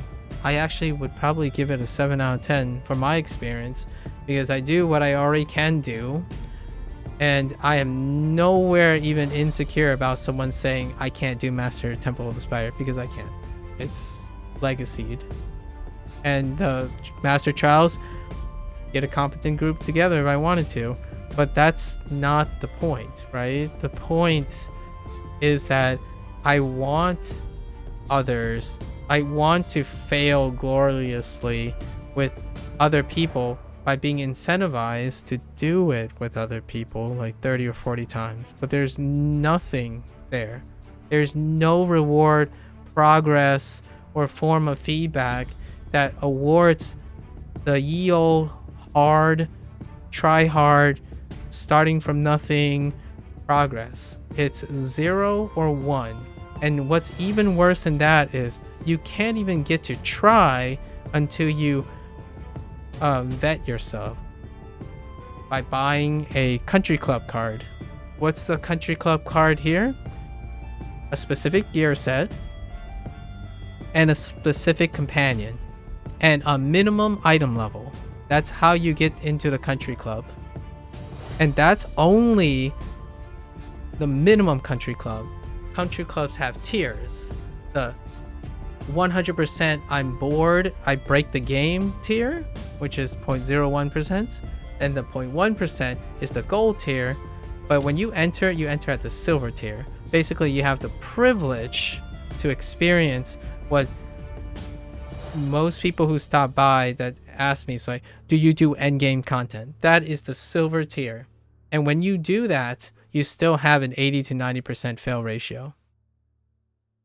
And that fail ratio gives you 0. So what happens when you get near the country club? You leave the game and never come back. Because you've already gotten like 80 to 90% of the experience. So for all intents and purposes, in the next update, when they do the next module, the centerpiece is the campaign. It's not the dungeons or the trials. If you want to go towards possibly what's getting you the money and also getting you the bad publicity, like people leave this game on a sour note. They do not leave this game because they don't have enough time to play the game. They don't leave this game because they want to play it, but they don't have friends to play it. They leave this game because the game is gatekept. Like, it's not worth. Those are the sentiments of this game. And it only takes a month to reach that. So I personally, some magical person may come up with a strategy to reduce this sentiment. I'm not gonna quit the game because like I have unlimited resources in this game and I want to see how it goes, right? But that would be unfair of me to say that's how other people should feel. They're not in the country club. And heck, I'm like bronze tier country club. Basically, I have to like bend over backwards just to get someone to feel generous enough to take me into a dungeon that they think I can't complete, so they're doing me a favor. That's how unfortunate this is. Like, you have players that when they do something clearly inefficient, they demand compensation by another player, and it's gonna be the player they don't know. Like a DPS that constantly aggro, and he's getting bobbed because he stands right on top of a mob. Like, and the first person to get kicked is the stranger.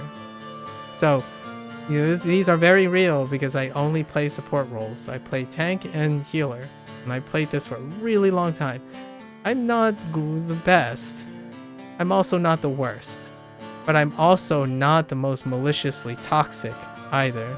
And that is the state of the game right now. That is the state of the community. And there are a lot of clever psychological designs that you can alleviate a lot of these things. First, by throwing out, in my opinion, that stereotypical zero or none design where failure is when you make it, not when you try and gain closer to success. Like the old model is like, oh, you got really close, but it's not close enough. Too bad. Are they going to come back and do it? No, not really. You don't have the luxury of that anymore. You don't have enough players who come back and say, oh, I can just join another group. It's like, well, my group didn't come back. I tried so hard. It's like, okay, well, they tried one day. It's like, it's not worth it. Too bad. And then they have to spend like another 3 months to try to get another group together. It's like, it's not worth. And then you miss your window and it just goes kaput. So all or none design, not great. Not great. It's to the point where I don't even do it. I do it once, and yeah, 0 and 1s. I did it once. I didn't even do it for the loot. Like, I don't want to bootstrap that stuff. That's a personal statement for me. I did it once, and I'm like, not gonna do it for another 100 times just because it's griefing myself. It's disrespecting myself, in my opinion. Like, it's kind of harsh, but the design is disrespectful to people who like to work for their things. I want to spend time failing over and over again with random players and still get the thing at the end, or helping 50 new players. Like, get the item after queuing with 100 players that haven't queued before, or something that encourages retaining those players, because it is no longer interesting to go into a game where everyone has their chat bubble turned off because they're all veteran players, and whenever they turn it on, it's to QQ, complain about another kid, or basically make someone so miserable that they leave. That's the only purpose of chat for the vast majority of veteran players. Like, you could be a saint, that's fine, but it's hard to argue if you've been here for more than 7 or 8 years. That's not the entirety of the discussions. Like, it's really insensitive, but it's not insensitive in the sense that they're attacking any one person. It's the culture. The culture is, stop wasting your time. Oh, you got, get good, get all these things, and we might consider you to help you.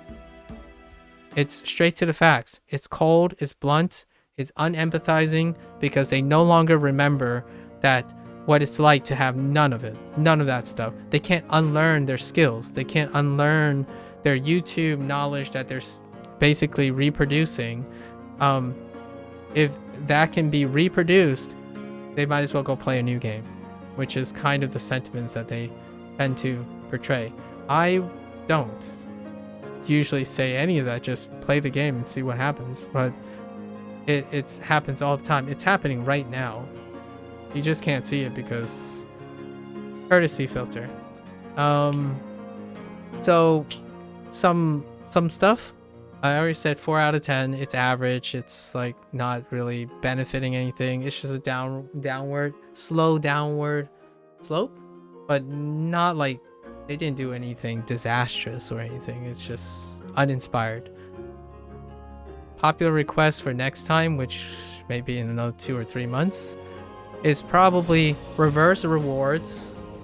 Do away with solo rewards for solo campaigning if it's to encourage team play. If your end game content is to get people to party play, make the progress to party play, not to solo game even more. If you keep solo game every more, how can you even highlight the thing you spent so much time making?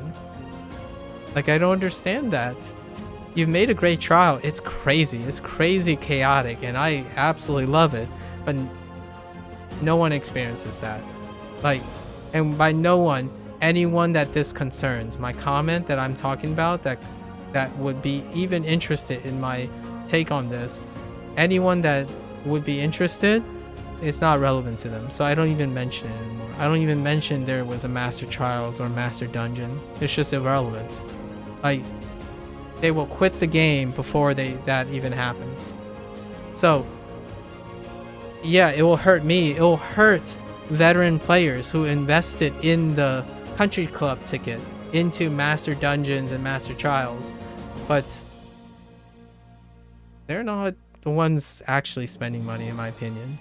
So I'm not, right? So the idea is make solo content highlight, or make the progression highlight the thing you want to highlight. If it is to do dungeons, phase out the party things from other things so that the progress leads to that. It doesn't right now. It gets superseded by something else. That's unfortunate. And then the reverse. Your privilege for being a great party successor is all your solo grinding and your farming becomes extra fast. Like, what is a reward for finishing a dungeon after partying? Increased currency for the remainder of your characters. Now you're willing to do it on your alts, right? That player is willing to do the dungeons with other people who are guaranteed to get that stuff, and you encourage the other people to do it with their other tunes, because the privilege of reaching endgame is to solo even better than others. That's kind of the feedback loop I'm thinking. You're connecting the two. You're not making them cycle in themselves. Like solo gamers stay solo gamers, party gamers stay party gamers. Well, they're inherently going to hate each other, in my opinion. They have very exclusive, non-overlapping values. And what's even worse is solo gamers are predominantly casual gamers, and team players are only the privileged veteran players. So it exaggerates the dissonance between the two. So most noobs are associated with solo gaming. That's actually biased and statistically incorrect, but it doesn't stop the veteran gamers that are party players or have party experience to diminish solo players or those who choose to be solo because they're predominantly casual. So statistically, yes, stereotypically is correct. That's the distribution, but it creates a toxic environment. It segregates two groups, and your game is populated by that.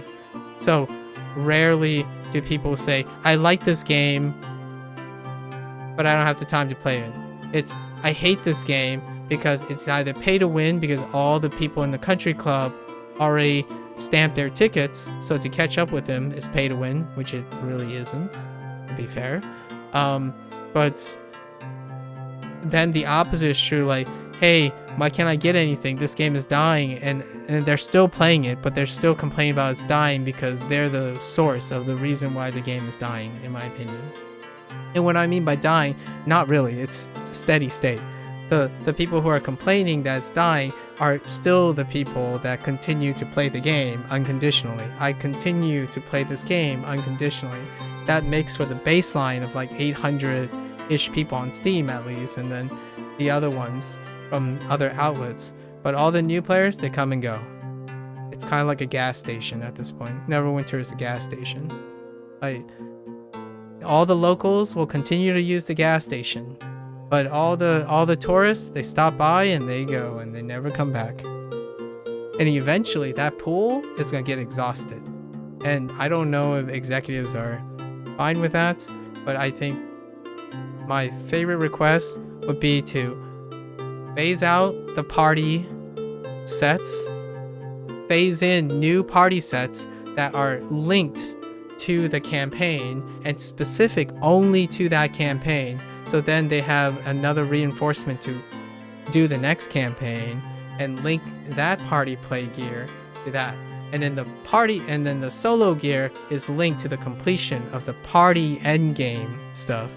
Then it'll feed back, and naturally the cycle during the lull period was to level more tunes. And what does that fill? It fills the veteran country club urge to make even more money by completing it first, making more tunes, farming even more efficiently, what have you.